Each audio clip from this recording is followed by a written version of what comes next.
fucking door! No. Julie. Hey, what are you doing? Don't you recognize me?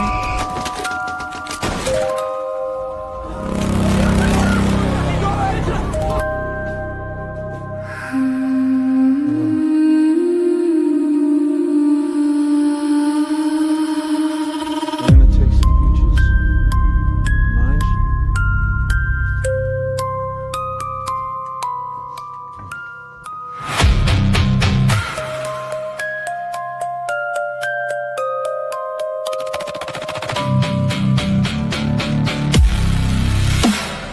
Follow her through a story.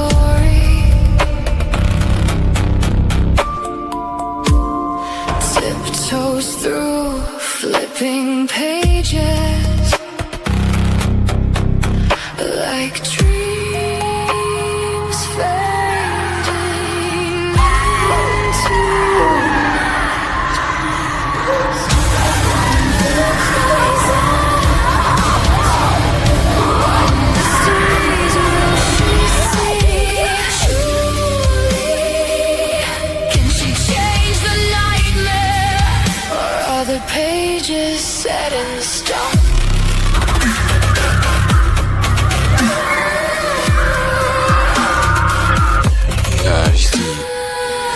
Distant cousin of the Grand Gulagog. Here we are. Storywalker Fred was an elevator repairman who spent his weekends storywalking as he pleased. Crossing over the threshold, fear cannot hold her into the abyss. Finding her way, will she learn the knowledge she needs to set the town free?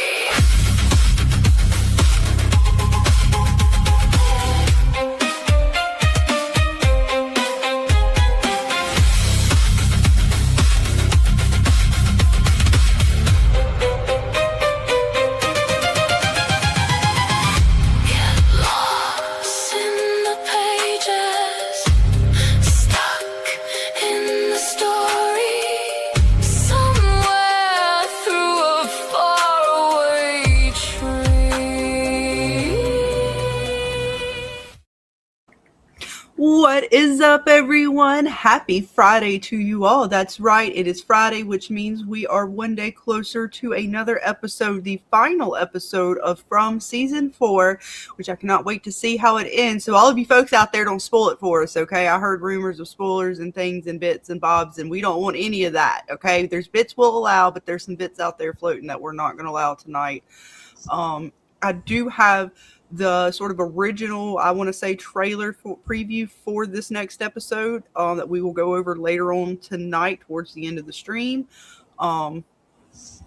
Actually, we might do it towards the beginning. Like, it's gonna have, that's going to be the spoiler part, okay, folks? I'm sorry, I do want to go over that trailer, although I know there are some other trailers out there that MGM put out today, as well as some other things floating around that are possibly actual leaks that MGM has not put out. And I'm not going to discuss those because I know everybody on panel has not got a chance to see the things that MGM put out today to start with. And two, look, MGM alone is putting out too many bits. I'm not even going to lie. I caught one of them myself just thinking that it was the actual trailer for the episode. So they got me a little bit and I was some bitch. But so I'm good at it's going to be a very interesting night. We're going to open the panel up to you guys. We want everybody to come on and have a good time to tell us your theories. Please try not to spoil it for anybody. If you have seen some things or have heard some things about the final episode and the ending and things like that, please do not spoil it, guys. Let's keep it fun for everybody. I don't want to have to bring the dragon out. So with that, I want to welcome everybody tonight, our awesome panel. Of course, we got Miss Dana Marie, again, back from her vacation on her sort of victory tour. What's up, hun? Nothing much. Me, my fan service victory tour. Yes. It's They serving you. Well, hell, I mean, for a fan service, Dana, holy shit. I'm just going to say, I wish I could have been serviced that well. Right? I mean, come on. Am I that important? Am I that special? I mean, I know people talk about shit on Reddit, but come on. Like, but I'll take it. I'll take the fan service. Gimme. No shit. And I can't wait to see how well they serve it fully, Dana, because we are not done with Miss Clara. She's still, I mean, we're going to have to find out what happens with her and Elgin and Sophia. I mean, they're all in the room together. I mean, they're going to like join up. I don't know. So there's still more to her. It's gonna be interesting, folks. But welcome back, hun. Always glad. I mean, you were with us, but we're glad to have you officially back with us. Yes. And we didn't burn the house down, so everything worked out great. I know. I'm very proud of you. I'm very proud of you. Right? We did it. Kept him in Handed check. the keys back over. It's fine. There we go. Yeah, you kept me in check. Yeah, y'all kept me in check. All right. That Latin came in real clutch. Let me tell you. We still might have some more of that for you guys later as well. But what's up, baby Clay? How are you doing tonight, man? I'm doing all right. I'm excited. How y'all doing tonight? Good, Mr. Winner of the month, of the horror tuber of the month. All because of y'all. All because of y'all. All because of you, man. Definitely. Right. Congrats. Thank you. Oh yeah. But welcome. Y'all gonna have to home. excuse Always my glad. little munchkin in the background if he's too Nah, loud. you good. Dana's got her own little munchkin, and I'm sure I've got some family behind me at some point who will need something. You know, That's it's life. parent life, That's right? life. Adulting and things always. But welcome, man. Always glad to have you with us. And of course, we got Mr. Jackson Rains hanging out with us tonight, becoming a regular on panel, getting ready to start his own channel as well. What's up, man? I know you're excited for this last episode. What's up, everybody? And yes, definitely excited for this last episode, but it's kind of a hard pill to swallow, even though the excitement's there because it's the last one and we're gonna have to wait for a little bit. Probably the sad part of the whole situation. But very, very excited and I can't wait. Oh yeah, a little bittersweet for knowing that this is the end of the season and really that we're coming close to the end of the show as a whole. I mean, one more season to go. And again, it's the friends and all the good times along the way that matter most. But man, has it been a ride for the last couple of years with everybody that we met. And I'm with you, Jackson. Even though I know it's just this season ending, I can't believe just the show in general. We got one more season after this, man. And then it's like, we already know we're going to other things and other shows, but it is kind of bittersweet to think about. It is. It just flew by. The whole series just seems like it just flew by so fast. It is. And we'll have to see where the future takes us all. It's fairly. I don't know what it says, but maybe I should read it, Dana. Yeah, we'll save it. I will star that. It says Bacchus. I want to say that's maybe she's saying hello or greetings, but I don't know that for a fact, Dana. Salvate. Why do I think salvate means like salutations or something? Could be. I don't know. What do you think, Jackson? I think it says Salviete con le macas. Yeah, what does it mean? I got it close enough. What's it? I love it. I'm just close enough. Does it mean salutations? What does it mean? I don't know. I don't have time to go look it up real quick. Damn it. We need that clip. What does it mean? What does it mean? I know all the clips. But welcome, Jackson and Miss Fairley in the chat. Always a pleasure. And we also have with us, as always, Mr. James, The Walking Dead Explained. How you doing, man? Doing well. Happy to be here. Nice. Always a pleasure. I know you're so excited, James. You're just like busting at the seams for this finale.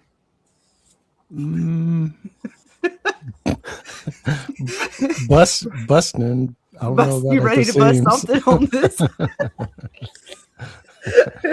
Busting some heads if they just give us questions and no answers. Right? At some point, maybe. Steph Data's here. No worries. It's fine. We have a professional Verily in the chat as well as Jackson on panel. We're safe. I can't fight it anymore. They're gonna go against me no matter what I do. So I just gotta have all my bits ready for when the world ends. That's it. Fine. She's got the magic. Don't worry. I got my bug out bag. we brought lots of ammunition when we were in North Carolina. Oh So Lord. we're Is she good. strapped? Oh shit, she's ready for the apocalypse. Oh God. I Mom's ready too, from what I hear. She sure is. Wait till you see the video. My mom was a badass shooting them guns. Oh, you gotta stay tuned for that. Yeah. Oh, shit.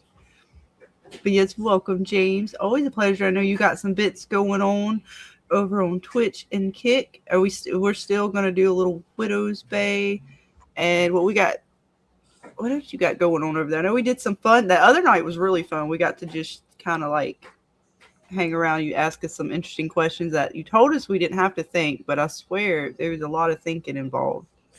Right? Psych. I Right? know. He psyched us. He got us. All right, I got a Robin Hood question for him at some point. Uh-oh. I tested it on another stream. It worked out beautifully. So we got some other bits for like a psychology thing. Nice. So we'll have some fun with that. We'll see. Maybe tonight. If not, we'll do it next Friday. Now that we're wrapping things up with From, I cannot believe it, guys and gals out there. Speaking of guys and gals. I'm in for the psychology stuff. Whoop, whoop. Speaking of guys and gals, let's see which guys and gals we have in the chat. I see Miss Caroline first and foremost. Welcome, hun. Always a pleasure. And I saw Manicore dropping links. Welcome, welcome. I see Rinjin hanging out with us tonight. What's up? What's up? Now, y'all, I'm gonna mess his name up again, and I feel so bad. Dion Sherman. Okay, I don't know. It's the S with the N. It's like the continuation always fucks me up. I can't tell where the word stops. I'm like, wait. Words are hard. They are for me, Dana. That's They're why I'm hard for learning everybody. Latin. We'll see if I learn Latin, then they won't be so hard because then I'll understand all the languages. It is the origin, Dana. That's very true. You see, you can't argue facts. Yes, she did. I know she was wearing the daggum coveralls. I don't know. That is true. I wonder why she all of a sudden started wearing those damn, what was it, the plumber outfit? It's interesting. We can get into that in a bit. See, welcome to Bitey as always. Hi, Bitey. Hope you are doing well, hun. Always a pleasure to see you. Always happy to see you. And of course, we had Vera Lee in the chat hanging out, giving us some good Latin bits. And apparently I got it. It was close enough, Dana. We'll take it. Take what we can get. I don't see the clouds forming or the portals opening, so I think we're good. I mean, we're fine for now. Who knows? We'll see. But what then comes again, out of the ocean I am in New York, so it might not be you causing it. So, well, you know, I mean, we'll have to see what brews out there in the ocean this week. Of course, we got Steph hanging out with us as well, and I think that is everybody who said hello in the chat. So, welcome everybody. Again, tonight we're just going to dive into some stuff. I'm going to get ready to drop the link so anybody who wants to hang out with us can join us. And yeah, we'll dive into some bits. I'm trying to decide how I want to work this because I kind of do want to go over the trailer, but we'll see. All right, because this image I have up, Dana, particularly. Before we get started, Scarlett, I do think that we should send our condolences out to Miss Debbie. She unfortunately lost her husband about a week ago, and we're going to miss her. We hope that she's doing well, and we just want her to know that the Frumley is here for her, and we miss her already, and just to be okay. And so our condolences out to Miss Debbie. Absolutely. Our thoughts and prayers to her and her family.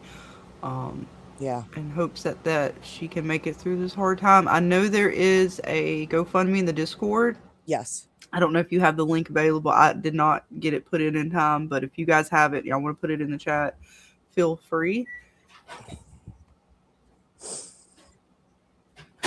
But we are going to, like I said, I'm going to open it up for you guys. I'm going to get ready to drop that link. And I'm trying to decide if I want to get into this. I have this image up because I do want to get into all of the images, but particularly when we get into the trailer, because I'm telling you, that snow globe up there in the corner, Dana, is something.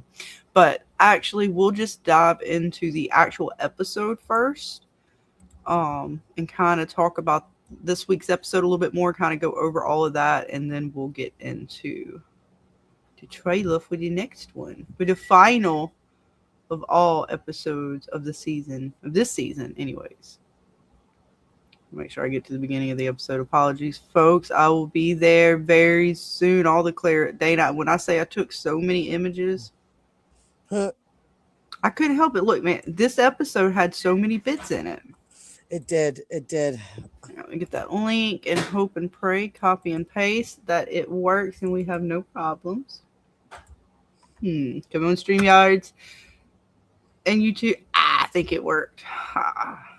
That's weird how sometimes Dana does not like to play fair. All right, let me pin it.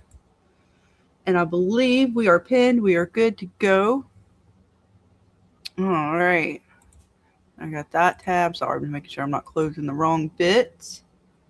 And I think we can dive into the bits. So, yeah, again, this week's episode. Holy shit, Dana. Holy shit, Dana.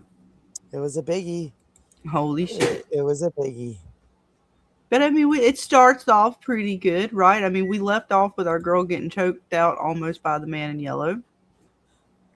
And she brings back the news to Boyd. Oh, joy. The fuck is Boyd gonna do? I mean, in all fairness, I mean, it is kind of, I don't know. Do we blame him for wanting to truly pull up the tree at this point? She comes back. The dude's been all up in her house, been all up in, he knows that she, whatever this entity was, this person was up in his stuff messing around, right? Like all up in his drawers, literally. Bitch was digging in his drawers last episode. Sure was. God, she's nasty, Dana. She manners. Who puts?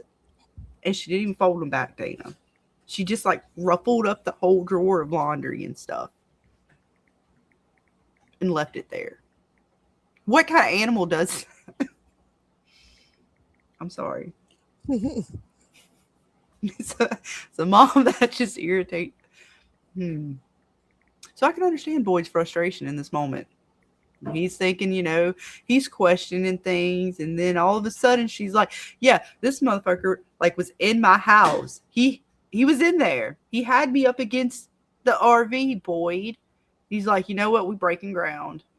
Where's my shovel? Do we blame him? What are your guys' thoughts? I kind of don't, but I mean, I know it's the wrong decision, but I mean, a man can only be pushed so far before he takes action. Pretty much. Father Kotri kind of pushed him in that direction too, which again, I mean, Father Kotri could just be his sort of conscious talking to him.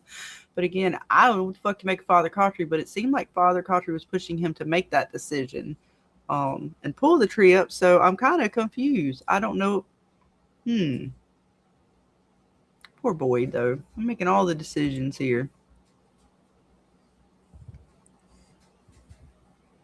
Any thoughts, gentlemen? Feel free to dive in. Oh, and I love it. We get to this one was this was closer to the bit stain than the first time we got to see the change. It was. We got a lot. I mean, I think we pretty much could understood what he meant by that pouch. Remember the thing he spoke about, Dana? A little bit. I feel like that really did come in clutch for him this time. I mean, last time it was a little touch and go there. You got all ass, but this time it was. See, we're gonna. How far can I go? Hang on. Look at the veins, and again, all the veins similar to Miss Fatima. So is she turning? And we'll get to that too. What Fatima's turning into? I mean, he's a thing, and if he's not the end all be all entity, Dana, could Fatima be turning into one of him? That would be pretty crazy. I mean, I don't think that's not necessarily what I think, but just throwing out like, you know, he's got those veins on his tummy. What do you guys think? Could Fatima be turning? If the man in yellow is not the baddie, like the top baddie, there was another baddie, and it's not just this place. Could Fatima be turning into him? They got similar situation going on here. What do you guys think? Jackson, Baby Clay, Jack, anybody feel free to jump in. One day it's just you and me. I think so. I don't know what happened. Hmm. Where'd everybody go? Did you guys go through the faraway tree? You No, get we're stuck. here. I just don't understand. What was the question? But I'm hearing, I'm listening. I'm like, I don't understand what the question is. I mean, it's not really a question, just more just a comment on the scenes in general. I don't know if you had any I mean, this thoughts. particular scene right here is like, okay, so he's grabbing Sophia's, right? He's gonna change into Sophia. It's kind of creepy. It Well, shows, like the if you look veins on at him, do you his think body, you Fatima can kind could of be see the same. turning? Do you think Fatima could be turning into something like him? Like if he's not the end all be all, like there's another Yeah, baddie above him. his body's a monster. That's what I'm Could saying. Like, she be so turning he's, into a version of him? Because he's walking around in the daylight. And she yeah. seems like she might still be able to be a day walker as opposed to the monsters that don't Well, she seem may to not come be full out. monster yet, That's true but we too. gotta wait. And even so, she might be like able to walk around in the daylight like Blade. Mm-hmm. That's what I'm saying. I was just curious. I mean, we're talking about Boyd too. You know, do we blame him necessarily for wanting to pull up the tree, considering sort of what happened last episode and how Tabitha is telling him, like, you know, this chick's been, or this dude's been all up in my house, and he's like, yeah, been all up in my shit too, you know, and he's like, let's break ground. You know, I don't really blame him for that either. But yeah, it's gonna be curious to see if Fatima, what she. I was just peeping his little veins again. Yeah, he A looks like little he was similar. a human once, and that the entity is just his power is just in his body, so he won't anything that happens to him won't mess up in the daylight if the entity's in him. He's not like the nightmare monsters. The nightmare monsters are different monsters. Mm-hmm. That's what I'm saying. I wonder if Fatima might turn into something like him as opposed to one of the creatures A in the cave. combination maybe. I think she's gonna look like one of them, but maybe be able to stand outside in the dark when she transforms. I mean, in the light when she transforms or something like that. Maybe I have no idea.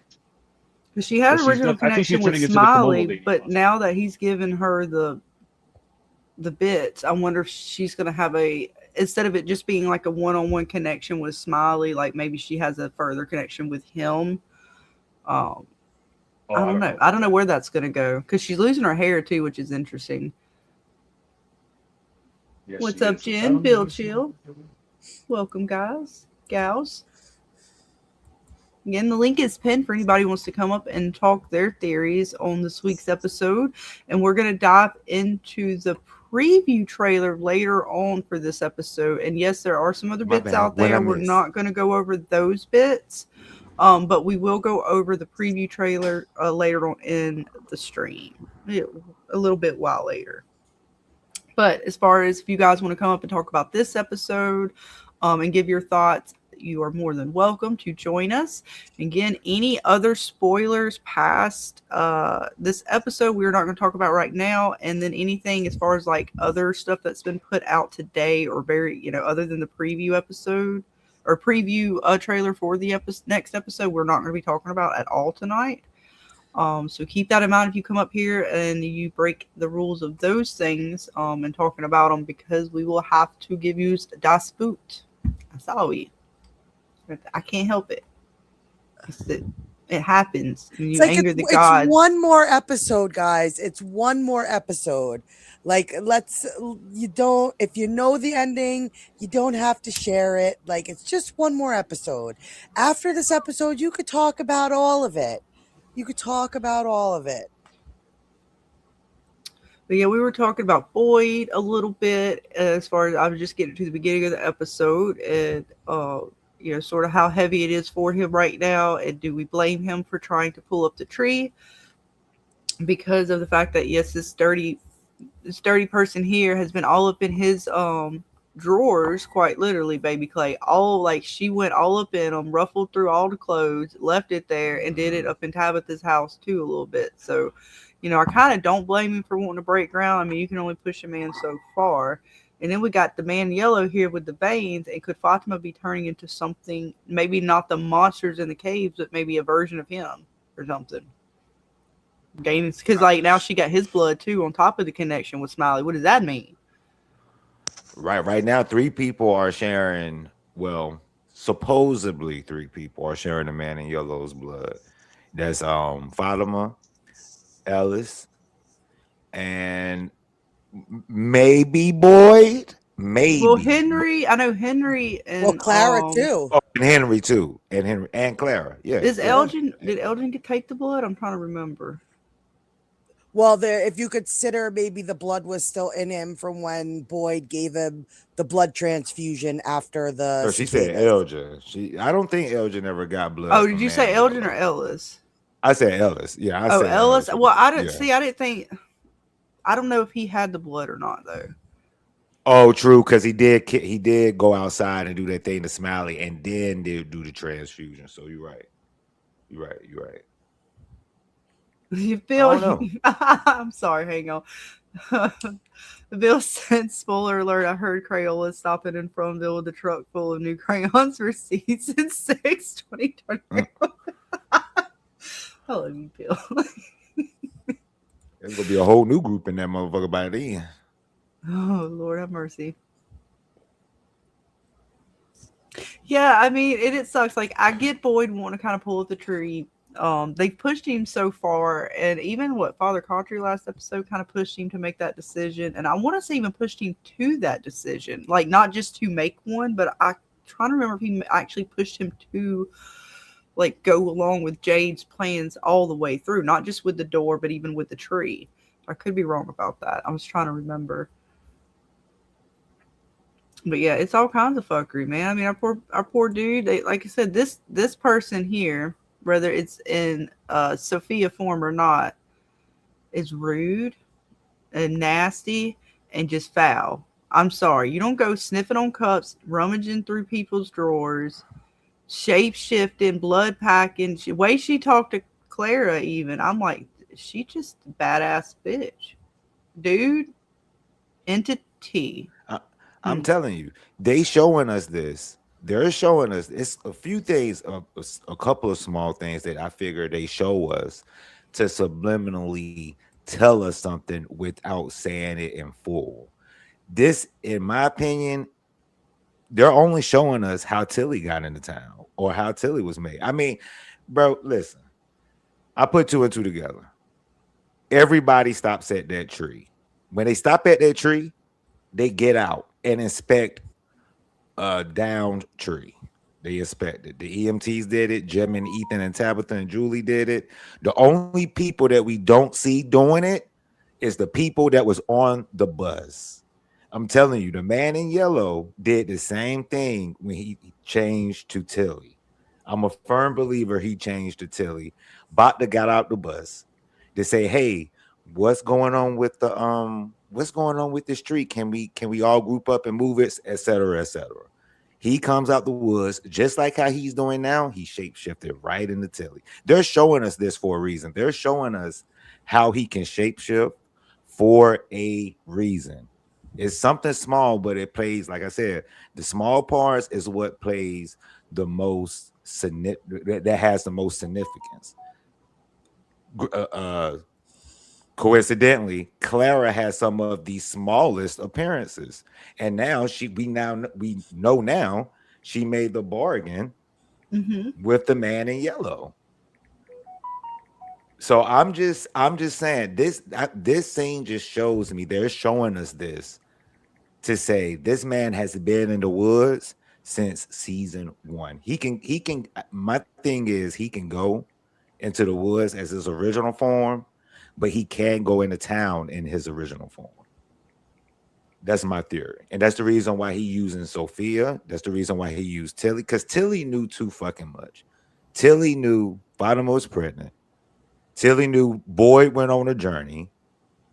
And hell, even Tilly said something led her to this place, which I think is a lie. I don't think Tilly has 4 kids, 7 grandchildren.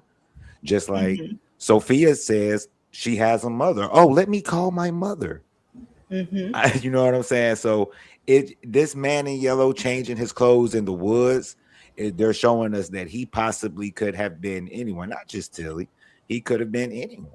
Just changing his clothes, getting suitcases from the dirt or well under the ground, digging them up, changing clothes this whole time.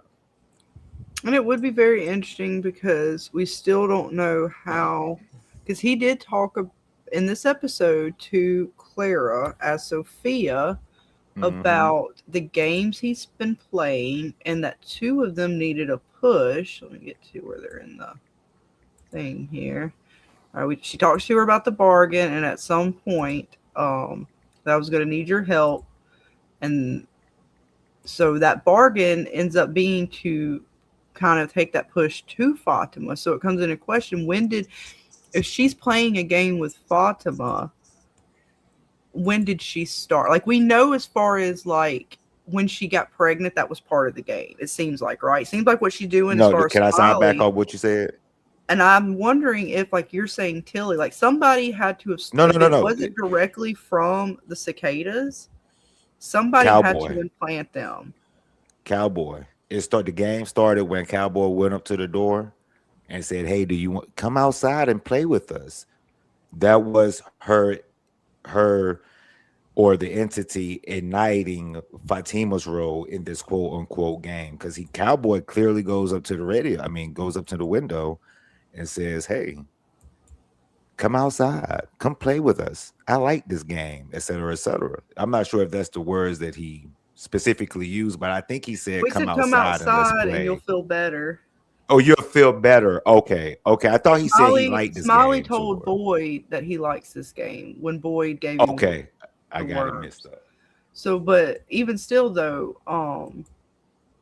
she's asking her, like if she was already playing a game with Fatima, when did the game start? Like, and who we see how she kind of uses blood magic or voices, things like that to play with whatever individuals that she wants to play with. So just thinking about how she's already played with Sarah, how Hmm. possibly through the kimono lady she's played Elgin, but that was part of Fatima. So again, like you track it back, the very least it starts with the dungeon, but like you said, that could have been part of it as well.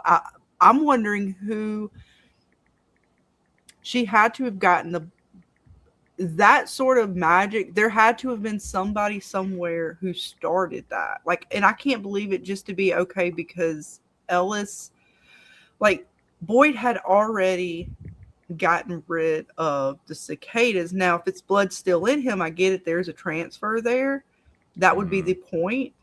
But I'm curious to think if there's a point before that, because she was already kind of wondering, like when he gets hurt, she was already wondering if she was pregnant. Right, Because if right. I'm not mistaken, that's the same episode that she ends up asking Christy, but she had already For had the that in her birth head, test. which means she Yeah. was already pregnant. And Yep. she wasn't supposed to be pregnant.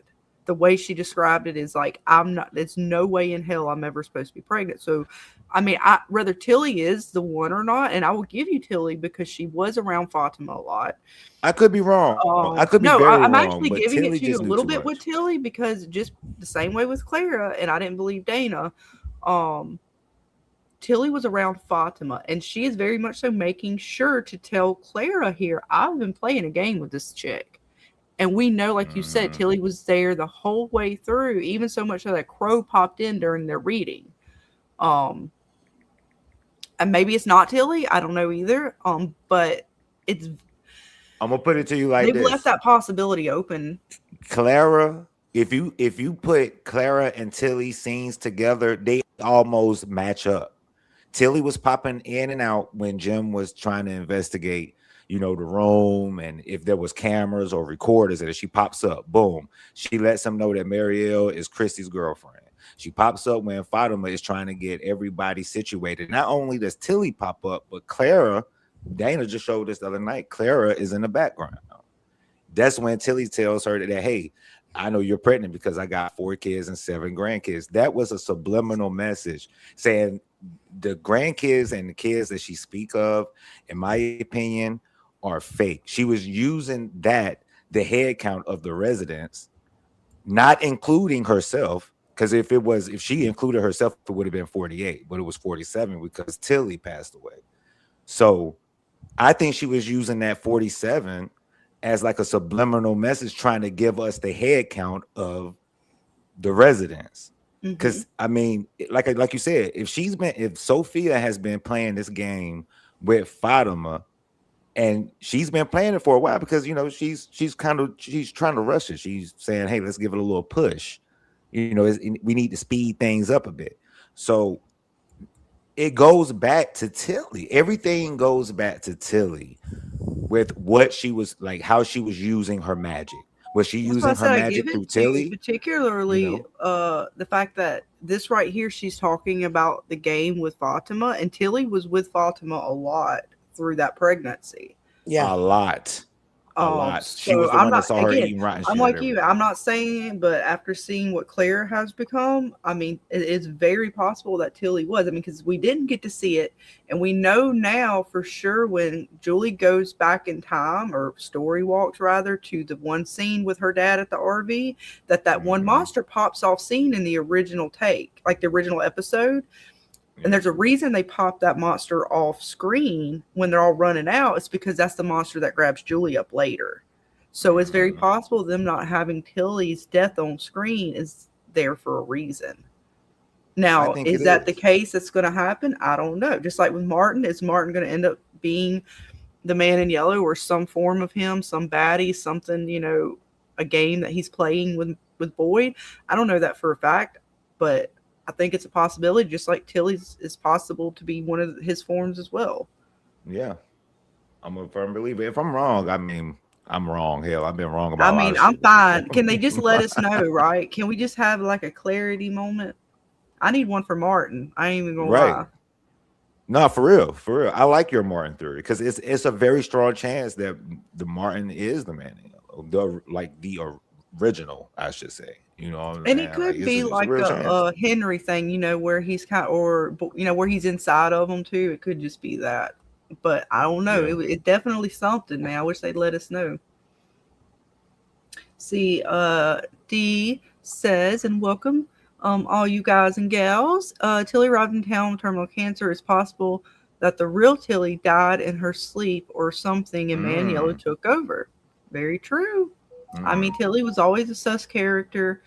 She did the little rain dance. She played. Didn't she even give like a weird kind of nudge to the radio in the diner the first night or the next morning when she's doing the car? She's playing solitary, and it comes on, and she almost acts like it's weird. But we know how they like to act, or she likes to act, and maybe she was just trying to pretend as if she didn't know it. Like it came on with kind of with her sitting right there, with Tilly sitting there, I should say, at the diner. So I don't Yep. know. I mean, at this point, it's all And possible. coincidentally, Scarlett, I'm gonna hit you with a nerve with this one. Now you say how our friend Sophia likes to use the blood magic through Hmm. teacups, right? Why is Tilly making tea in season fucking 2? You don't run the diner. Why Right. are you making tea? She could have done that. That's when maybe she gave it to Fatima. Like I She said, I just mean, arrived and this bitch is already making tea. Okay, blood magic. I'm just saying. I'm just saying. it's I, very possible. I'm giving. I'm just talking. I'm just. I'm giving y'all what they give me.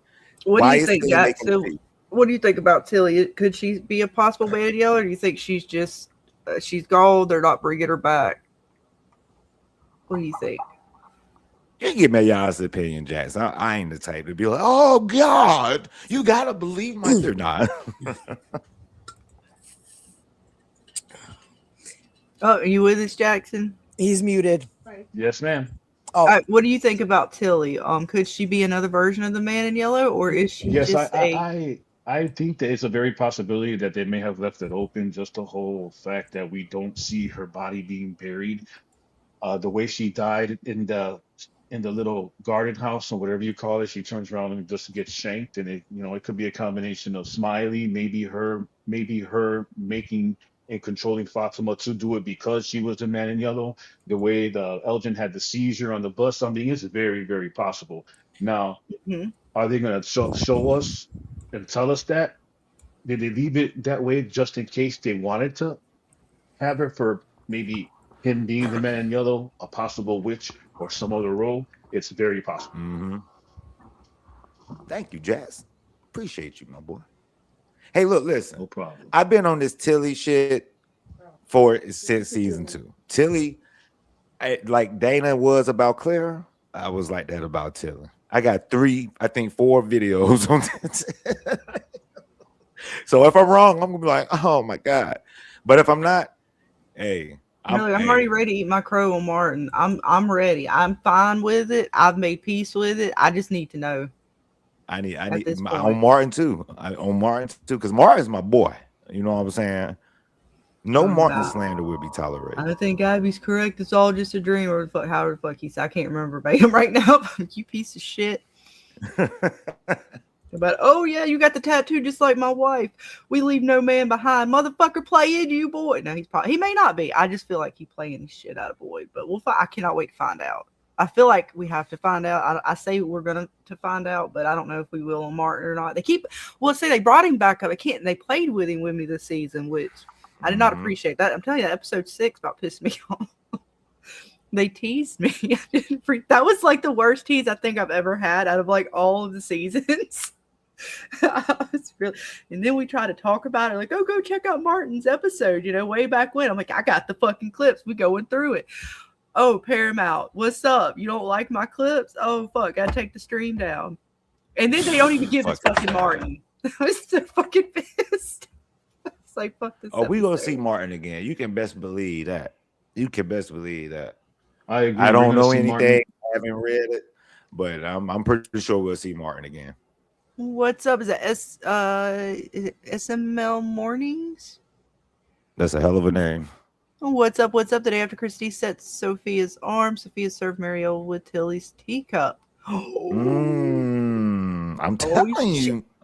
Look, I can't deny shit like that anymore. I'm not even going to try because after Clara, like they already know, they already told her I can't argue with her for damn sure, and I'm not gonna argue with some of these, especially if it's ground. Like, to be fair, whether I believe Dana or not, it's grounded in the show, right? It's not always argue with me. That's what makes it fun. Well, we can't always agree, but still, it was still grounded in the show, right? It wasn't like some of the stuff that we do try to theorize about where we're like, okay, we see the symbolism. What could that like? It's not a clear symbolism. It's like, and then we look up like 20 different fucking cultures and lore and mythologies trying to, but Claire's there, right? Like she's there during the moments. Like what Dana presented with it was actually grounded. It wasn't a whole bunch of, well, if you see this, you got to look at it, you got to turn it a little bit this way, and then maybe if you take this letter out here, it makes this name. You know what I mean? Like how we try to create our theories sometimes, and we all do it. I'm bad about it. Hell, that's why I saw the caulk gun one time. It wasn't a caulk gun to me, but turns out it was a fucking caulk gun. So but hers was grounded. So even with Tilly, it's a grounded theory in the sense of she's there in moments. You're not coming, it's based off this outlandish stuff here, there, everywhere. No, we now know even more so that she was playing games possibly all along, and that this one needed a little push. So when did she start playing this game with? Because when she said this, I thought she was talking about Henry when the episode was first playing through.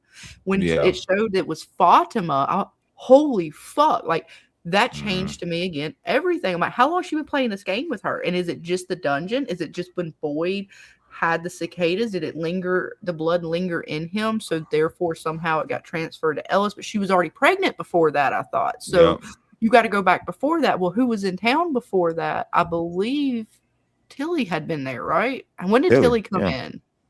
When Tilly came in season 2. Yeah, and it was before the cicadas, right? Before he comes back from before the cicadas, when he comes back with the cicadas, right? Like she comes into town when he goes into the dungeon. Yes, the bus arrived when Boyd got stuck in the. So the timing, so I think it was parallel. Timing times out to a degree. Like you can make an argument with that, right? Because he even to a degree, not only is if Tilly is him, but he's bringing back, a possible, because it's very weird. We don't know what if he fucking just impersonated. Like, what is going to be crazy if he was actually in town and he killed Tilly or something, like scooted her body off. I mean, that could have been what happened. That could have been what happened. But also, why, out of all the people that could have witnessed the Kimono Lady with Elgin, why did it have to be Tilly? Fatima was there. Elgin was there. I mean, Ellis was there. fucking Patty was there, but it had to been Tilly that was in the Elgin dream saying, "Oh, is that her right there?" Elgin didn't even know if he was in reality dreaming or if he was just having a plain simple vision. He didn't know. But out of all the people they could have used in that scene, they used Tilly, and they used her for a reason, not just to put her in the scene. They And used Clara her was for a right there reason. too. Claire was Like right there in that same vision. yeah, well, not even like they were talking about Fatima being pregnant or whatever. What Claire's there, Tilly's there, Elgin's there, and Mm-hmm. Fatima. What a fucking cast there, right? All I mean, Yep. because if Tilly is the one, then that's like holy fuck. Like when you go back and watch that, it's like whoa, that's a lot of members all in one The Tilly place. case is strong because Clara isn't. I'm telling you, if this bitch is playing multiple But yeah, games, and If Clara came I'm true, then telling you, hell yeah. I mean, fuck.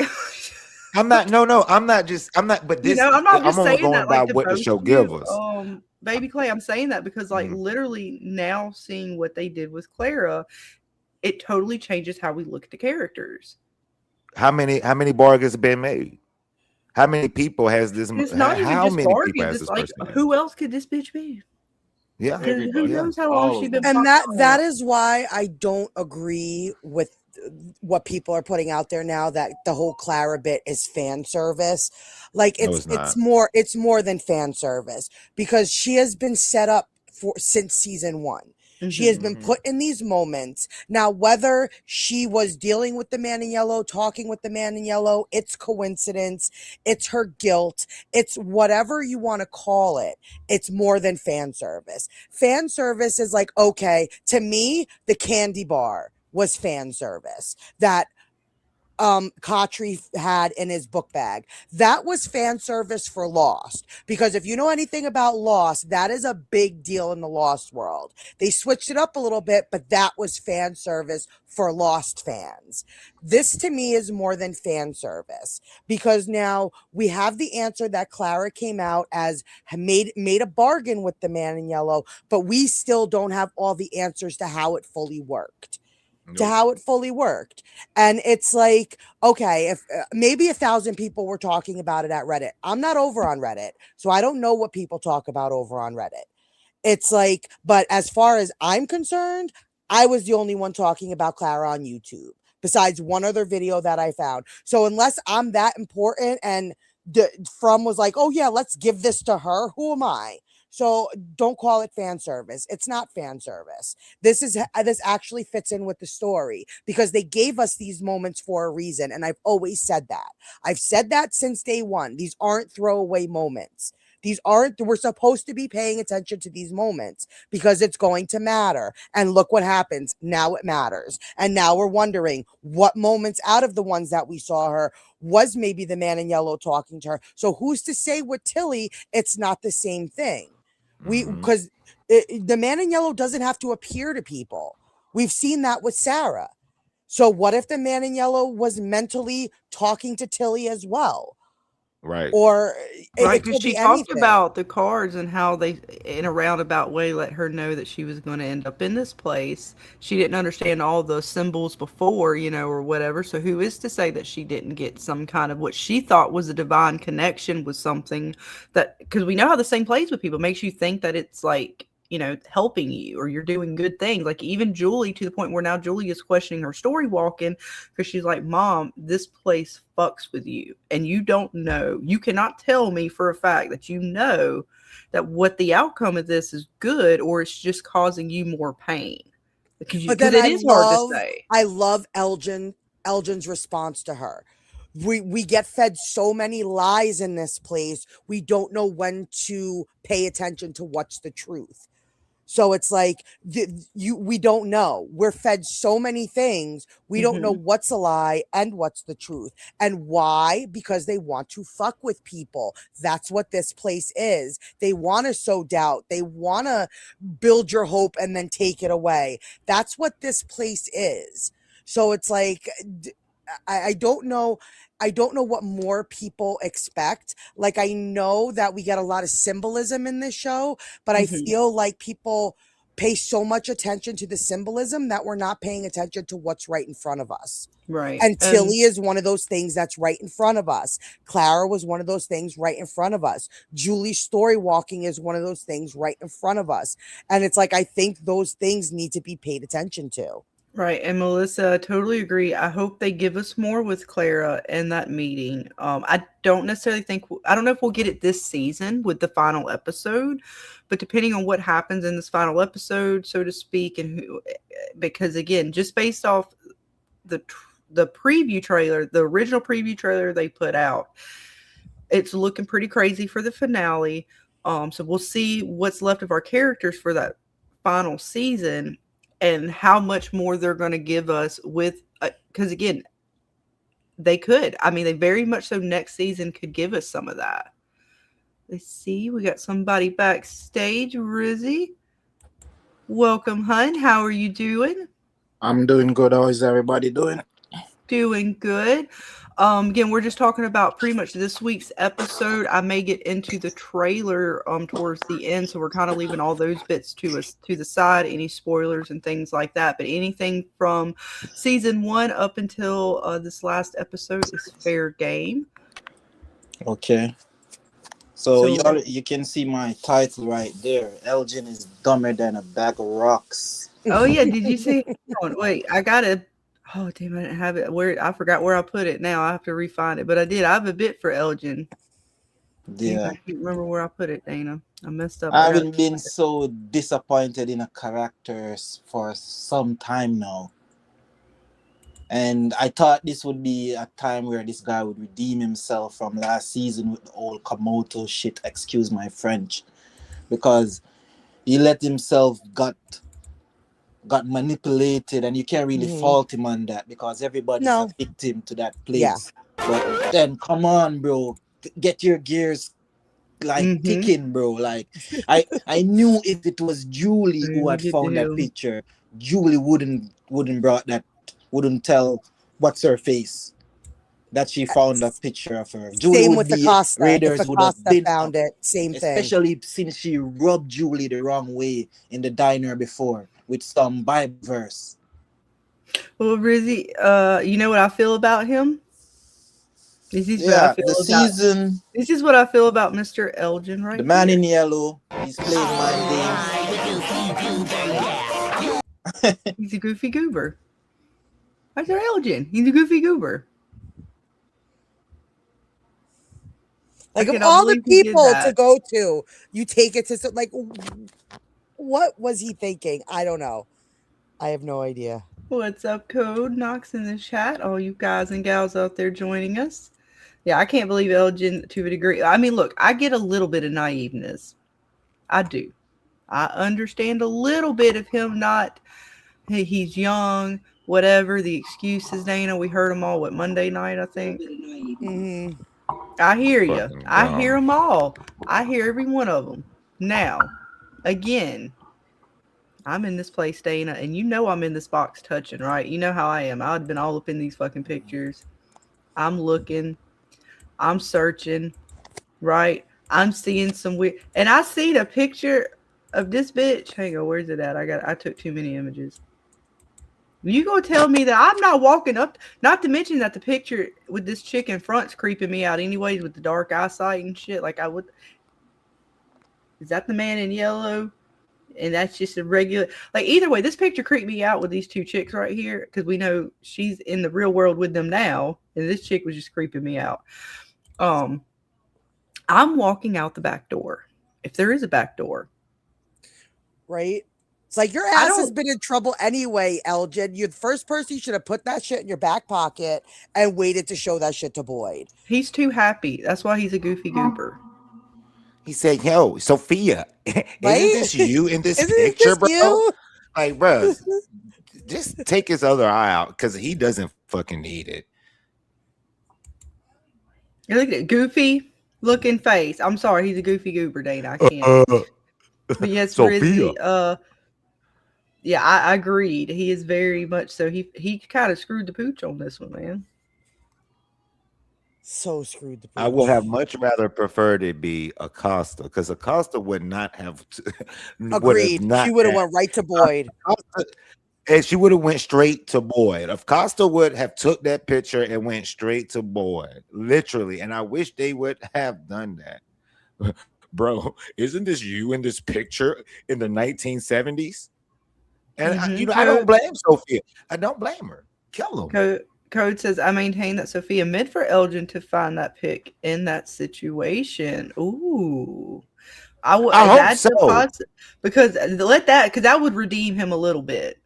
Yeah, that would explain his fucking stupidity on why he showed her that. Because I mean, that was Rizzy, if you want to join us back, feel free, crazy. hun. And anybody is welcome to join us. Oh, he is coming back. Oh, let me remove you. Got your camera. Did you want your camera on? Welcome back. I don't know if it was putting your camera. Did you want camera on, Miss Rizzy, Mr. Rizzy? Because I will put you on stage, but I did not want to put you up if you did not want your camera on. There should be a camera button that you should be able to press to turn it on and off. It should have like it look like a camera. It's right beside the microphone somewhere. Yeah, he definitely screwed the pooch, Mr. Elgin did. There we go. All right, there you go, my friend. Thank you. Welcome back.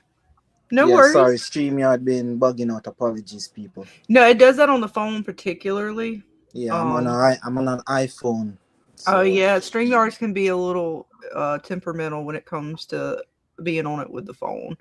But no worries, man. I got you. That I figured as much when I seen it, and I was like, oh, we'll wait for it to work out. Oh, I got Xbox points apparently. My kid must be playing on the Xbox on my computer, and it just went boom boom. I was like, oh, Xbox points. How about that? I'm not even as I was saying, like, I haven't been so disappointed in a character for so long. I just hope Sophia just get it over with. I'm tired of Elgin. Get him out my face. Yeah, that's where I'm at with it. What do you think about Code said in the chat that he thinks that Sophia meant for Elgin to find the pick in that situation? That maybe she set him up, and he, knowing that he's a goofy sort of character, in order to get him for a deal, maybe to have more in her pocket. No, because she wouldn't have said, I wish she didn't found that or saw that. Something. True. So that's a key thing right there to me. Oh, well, he's just fucking stupid then. Okay, that explains it. Well, then hang on. Yeah, because sorry, you said he's just stupid. That I couldn't resist. right after she said that, I wish she didn't found that, she told Clara to close the doors. So people have to remember context. That she's going to try to make a deal with him, or do you think she's just going to end him? Or do you think, because they're going to see is she going to hide the body, like make Clara hide it? Like, what do you think she's going to do to him? I hope she kills him. Just end the suffering for someone. Because like I can't go through with the deal or no deal thing. Like, you already have Clara and some deal. We haven't seen what that. We know it was like for her to get out, obviously, but we haven't even seen when that deal was made. And now we're gonna have Elgin and some deal. He's gonna irritate us. I can't go through it with him again. So get it over with. Yeah, and Julie's the other one. Like, because she story walking couldn't help her saving her dad, she's now believing that it's not real, and Elbach vital information that she saw the flipping man in yellow eating people, dead people lined off down the street, and you just brought that up to your mother recently and still don't believe that it's real. Like, why can't people realize that? Just come to like terms that, bro, these are people talking about the man in yellow. This is a serious thing, whether you believe it or not. It should be out there.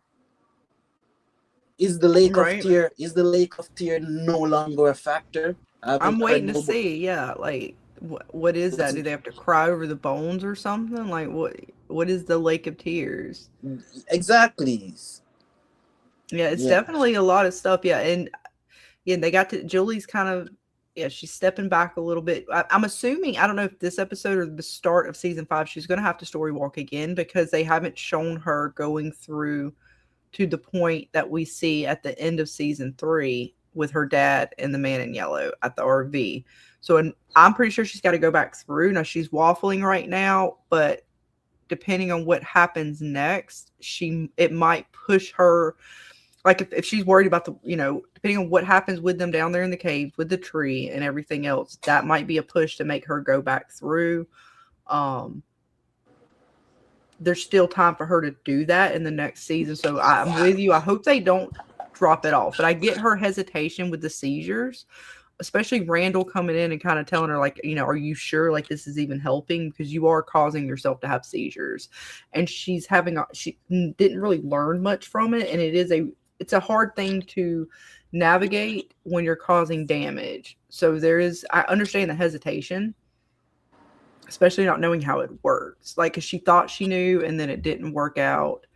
But we'll see. I hope the Lake of Tears comes back, though. It exists only in Ethan's head. Possibly. I mean, See, Melissa says, I think the girl in the photo looks like another version of Claire, the way she has her hair.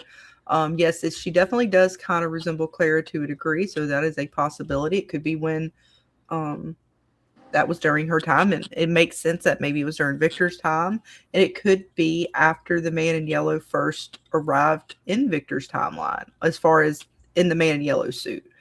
Because we do know he comes in at some point, so that maybe that's when Clara comes in around the same time.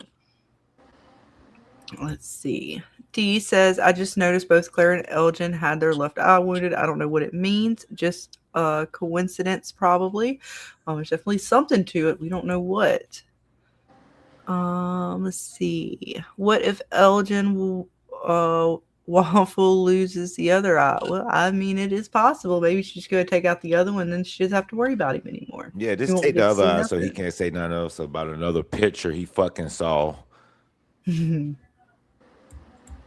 Welcome, magnificent logo. And again, the link is pinned to the bottom of the chat now. They moved it. It used to be at the top of the chat. For anybody who wants to join us and talk about the episode and the season so far. Let's see. But yeah, I'd still kind of like how Julie was at least letting Mom know, like, what do y'all even really know? If we're so close to this end game point where you are wanting to pull up a tree, like, do you even understand how the talismans work? And that is very real. Like, I get that from Julie, and even Donna and some of our other characters who were throwing that sort of caution to Boyd and Tabitha, because they don't know. Like, even if they have the right idea, the way they do it matters, obviously, from what we're told in this episode. And by them not really, thinking it through, perhaps, to a degree, I would be worried as well, because we don't know if you pull up the tree, what's going to happen. Does that mess with the talismans? Does that mess with the world as a whole? Like, or does it do absolutely nothing? Right? Like, we have no idea. And although, yes, we do need to get possibly to the bones, how we get there matters, and perhaps they needed to find another way. I mean, I was very curious that they were able to make it there very quickly without disturbing the monsters, and it wasn't until they started banging around that they did. So, I don't know. It made me feel like they probably could, if they had just really worked it a little bit better, it's possible they might have been able to make it out of there without having to even pull the tree up. But I don't know. Boyd is ready to break ground, and no matter what Julie or anybody else says, it looks like they're going to go for it. But in the meantime, the Man in Yellow has lots of games that he is playing, and he's got Claire on the hook for a few. And I know some of you guys were pointing out the thermos, and I don't have anything in particular theorized about the thermos. Well, I think there was some folks said some Lost references because we had the plane in Lost. Yep. But other than that, I don't know if you guys had any other. I mean, I guess it could be because they found this was in the items in storage, if I'm not mistaken. Like, I thought that's where they found this, but I can't remember. That could have sworn, but somehow Clara ended up with it, and I would assume it was from the storage stuff, but I could be wrong about that. I think Tabitha need to take some shrooms herself because she's only remembering half the shit. She can only remember when she was a kid playing with the dolls. She can't Mm-hmm. remember that she made the totems and the thing that they hang up over the doors on the windows. She can't remember nothing, and that those are vital key information. Like, and at one point I thought there would be like a next big bad than just the man in yellow. I don't know if nobody else is thinking that or was thinking that, or it's just him now.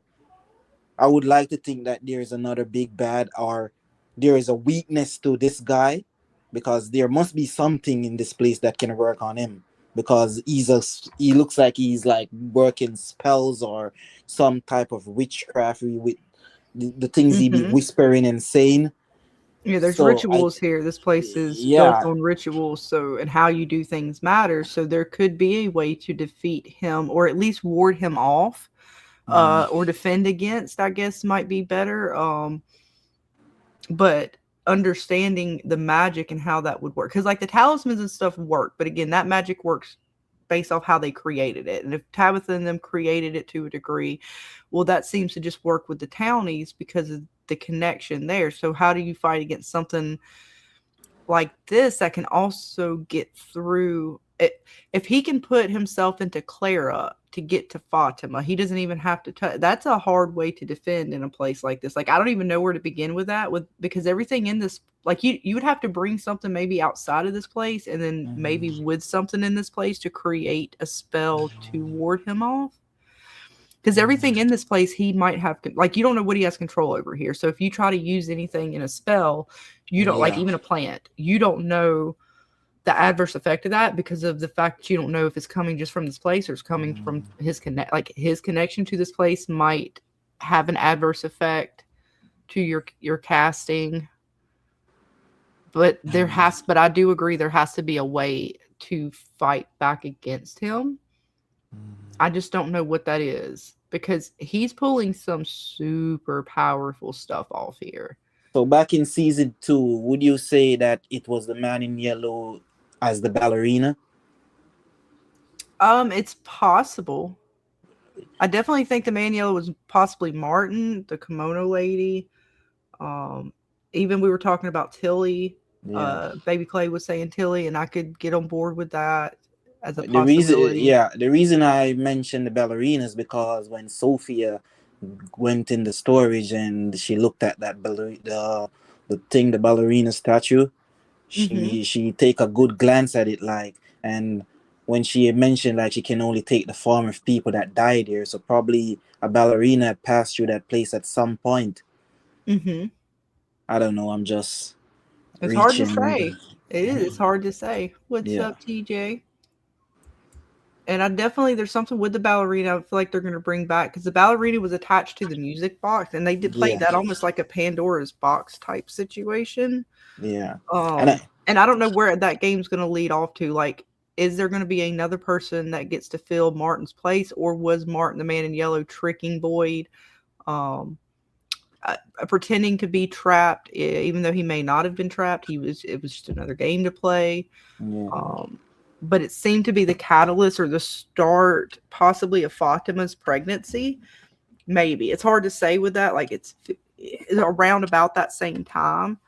And again, Sophia's telling Clara, that particular game needs a little extra push, as we see here, with the thermos. So, at this point, it's hard to say fully. I mean, almost anything as far as a character that is sus could be associated with the manual. I don't think Donna, because Donna's popping in. She's too front. It would have to be your background, because even Tilly to me was more of a background character.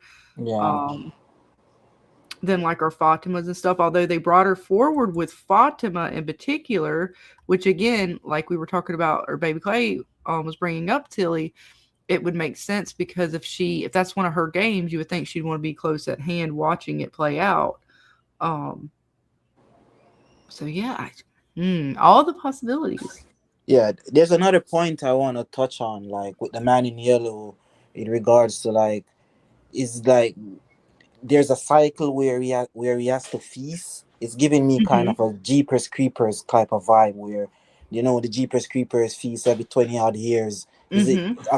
is there a number of decades has to pass where you just everybody just dies in the town and he just feasts? Because that's what the flashbacks gives me when I see everybody like in the road and he's feasting on their organs and whatever.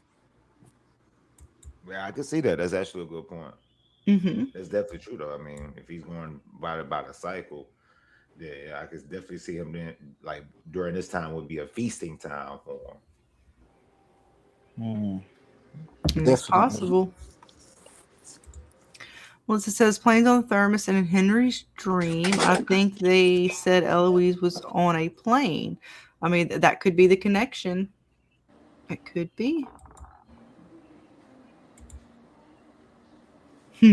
But yes, it looks like Twinkle Toes is enjoying your thoughts, uh, Rizzy. So yeah, what else do you have? What else are some more of your thoughts on the episode and the season? Feel free. What else is there? Why haven't they went back to the door in the basement? See, and I'm wondering if they got to bring the bones through the door or something like that. Like it won't open. It seemed like it was almost sealed, as if they needed to wait for like a magical um kind of the way like JH when he came on, he kind of described it the same way that the door opened for Elgin. It was waiting for that moment. So I don't know if the man in yellow has to open it or if them walking through with the bones could have opened the door. But I feel like they got to bring the door back. Like it's got to come back into play, right? Like you don't just bust open a door and then it not come back into play. We'll be going for a bit longer, at least 2 more hours, possibly roundabout. So feel free to come join us when you can. But yeah, the door hopefully will come back into play. I hope so. And I'm still not sure where I sit. Again, I have gone back and forth with the boy in white and what I think he is, good, bad, neutral, and everything in between. And now with him growing up, and Sarah has already let us know that she does not believe he is a little boy. I start to wonder again, like, is he? I mean, even if he's not good or bad, I mean, the man in yellow seems to be bad. He does not seem like, even if I thought he was possibly good or could have been a good person at one point, he does not. The way they are playing Sophia, that is very sinister, very malicious, very like. I don't think that's a very good person at all. Like, there's no good left. If there was, there's no good left in that person. If there ever was. But the boy in white, I do not know what to take him. Is he supposed to represent like I say the island, this place? Is he one of the children, or is he just a man? Is he like another manifestation of their hopes? What do you got? What do you think, Rizzy? What are your thoughts with our boy in white here? Boy in white. The boy in white. I think he needs to just. It's 4th season now. God damn it! Like, give us some answers, bro.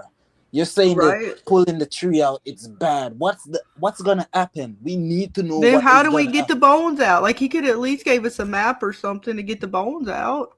Yeah. Nothing. Riddles. This is also another factor where I look at, like, there must be some other big bad in this place, or some other higher level of evil in this place that controls everything. The man in the yellow is just probably like some overseer. Or I could be all wrong about this stuff. No, The we've definitely talked about what are the possibilities of there being somebody above the man in yellow. So it's nothing that we haven't discussed and Um, thought about and talked about. And if they're saving them for maybe like the last season, possibly. But if we don't see something either in the finale or the first episode of season 5, I think we could finally say that there's probably not. because you would need time to establish that character, bring that character in, and you're only talking about 10 episodes most likely in their final season. So I think that would be too much to bring in a final season. But again, you never know. You never know. We don't know where they're going. So there's still a possibility that the man in yellow is not the big bad. And why hasn't nobody asked the boy in white about the man in yellow? I can't recall Well, I nobody. mean, if he would just stick around for like longer than 2 minutes, he is the most rigor. Even the Khatri hangs around longer than the boy in white does. Like as soon as they get to asking him questions, like even Victor, he turns around, he's like, "You piece of shit." Yeah, We are friends, but I can't tell you nothing. I know, like he's the most rigor friend ever. I'm like, Fuck man, outta you gotta here, be bro. honest with me. I don't even think he's being honest. He is not an honest friend. I don't remember All I'm if I saying saw. is, Yeah, I'm I not don't trying to cut remember you if off. My I bad, saw. Riz. Go ahead. Yeah, sorry, man. I don't remember if I saw like a red figure in one of the paintings in Victor's dad basement. I would have to go back and see because You I did. thought I saw like a red figure painting like somebody. So Jackson, did you didn't see see a any red red figure. You figures saw a in red aura. I know in the there's one a of the red cave aura. drawings. So you know what I'm talking about. There's one of the cave Gee, drawings. I I think don't. he's Yeah, talking. you saw He's a red talking aura about in the the man in paint yellow drawn, painting. the man yellow painting with the red aura around them. Then there's one I think that might be in Henry's house that he may be talking about. Was it a man in red with a very long white beard? Something like that. Yeah, Yeah. there is one in there like that. So it looks like a man with a long white Santa Claus beard with a red shirt with like overalls on or something like that. I know what he's talking about. I actually have a Yes. picture of it. Yeah. Send it to me if you have it available. If not, I'll try to go back through mine because I do have them. I just got to remember what episode. There's a lot of details in that basement, just Mhm. got to go back and pay attention. Yeah, and I actually got some photos of like season 1 photos, the whole like billboard setup they did for Victor's drawings to look at. Particularly when we get into the well, I might bring them up either way, but when we get into the trailer for the next episode. I'm trying to see. That was so the one y'all were talking about was what, season 3? Yeah, season 3, I think. What episode was that? Well, she goes down there. Was it episode 3? Like 2, 3. I know it was between 2 or 3. Mm-hmm. And I couldn't remember either. It was, I think, it might be 2. I'll see if I can't find it. But thank you guys all who are hanging with us. I'm trying to look real quick. If you guys know what episode it is off the bat, let me know in the chat. I think it might be 2 because I don't see it. Yeah, no, it's 2 because 3 is when they get in a car crash at the end. So it must be 2. I sent you all the pictures of Victor's that I had. Okay. The one I said, the one you look at it's long, like a rectangle going north to south, and you'll see what I'm talking about. Well, I have some of these. I think he was talking about the ones in the basement of Henry's house. I think I have these. Yeah, the one with the man with the beard and the blue jeans on, the red shirt that's long. I think it's the third to last one you might see on there. That's the one I think he's talking about. The red shirt. Yeah, there's a man in red somewhere there. Because I do have some of these for sure. Because we have the boy in white, we have the man in yellow. I'm just kind of thinking there might be a third party. I think the man in red or the entity that's going to be the red is going to be referred to Cthulhu. I'm just trying to find this other one too. I'm trying to find the let's see, do I have a good? I thought I had a better one. I forget this one. This one does. I don't think this one shows the red. Dude, if you guys have the one of the red figures, if it's in the basement, otherwise I got what you gave me, Jackson. But I'm gonna put this one in there anyways as well. Okay. You gotta find your right file folder. Put it in. My bad, guys. I'll be there in just a moment. Please stand by. Are you sure? Are you sure that one's not in the basement? I thought it was in the basement on the left side of the picture of the man in yellow with the. That's what I'm saying. I didn't see it in those that you sent me, but I'll look again. I put it in this file folder, so it'll be in here. I'll be able to see it better in a second. All right. Let's see where it put them. No worries, Twinkle Toes. You could talk as much as you like. As long as you guys don't do any spoilers, you're good to go. Yes. That is the only rules for tonight. Oh, Jesus. It's taking a second. All the images in this folder. It's still going. All right. What's up, Beef Supreme? So, like, I had this one. This is the one you sent, Jackson. You said the bottom left? Is this the one you were talking about, Jackson? No, it was the other one I sent you. That's one of the pictures with all of them. All right. Well, which one is the one in the basement? Are you talking about? We're talking about Henry's basement. Or are you talking about Victor's basement? No, Henry's basement. Which one? I don't see. It's not. It's not in this one I sent you. It's one of the other ones I sent you. I know, but that's what I'm saying. Is like I don't. Let me see if I can look at that. I don't see it. It's if it's like does it come in a square to you with like split up? It should be the bottom third one. If they're split up into like 9 squares, it should be the left bottom one.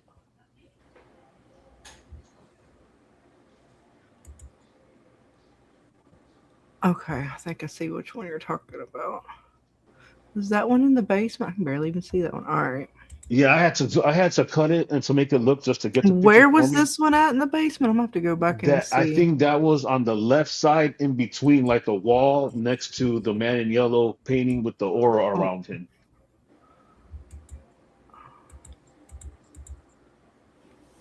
Or ask Rizzy if that's the one we're talking about. Hang on, I'm getting it in there. I'm just trying to. So what's up, everybody? Apologies, we're just trying to get some other images in here real quick. Yeah, I was just saying, with a name like Beef Supreme, you're making me hungry. Yeah, that's the one. Rizzy, is that the one you're talking about? Is that? Yeah. I thought that was in the peach truck, or I could be wrong. Is it in the peach truck? I could be wrong. Was that one in Henry's basement? I thought that one was in the peach truck. No, I don't know no more. But that's I can't remember either. I'm sorry. I'm not even saying you're wrong. I'm literally just questioning my own brain right now. No, hold on. Because for me personally, I just remember seeing some red figure. I haven't gone back and searched, but just talking, I remember what I saw when like in my mind, because I kind of have a photographic memory. So I remember when I watched the episode and Tabitha went in the basement for the first time. The caves, you're talking about the cave painting with Victor when they turn the light on and you see that it looks like a squid, a red squid. Is that what the one you're talking about? Yeah, that's the cave drawings. Even that.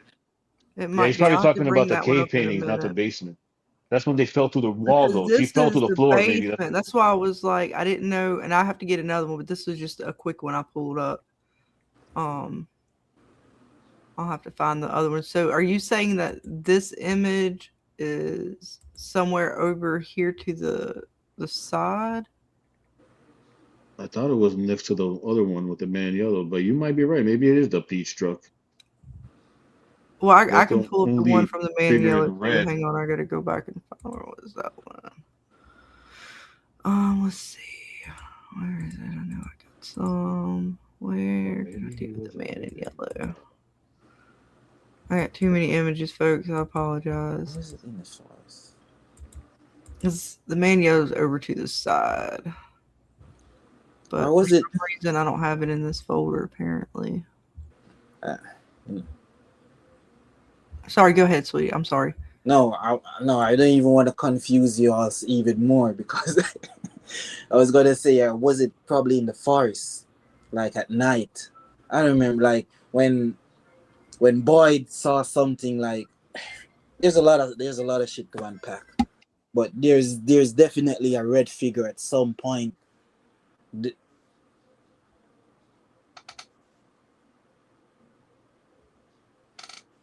Yeah, we got this one. Hang on. I'm gonna bring this one up, see if this is the one you might be thinking of. Is that possibly the one?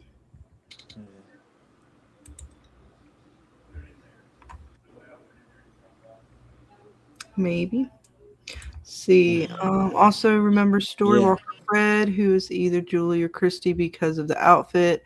It is a distinct relative of the Grand Gulagog, and that's a monster too. Yeah, I Indeed. Yeah, remember I seeing wondered why this. she popped up, like Christy popped up with that outfit like that. So good catch for you guys. Yeah, it was in the story. I mean, she could have something to do with that. She could be the cousin. Does that make Julie the Grand Gulagog? Mm, I'm confused. I have to go back and remember what the story said. Yeah, we can't trust Victor's memory for sure. yeah. But Manuel is But Tabitha's dad then. Wait, I missed something. this right here can also be a representation of the same red figure. Mm-hmm. Whoa, whoa! The man in yellow is I know. I Tabitha's missed something daddy. in the chat. I was looking for images, Baby Clay. Somewhere I missed something. Yeah, I'm too high for that. I'm stoned. Like that kind of threw me for a loop. Sorry, I'm dropping links. What happened? I don't know. So, That shit right there threw me for a Toad loop. said man in yellow is Tabitha's daddy then. I missed something that happened possibly before that in the chat. I'm just trying to go back up and figure. Oh shit. Or maybe something we said. I don't know. I got lost. Man, that was boy. Hey, if I would, I'm not gonna lie though. If that was to be the case in this show, I wouldn't even be mad. If it's the case, Yeah, I think if Dana the was man dropping in the yellow. Discord links for you guys to join, and we were hanging out in there today. Just chilling. Yeah. I feel like Chrissy's become more aggressive too. Maybe she flipped on Boy. Yeah, she's been a little prickly these last two episodes. Well, she did think in her defense, she did tell move this one now. She did tell Marielle thank you for the medicine and gave her a kiss. To me, with the whole Christy thing, I think Christy just need a break. She's been the town's doctor even before her girlfriend got there. She's been the one people relying on, and she's currently hurt right now. She has that thing on her foot right now. She's struggling up and around, still helping people, back and forth, checking on people. Who's really checking on her? Right. And she ain't really listening to Boy too much. And she's another one kind of like Donna right now in the episode who's kind of letting them know, like, hey, are you sure this is what we need to be doing? Like, how do you know, especially with Boyd coming to her and telling her, like, the Parkinson's and stuff like that is back. I'm trying to find our girl Christy. There she is. So I understand sort of the, again, like I get her hesitation in Marielle because even though she does know, she does, like, seeing is believing sometimes in this place. And until you actually, like, she's hearing all this stuff from Boyd and she's hearing and she's kind of saw what happened to Marielle, but she didn't experience it, right? People who've actually experienced the things in this town are going to be more likely to, you would think, understand. And so I'm curious to see if she does end up, like, how crazy would it be if she does end up being some version of a story walker or something? I mean, it is very weird. I wondered why, like, I peeped the outfit and I was kind of like talking about it too. I liked what Real Enigmas was saying. He was talking about like the Super Mario Brothers type situation. And I thought that was really funny and really cute. But then again, I was like, why is she wearing this outfit? Like, I even wondered, like, what the fuck is that going on? But it is in that story. So, I don't know about our girl here. She's being a little prickly, though. A little questionable. And Boyd just about had enough. Look, this poor man. Look, he got Christy, Donna, Father Cautry, his ex-wife even messing with him.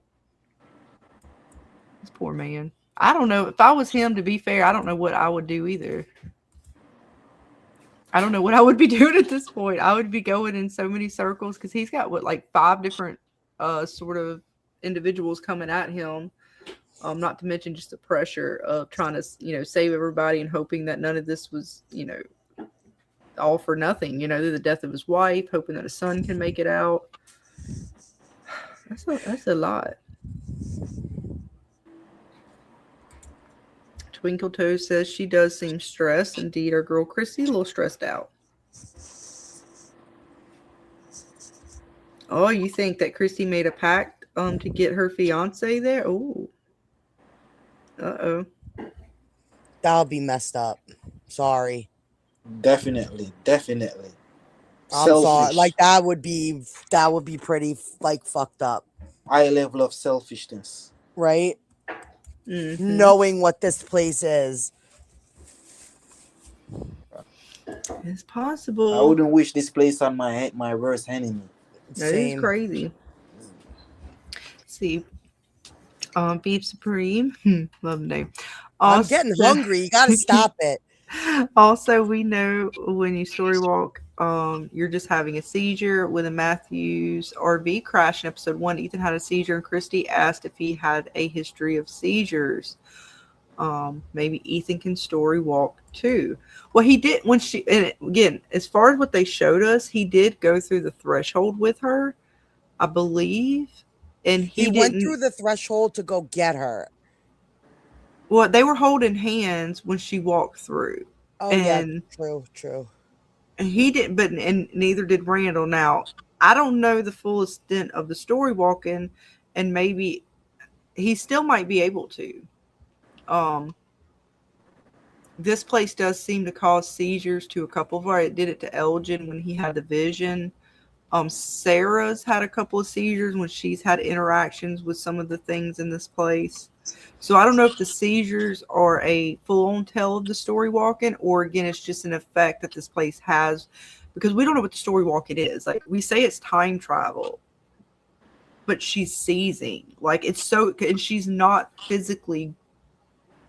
It's more like astral projecting to a degree. It's very weird. Very hard to classify.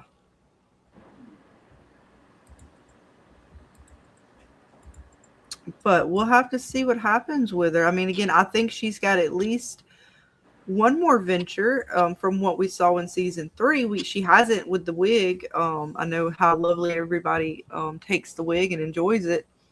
She hasn't made it to that point yet in the present story of Julie.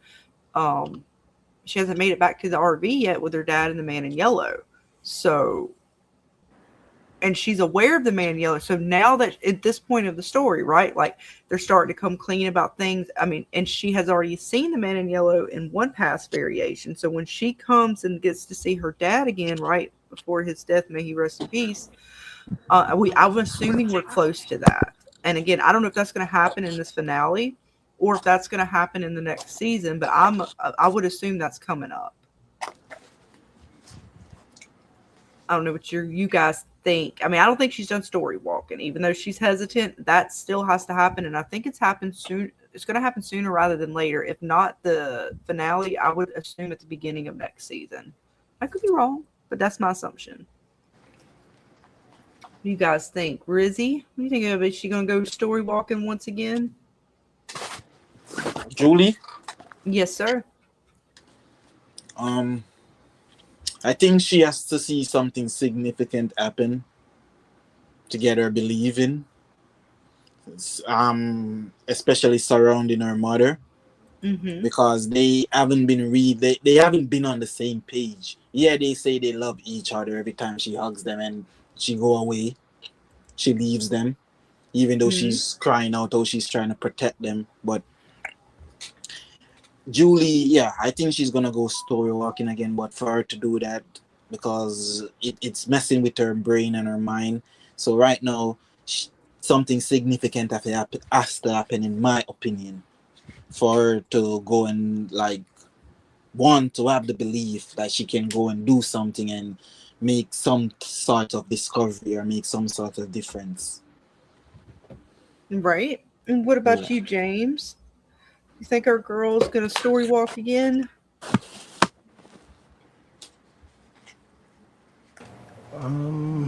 Yeah, for sure.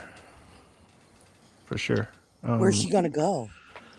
I mean, has she already done the end of season 3 thing yet? No, that's Because still to come. And I think that's coming sooner rather than later. well, that's a proof she's going to story walk again. So Mm-hmm. beyond that, I think she will possibly also story walk. But my original theory was she's going to try to help figure out something that needs to happen that Jade and Tabitha can't figure out, and she'll be able to go back and see it and come back to present day and tell them. Not that she can change the story, but she can help out the group, somehow figure out, whether it be Boyd or Jade and Tabitha or whoever, figure out something. So I'm hoping that's the way it goes, kind of, but who knows? She could screw everything up. I don't know. Right? No, I don't know. But If she's yeah, I gonna think she go will back, again. if she's gonna go back, I think she's gonna have to go back just before the man in yellow start killing everybody. Just before it happens, to see what can be changed and to see, even to find out who is the man in yellow, find out who's the mole. Mm-hmm. I don't know how you feel about that.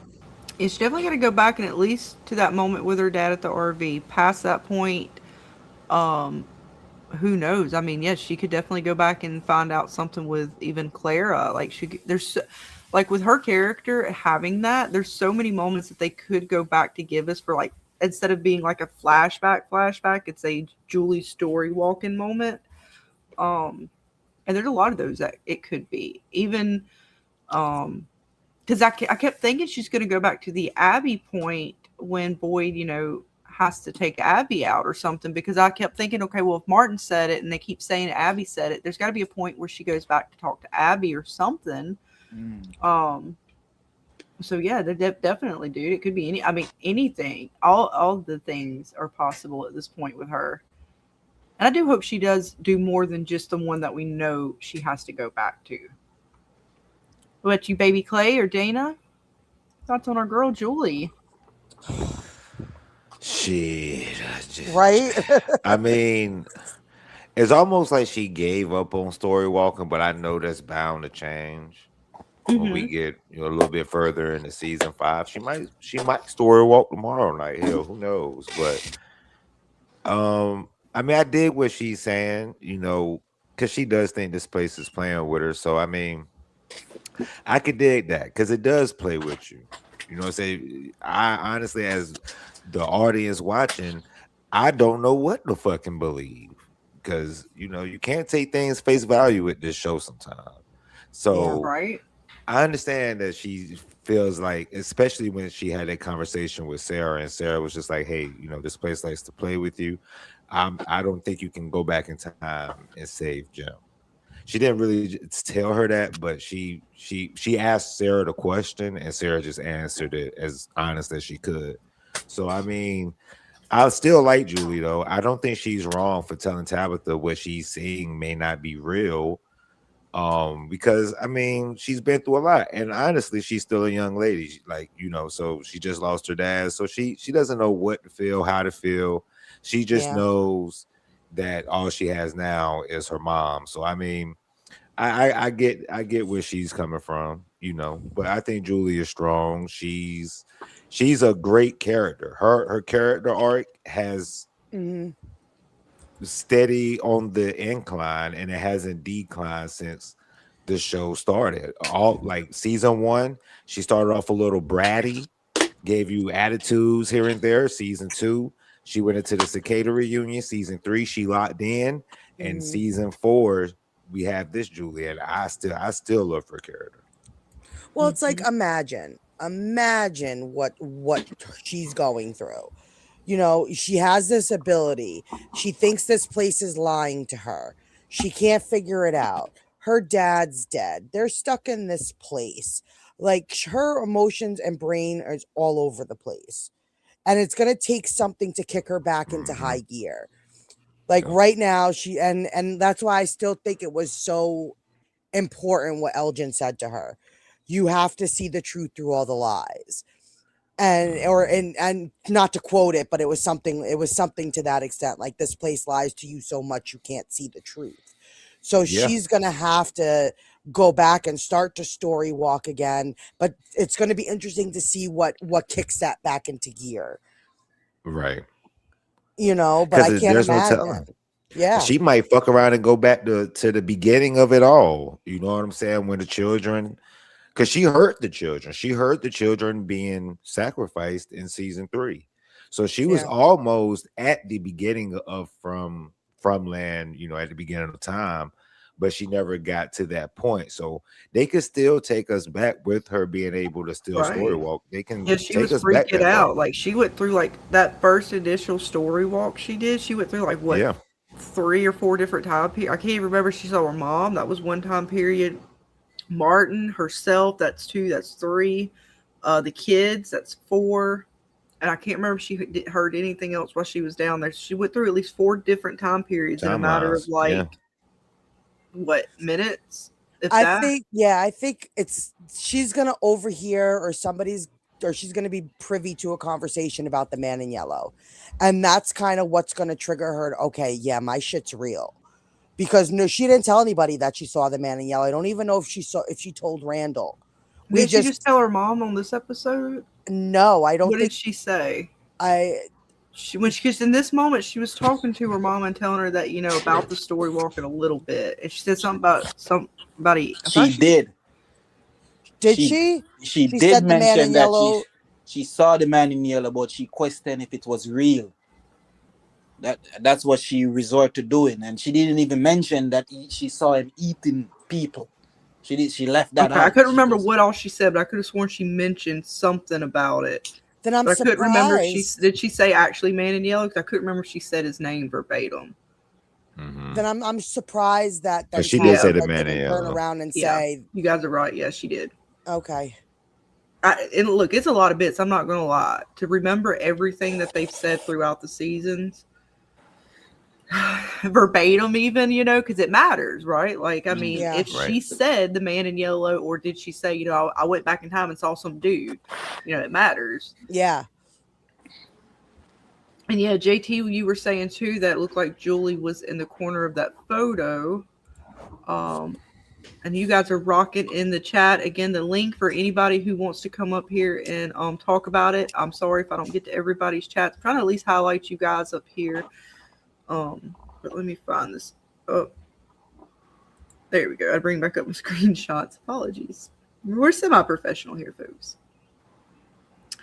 But yeah, I've heard a lot of you guys. And was it Reels? I might have first heard it on Reels stream. I can't remember.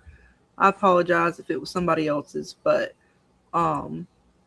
yeah, this person here, folks, are saying is possibly Julie. And honestly, I don't know where I fall with that yet. I mean, I would say it is a possibility.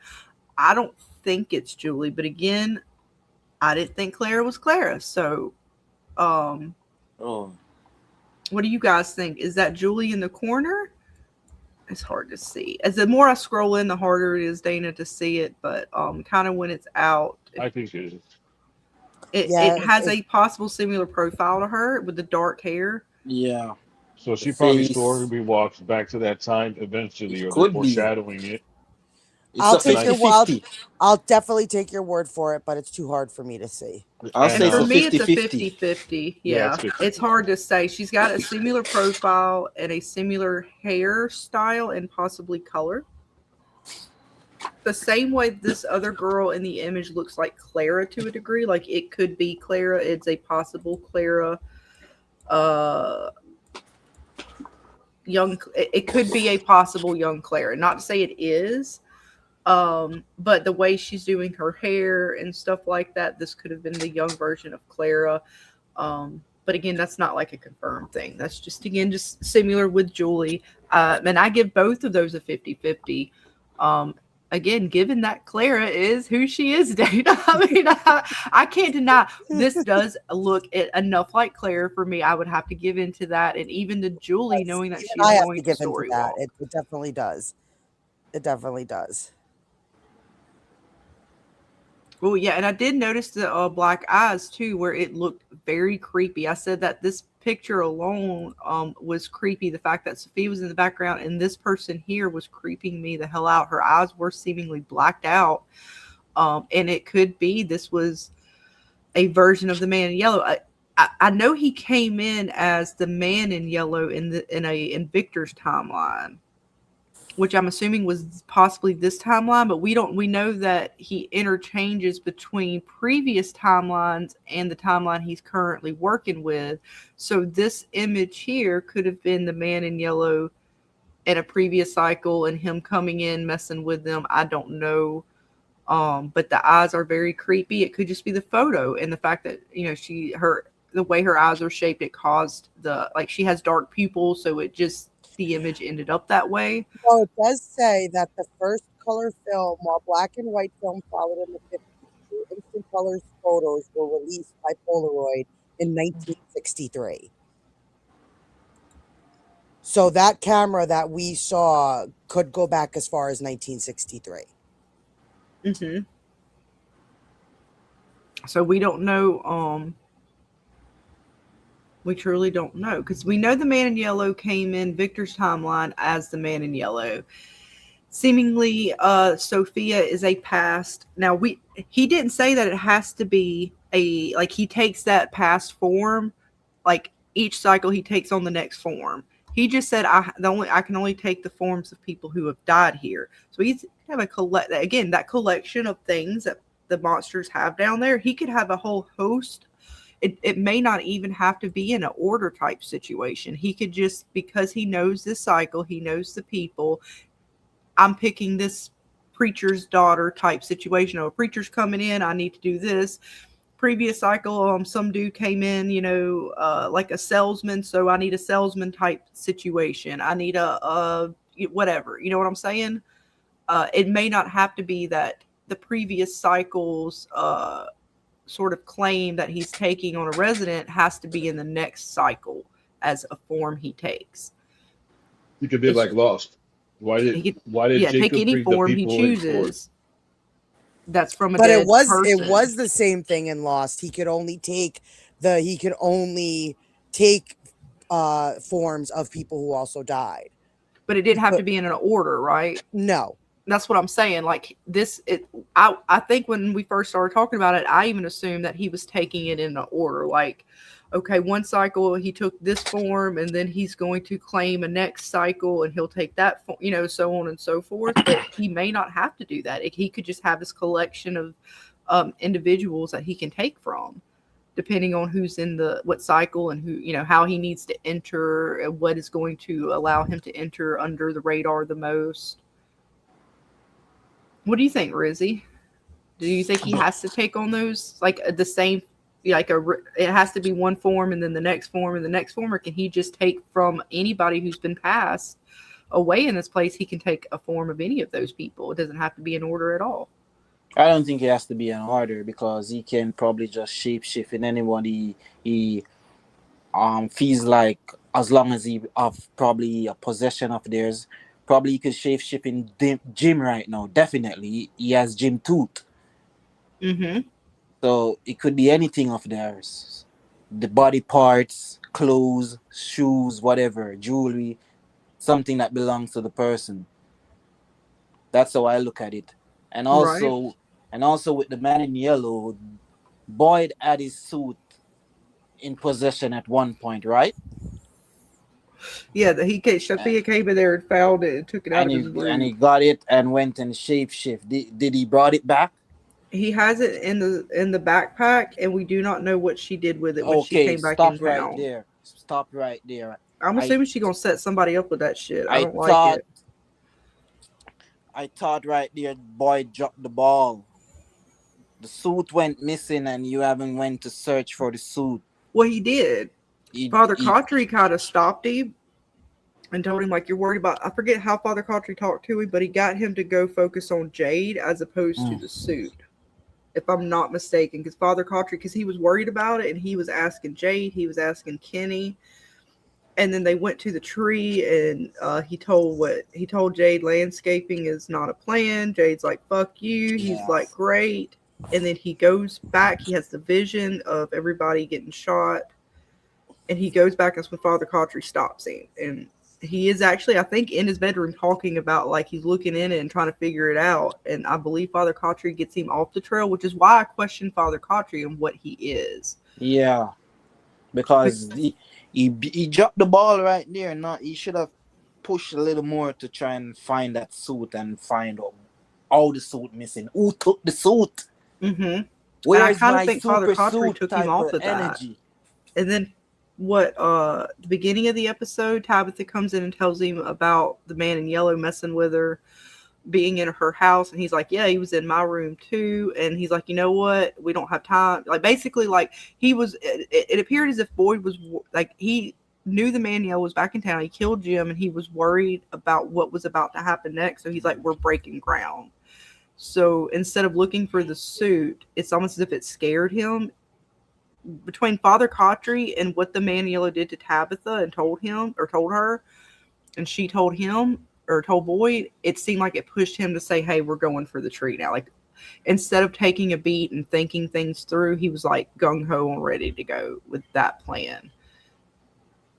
Which, again, I don't know. Do you think Father Cautry's like a man in yellow, or his conscience talking to him? Because it seemed like he wanted him to go forward with the plan. At some point, Father Cautry makes sense to me, and then at some point he seems like a distraction. Right. In some sense. Yeah. And for me, I think even back in like, I think season 2, when Boyd went in the forest and he was screaming out like, you're not gonna break me, or something like that. He knows the man in yellow is in the town and he's amongst them. Go in the middle of the town and call his ass out. Mm-hmm. Go, if you're standing 10 toes down, go in the middle of the town and call his ass out. I want to see that confrontation. I don't know about you guys. Oh, yeah. Let's see here. I actually have that episode. What was the previous episode? And, yeah, see, he's got the box. And again, Father Cautry's almost telling him, like, you're worried about this. You know, you need to move it along. So now I don't know what I feel about this dude here. I go back and forth. I kind of thought he was like the man in yellow, another one of his games. But then, like you said, he'll say things that make me think he's the boy in white, or one of his pawns, or one of his manifestations or something. And then he pulls this crap, and so I don't know. Like, I don't know how to take Father Cautry. So let me ask you guys this. So hearing Sophia tell, Elgin that she can only take the form of people who died here, does that convince you guys more that he is like Father Cautry, Abby, Tom, and Jim? Or do you guys still think that they might be somebody else? Okay. 2 of them are possible man in yellow, which is Tom and Father Cautry. Jim, I think, was real Jim. Abby is definitely, to me, something rigger. I don't like her. She is man in yellow. I don't know where to put Father Cautry and Tom. What about you, Jackson? Where do you put all of our little apparition type? I think the Ghost Jin, Ghost Tom, Father Cautry, that's the boy in white doing the hallucinations and images to them, because that's the only way he can communicate with them besides Victor and Ethan and them. And the other ones are the man in yellow doing. Interesting. What about you, Baby Clay? What was the question? Now that we know that Sophia told Elgin that she could only take the form of people who died here, does that convince you more or less that he could possibly be Father Cautry, Tom, Jim, or Abby? Or do you still think that there's somebody else or something else? I'm on the fence. I still think it could be something else, but I wouldn't be shocked if it was the man in yellow showing up as dead people to, play with people's minds, like psychological, like going through like a psychological warfare with the residents, with having these visions, and these visions don't really say anything, and they don't say who they are. But I'm on the fence about it. I think it could be something else. But like I said, if it's the man in yellow showing up as Father Khatri, Tom, I wouldn't be surprised. I would not be, because he said that for a reason. But like I said, if they're visions or is like a, mental conscious type of thing that's happening, I wouldn't be upset. I think I'm leaning more towards it's something else. I don't necessarily believe it's the man in yellow. But like I said, if it is, I wouldn't be shocked. Right. What about you, James? Did it change your view on who the spirits can kind of be, or do you still think it could possibly be something else, or visions, or? Oh, I definitely think the show is fucking with us. Damn it. So that didn't help you figure out if those spirits are the man in yellow. No, I mean, it kind of, because she said that, it kind of would make you think, right? Because, I can only take form of people that died here. Well, Khatri died here, so maybe she did that, in the same way with the others. But then you've got the whole Tilly thing. Well, did she die there? No. Or did she? Then you have to question that.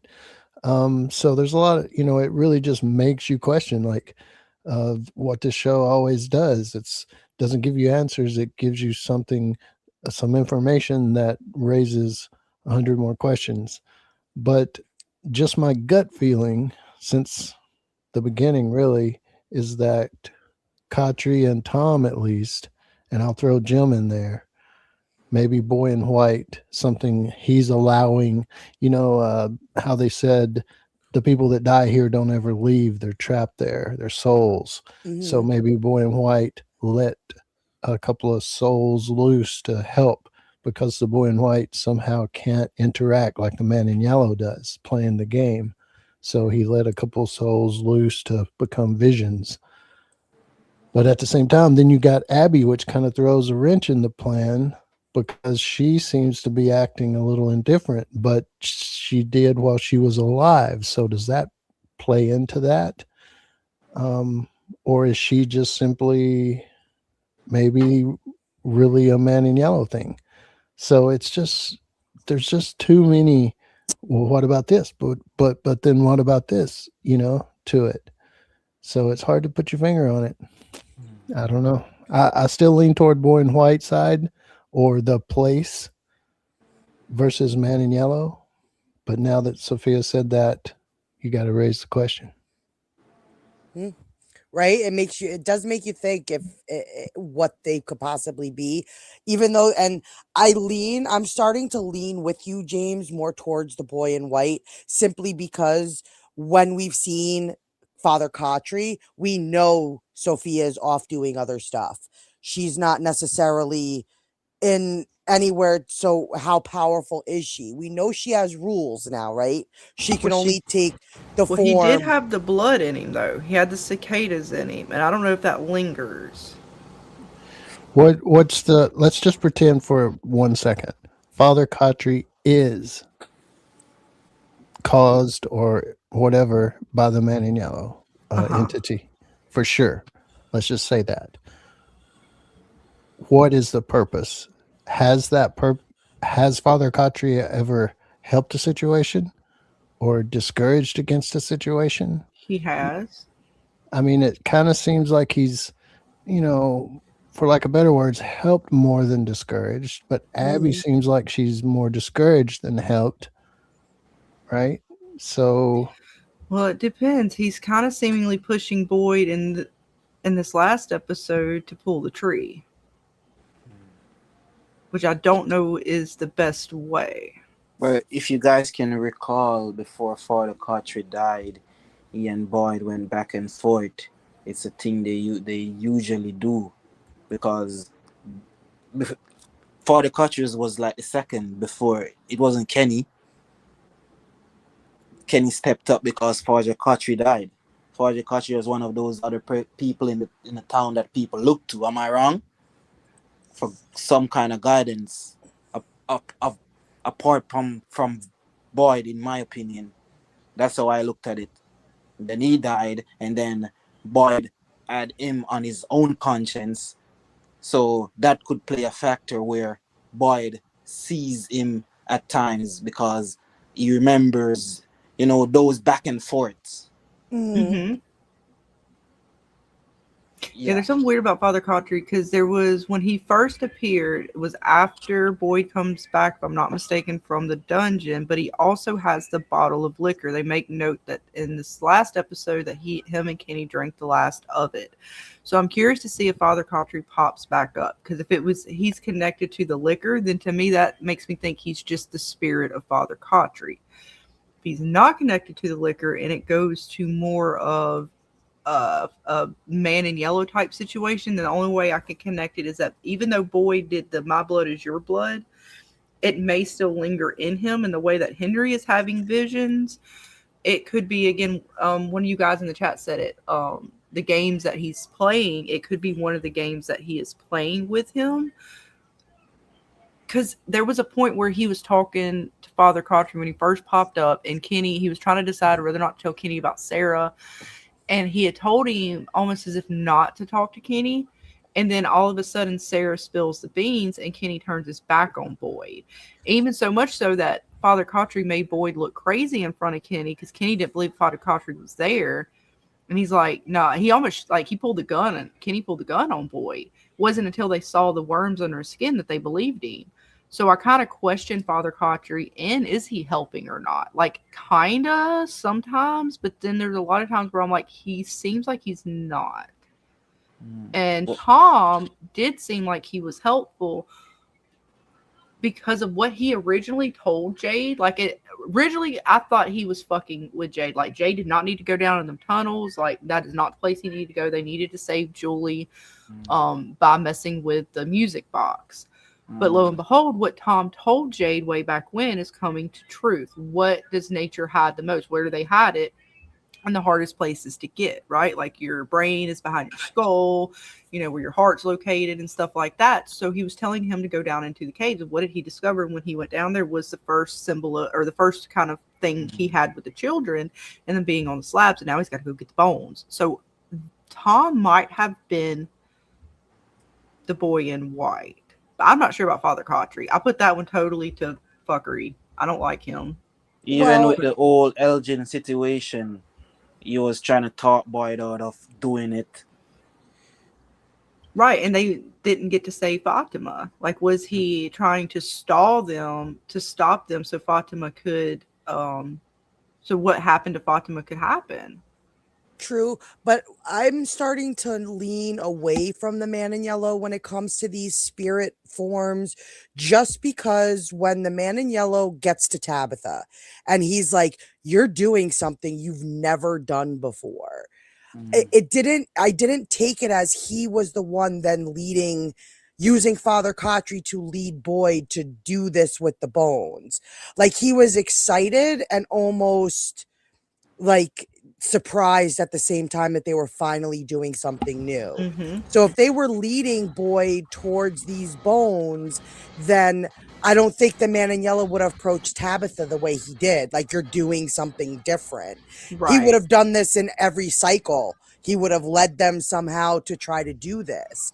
So that's why I'm thinking this is something else. Now, whether the something else is something good or bad, like you said, right? Is there another entity that's out there that can do stuff? Mm-hmm. Maybe this is the other entity that we haven't seen yet, that they haven't shown themselves because they're coming forth as these spirits.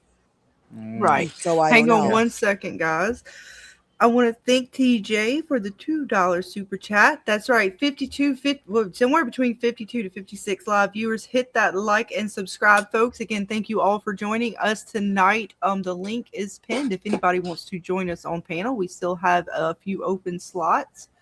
And thank you again, TJ, and for that $2 super chat. We got a little something for you. Welcome to the fever dream. Fever, you're on fire. Welcome to the burning desire. I said fever. Join the party.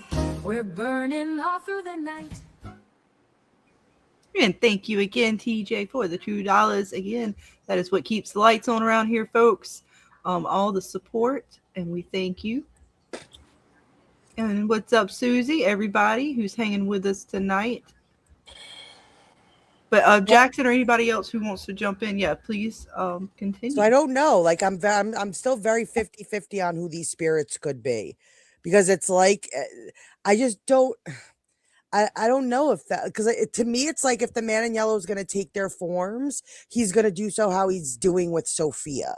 So Like Dana, yes, honey. You're more looking to the fact that it might be there is conscience then. Maybe like I could see that more than the man in yellow, but like you said, that's my proof or my leaning towards there's something else. Yeah. And real quick, welcome, and I apologize. Is it Savine? Savine, welcome, hun. Yeah, thank you. Thank you for allowing me to join. Yes, welcome. Please dive in with us.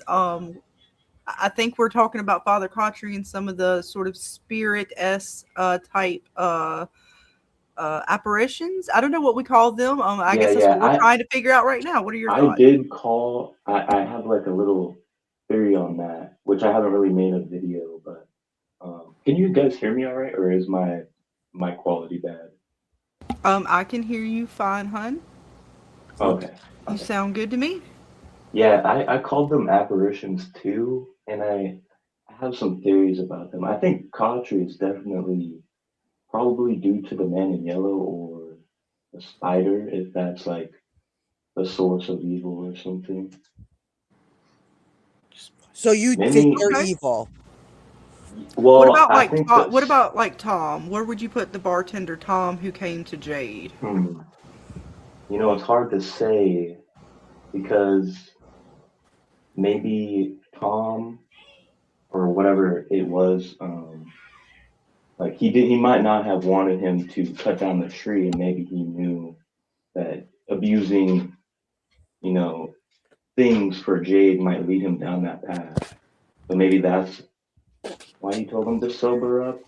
I don't know. Like now looking back, Tom seemed out of all of them to. I mean, we will see with Jim because Jim's very fresh. But as far as like Tom, Father Kotri, and Abby, Tom seems like his information he told Jade now seems to be more helpful. He did tell him to go to the heart of the caves to find what I'm assuming is the bones, and again to sober up, so that he could be clear of mind to a degree. Because maybe that's not the way. I know he did the mushroom trip, but that's different. I think from just the drinking, right? Like that seems to hurt even Henry right now. So yeah. What about Jim? Where would you place like a Jim or even an Abby? And we also have, hang on, I'm bringing Marlo up. Welcome, hun. Thanks for having me. I appreciate you. But yes, do you want to tell us the rest of what you think of like the Abby, Jim, and then we'll see what you think, Marlo. So let me hold on. Sorry, I just have to think of where I want to start. I know, right? All the bits. Oh, okay. So the reason why, so I have a theory that a lot of the apparitions are misunderstood, and that maybe they represent the sacrificed children's hope in some way. Because we know that their hope manifested into like a faraway tree. So maybe it manifested in other ways as well. And I noticed something about the man in white compared to the other apparitions, and that basically whenever they show the apparitions, they appear and disappear out of nowhere. And I noticed that the Man in White, the way they frame the shots, where Carlton Hughes, or I can't remember, not that's sorry, whatever the guy's name is for the Man in Yellow, they always frame it so you can't see him, and he appears to appear out of nowhere, but he always has to walk away, and that's the difference. Okay. It's hard to say with them. Yeah, So but I feel like I'm he's listening. like, I'm sorry. I'm keeping up with all oh, you guys. sorry about that. No, you're good. Yeah, I just feel like he's probably related to the Sacrificed Children's Hope in some way. Like even the Man in Yellow, maybe his tree already fell, and that's Mm-hmm. what that creepy cemetery drawing was showing.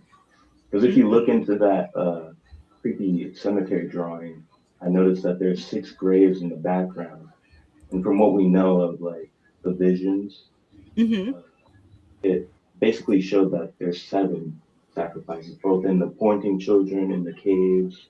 There's drawings of the merry-go-round with 7 children, Mm-hmm. and so I thought that was kind of interesting, and I thought it would be interesting if like, maybe the boy in white was like the antithesis of like the good entity that's trying to help people, and then the man in yellow was like he was once good, but now that his tree fell, maybe uh, he turned into that shadow creature that you see as the drawing in the cemetery. Like Mm-hmm. maybe that's what he looks like without a body, a steel. Maybe. All possibilities. What about you, Marlo? What are some of your thoughts as far as like a Father Cautry, a Tom, Abby, Jim, sort of where do you put these? I'm gonna call them apparitions, but what would you call them? Where would you place them? Thanks for having me. I would say that I would think that maybe the Father Khatri is the boy in white talking to Boyd, Mm-hmm. and just trying to get his attention and point him in the right direction. Since we did hear that Sarah said that she didn't think he was a boy, Mm, so maybe that's how he's not a boy. maybe. All possibilities. I mean, Father Cautry to me is the one I question the most on where I would place out of all of the apparitions, because Jim to me seems like Jim's spirit. The way they played him off, he had the cut on his forehead that formed and then disappeared as he was talking.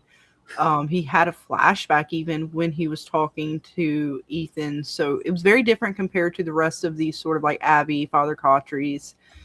Abby seems fully fuckery from the Man in Yellow messing with Boyd. So I don't know, a lot of possibilities there. Yeah, I also Nice. noticed something about the apparitions that it seems like each of the apparitions has a power, like a specific power in some way, and that the man in yellow can like harness or almost all of these powers. And sorry, I'm getting a spam call.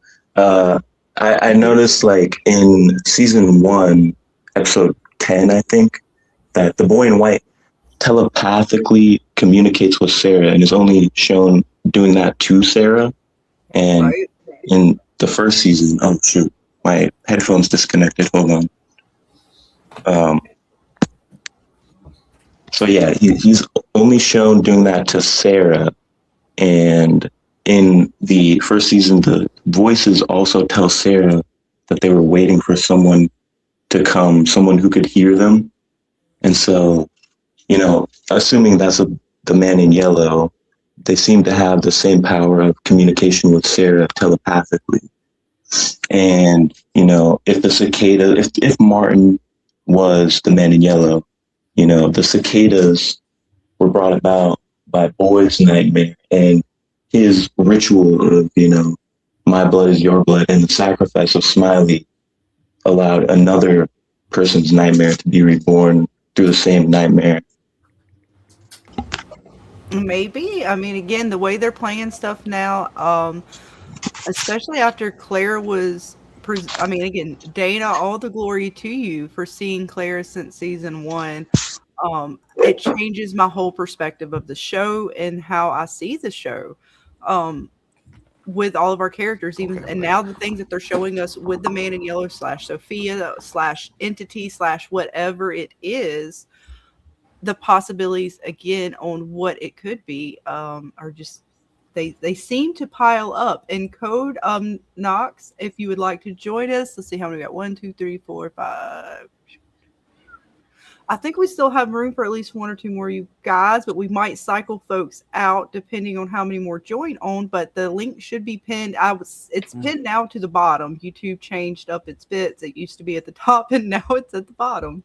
Because why not? Just change things up. Like, just right? bad. Like StreamYards and everything else. And yes, Caroline, you couldn't be more accurate. Chat is on fire. Keep it up, guys. I'm reading guys through. Are rocking. And you have some awesome theories in there as well. Some things you guys are saying. I'm trying to at least highlight y'all. And Scarlett, while we have so many people in the chat, do not forget that next Friday night, next weekend, we are going to be doing some banger giveaways. So if you're not subscribed to the channel, if you're not in the Discords, you do not want to miss out. We're going to be doing some awesome giveaways. We're going to be giving away some t-shirts, some lights that Nick L made, some talismans, all bunch of stuff. Actually, so make sure that you guys come back next Friday night on Scarlett's channel, next Saturday night on my channel, because we are going to be doing some big end of season giveaways and you're not going to want to miss out. Like, I'm actually wearing the shirt right now, Dana.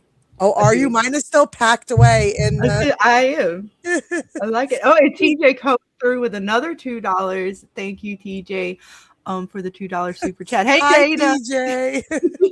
Hi, TJ. I'll give you another little bit for that. Fever, you're on Scarlett. Fire. Welcome to the burning desire. Yeah, I just want to point out one last thing before I go. Thanks for having me on. It's been a nice talk with you guys on here, breaking down stuff.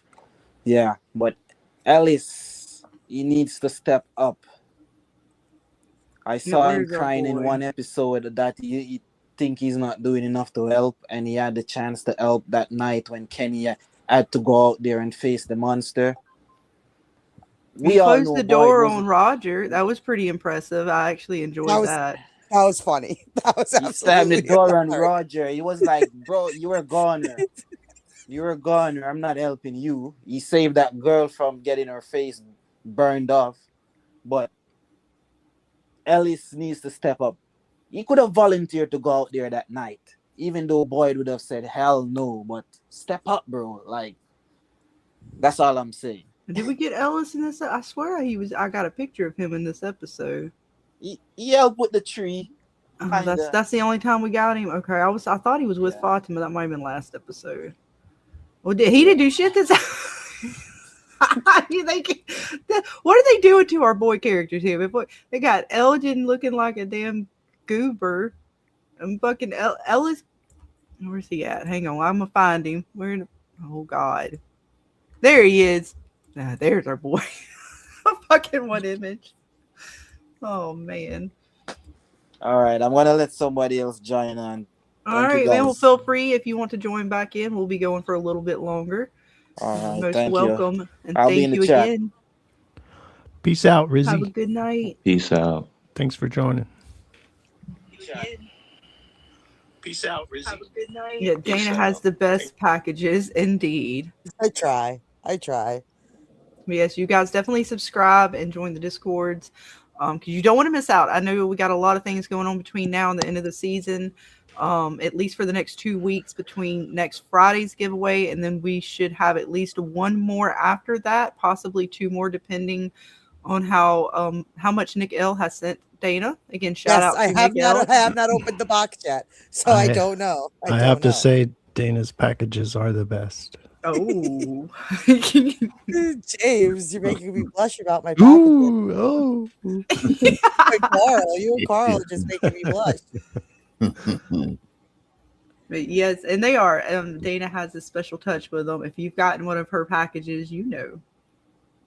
What's Yeah. up, MG, and all you guys who've been hanging with us tonight? You didn't miss anything. We're still going. We are still here. If you want to click the link and join us, we still have room. Let's see. Robert Miller says if Ellis has made a deal, he can just relax until it's all over. And we don't. I mean, I don't think he has, but at the same time, who knows? See, he's gonna man up after Fatima turns. Unfortunately, I was worried about him. Like, was she gonna turn it? At first, I was turned into a monster. She was gonna claw him in the middle of the night. Now I'm with what was it? Papa Socks, I think earlier was saying she might be turning into one of the Ankui kids with the hair loss. Turning into something. Poor Fatima. What else are they going to do to our poor Fatima? I mean, talk about somebody who's been through the ringer. You had to birth one of these things. Now you're like losing your hair and all that. Like, poor Fatima. Can we just say it? But poor girl. Mm-hmm. Poor girl. I mean, and then Claire coming in talking about, oh, it's a special remedy. Right? Yeah, but you lose your fucking hair. It just had to be Clara. It just had to be Clara coming in. Like, here, drink this. It's terrible how they do it. Terrible. It is. It's horrible. I was trying to find the hair loss one at night because that was brutal on her, man. She just can't even catch a break. Go ahead, Marlo. Yeah. Much as I enjoy talking to you, and thank you all for having me on the show. I really appreciate it. But I gotta let you know that this ain't Marlo. This is the guy. We already knew it was you. We already knew it. Do I have to screenshot my Discord right now and show you that me and Dana was in private? You gotta show me it. and Dana was in private messenger while you was talking. We knew it was you the whole time, dude. Yeah, I know it was me, guys. All right, hang on. Scarlett. No, all right. I'm time. I got it's got timestamps. Yeah, It's our the private chat DM. didn't know it was me. You didn't know the chat it was me. None of y'all knew. I knew it was you. Me. I'm showing. I got the receipts, motherfucker. I got receipts. Don't play with me. That's crazy. I got. Hang on, I'm bringing it up, Dana. He think I'm playing. You little somebody. I'm fucking playing. Where's my damn receipt? Timestamps, and remember, I'm Central Time. Yeah, y'all did not. Y'all in the chat had no idea. Look, Dana said, I'm calling bullshit. 9:13. My time is 9:22. Trying bullshit on Marlo. He sound like Tony trying to change his voice. I was thinking the same thing. Okay, so I'm not fucking crazy. Like, yeah. Thank you for having me. Look, I was waiting to see because look, I wasn't gonna call you out. Just to say, I wasn't gonna call you out. That was my Bowfinger voice. I was like, okay, so you I'm can't not get nothing past me and crazy. Dana. Look, Dana knew Claire from the get go while you was calling her out for it, so you can't get up past Miss Dana. Dana be seeing it all. She sees everything. I remember. I'm from New York too, so I understand. I see things too. Mm-hmm. All right. I didn't see Claire either. Look, I was not on the full Claire bandwagon. I told Dana it was 50-50. But boy, when I seen this shit come out in the trailer, I was like, holy shit. They done changed my whole perspective of this show. I knew Marlo was trolling. Y'all may know. People in the chat didn't know. But I will say this. The Don is here, right? The Don is here. And I am here first and foremost to apologize right now on your channel because I gave this Clara shit a lot of grief. I said that this is impossible, that she's a side piece character, and there's no way that she could be the mole. I poo-pooed it. I did. And I did not think it would be possible for this to happen. Now, how it came about doesn't matter. The fact is that she is. So let me say I am sorry. Thank you, Tony. For doing that, and I was wrong and you were right. And on my channel, I will be eating the one chip challenge this Sunday because of it. So shit, you made your word at least. We'll take it. I'll say that that is why I really this Dana is the Clara is sus queen. I'm telling you. She was on that train for a minute. She was. There's no doubt about it. I didn't think it would be possible because she's just so minor. That I didn't think they put it. It was so perfect, right? Like they put her in the scenes, just in the background, just enough to where, like, I called it 50. Like, even when Dana pointed it out to us, and trust me, she was trying to convince me and James and a whole bunch of folks, right? And I was like, okay, I give you 50-50. She is in key moments, but they didn't give us enough for me to even say that she was going to go more. But I also have my theories with like Martin and what I think he is and stuff like that. So, and a lot of people didn't believe me when I'm talking about Martin being the man in yellow, and along with a lot of other things I thought the man in yellow could be. So, you know, in fairness, I gave her due just the same as she gave me mine with Martin. And it turned out, so I can't wait for them to give us Martin, man.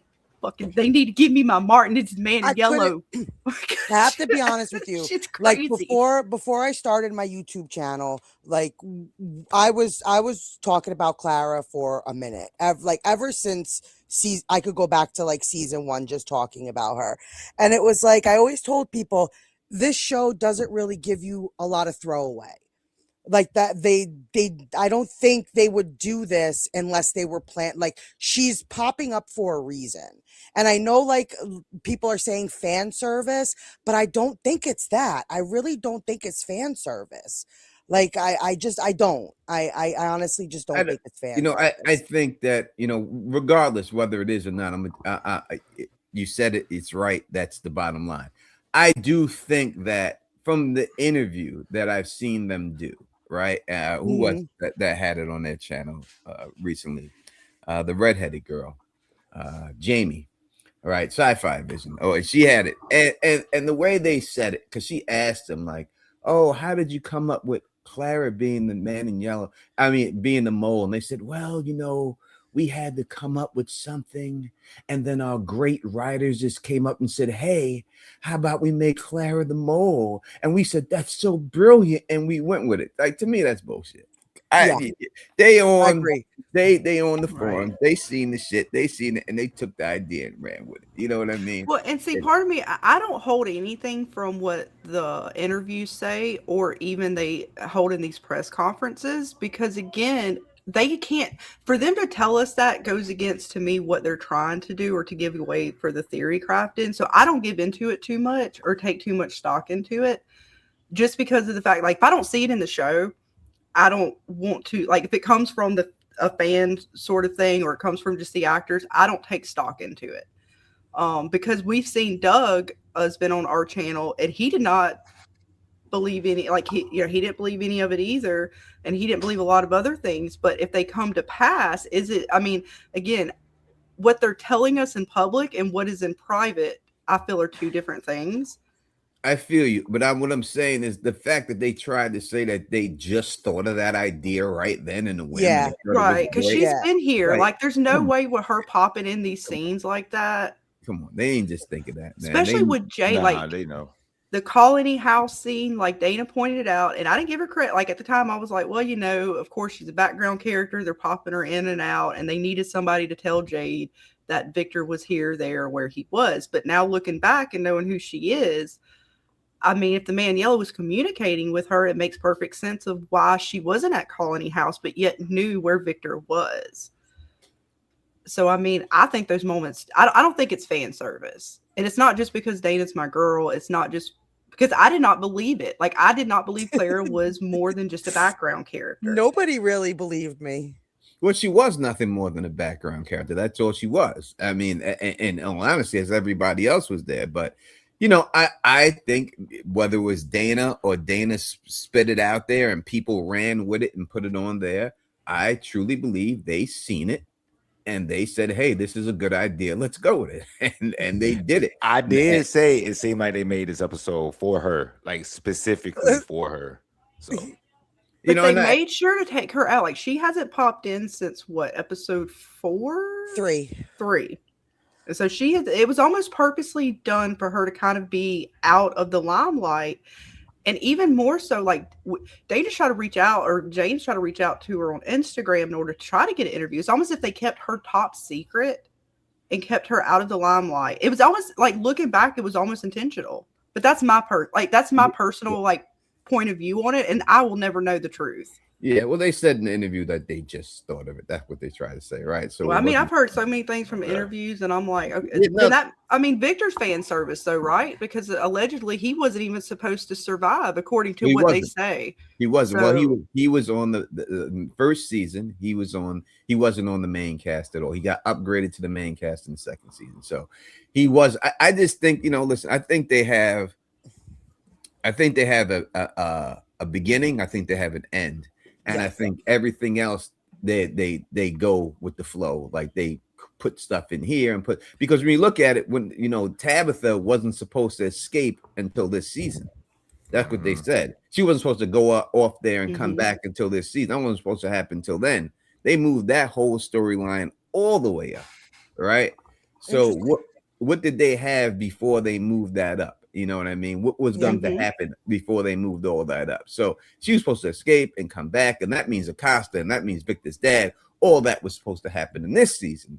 But instead they moved all that, fast forward all that up. What were they working on before they came up with that plan that they scrapped and said, no, let's move this up and move this along? What was the true intention of it before?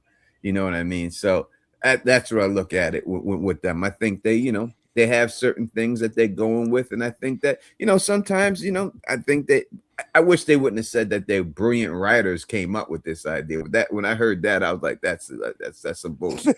You know what I mean? I'm from Queens, New York. I know a con man when I see one.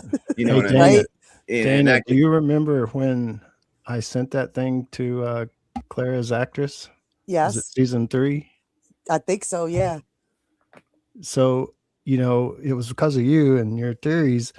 I went to her website, and her website has a contact information. And I sent something and said, hey, my friend Dana Marie, the Riches Brew, thinks you're sus, that your character is more than what she lets on to be. So I'm wondering if the creators had told the actress yet that she was the mole or going to play a bigger part in season 4.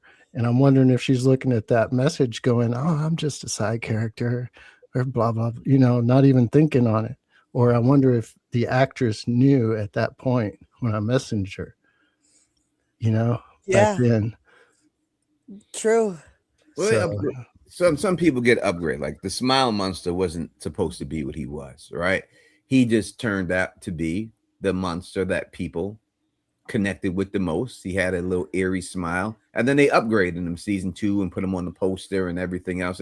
And Jamie, I'm sure y'all probably interviewed him. He'd be the first one to tell you that he just follows orders, and he didn't expect that to happen, for all that stuff to happen to him and stuff. Which I wish it would have, they would have messed with Jasmine a little bit more, because I like Jasmine and stuff. But I understand why he was so with his little howdy doody look.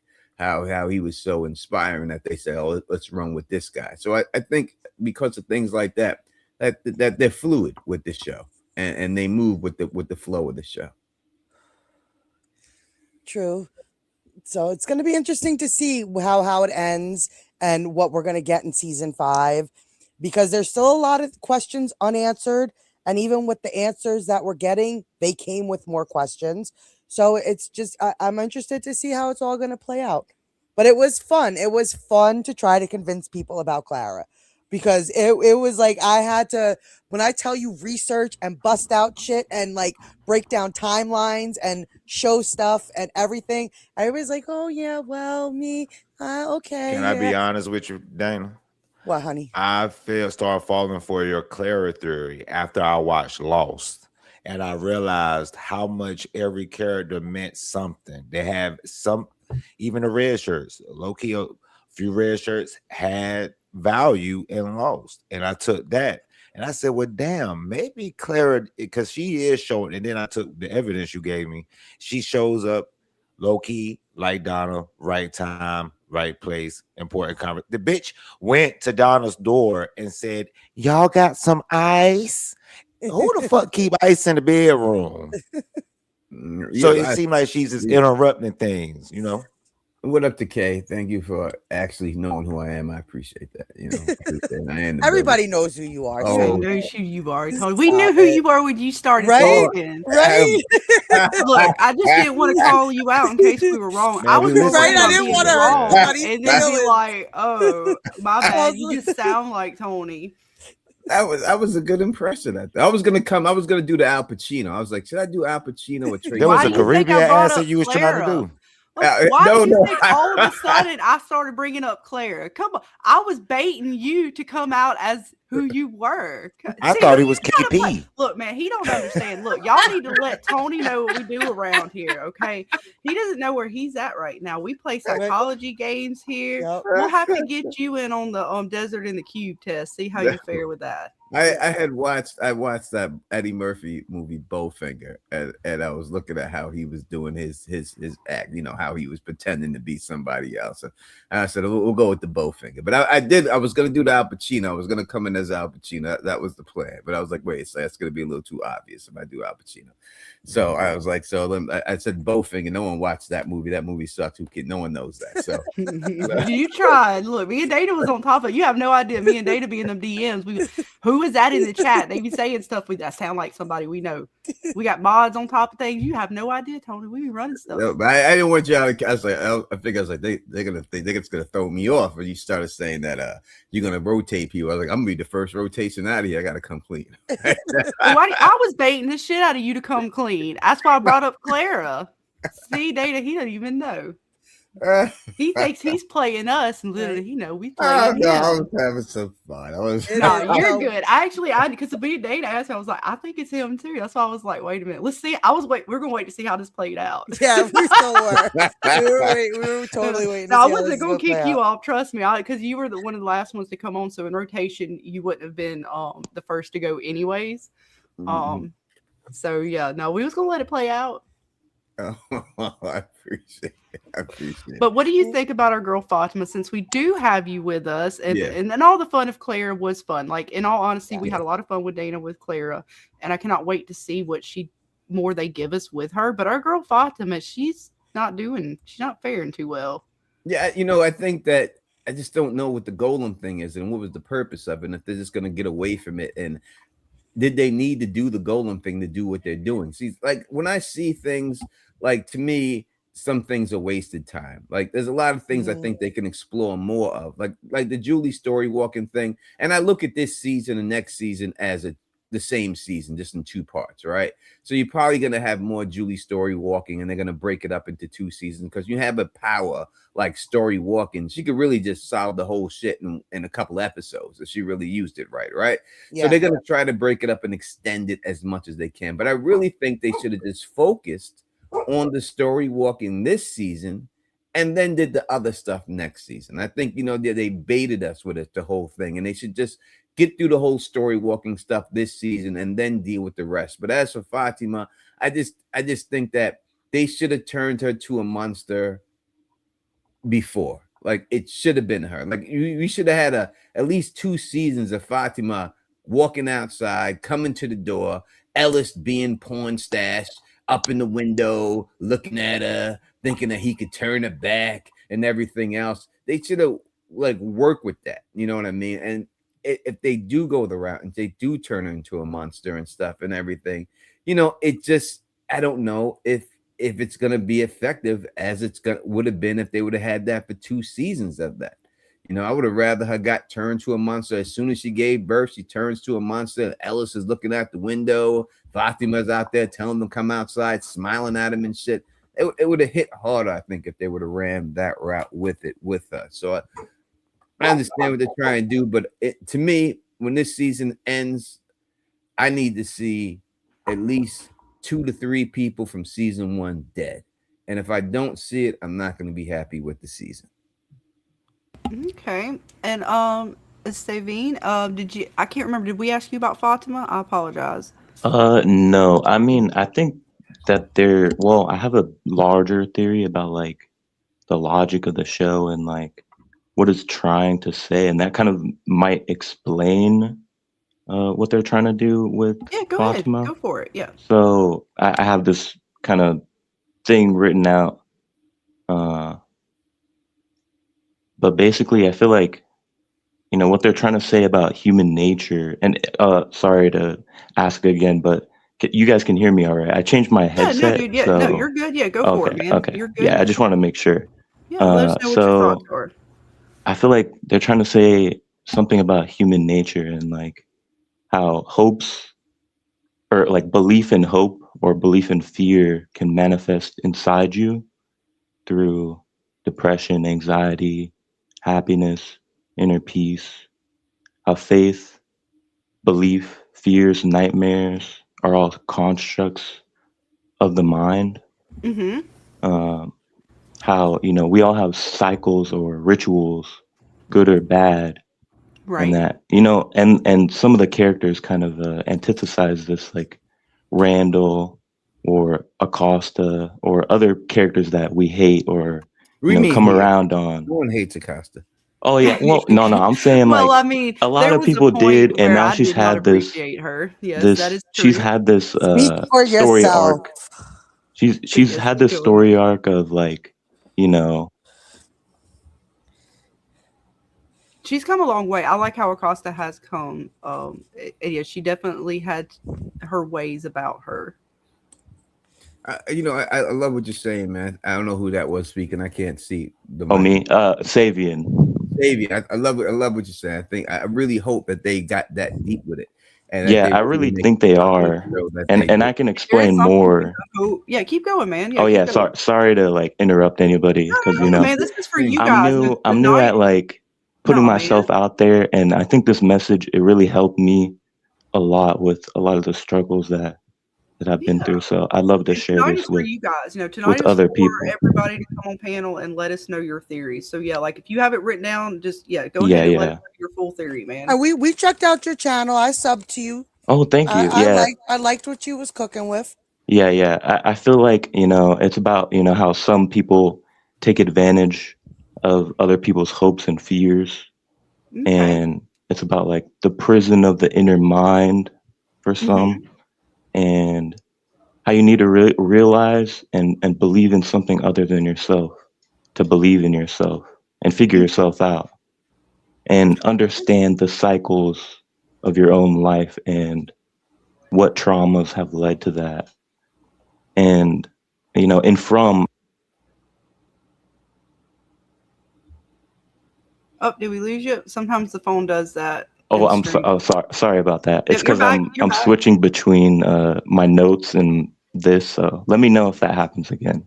Yep, I got you, Um, man. You're good. You're back with us. Keep going. so in From, I feel like the magic works by like the manifestations of fears and hopes, Mm-hmm. and that it's more instant and literal, unlike the real world. Like with Sophia, turning the jukebox on, or even in this latest episode, Ethan was talking to Tabitha, and she was saying that, this place tries to make you afraid, so you don't believe in what can actually help us. So don't be afraid to believe.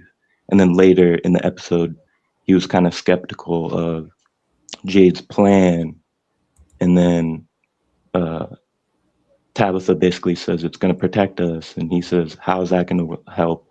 And then Jade says that that's just how they work. And so he's having faith and belief in this plan, and I feel like it's going to turn out well for that specific plan.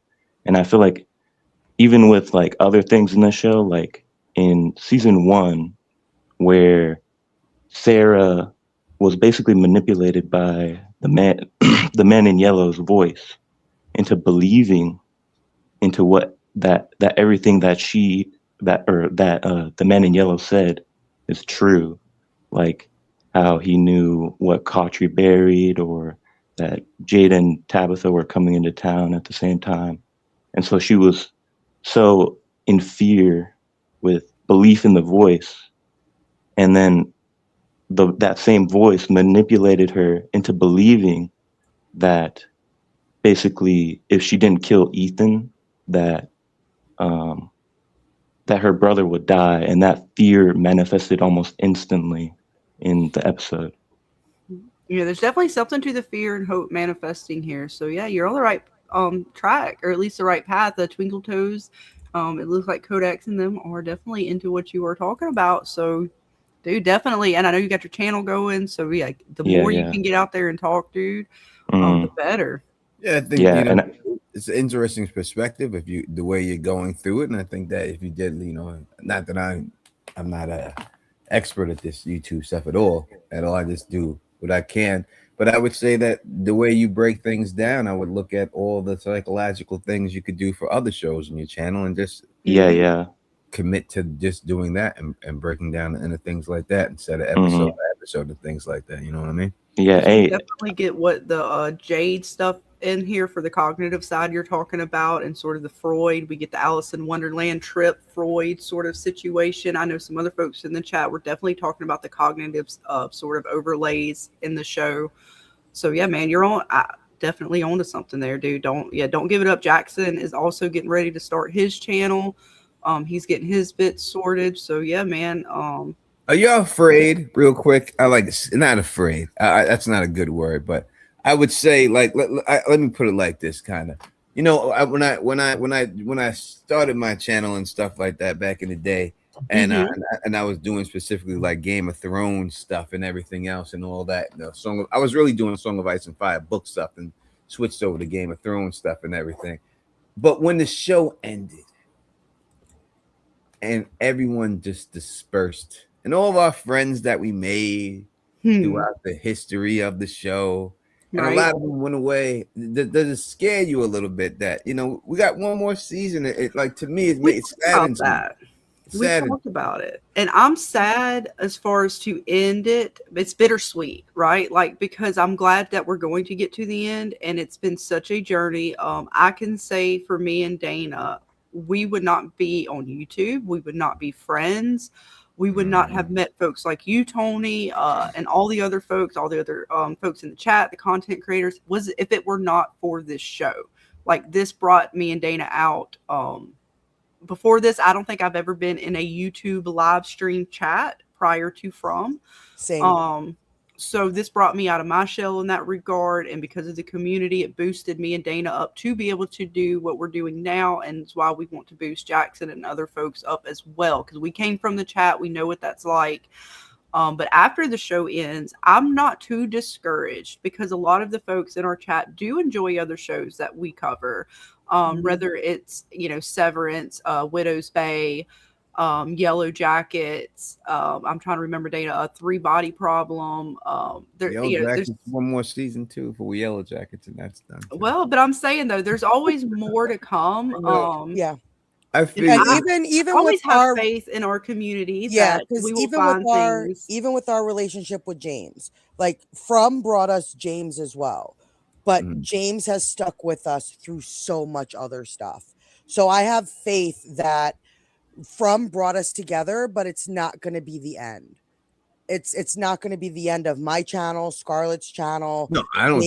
I don't want you to think that I think that it's going to be the end. No, but it is a fear because it's like From No. does something. From brings people out. Like you don't see numbers like you do in From.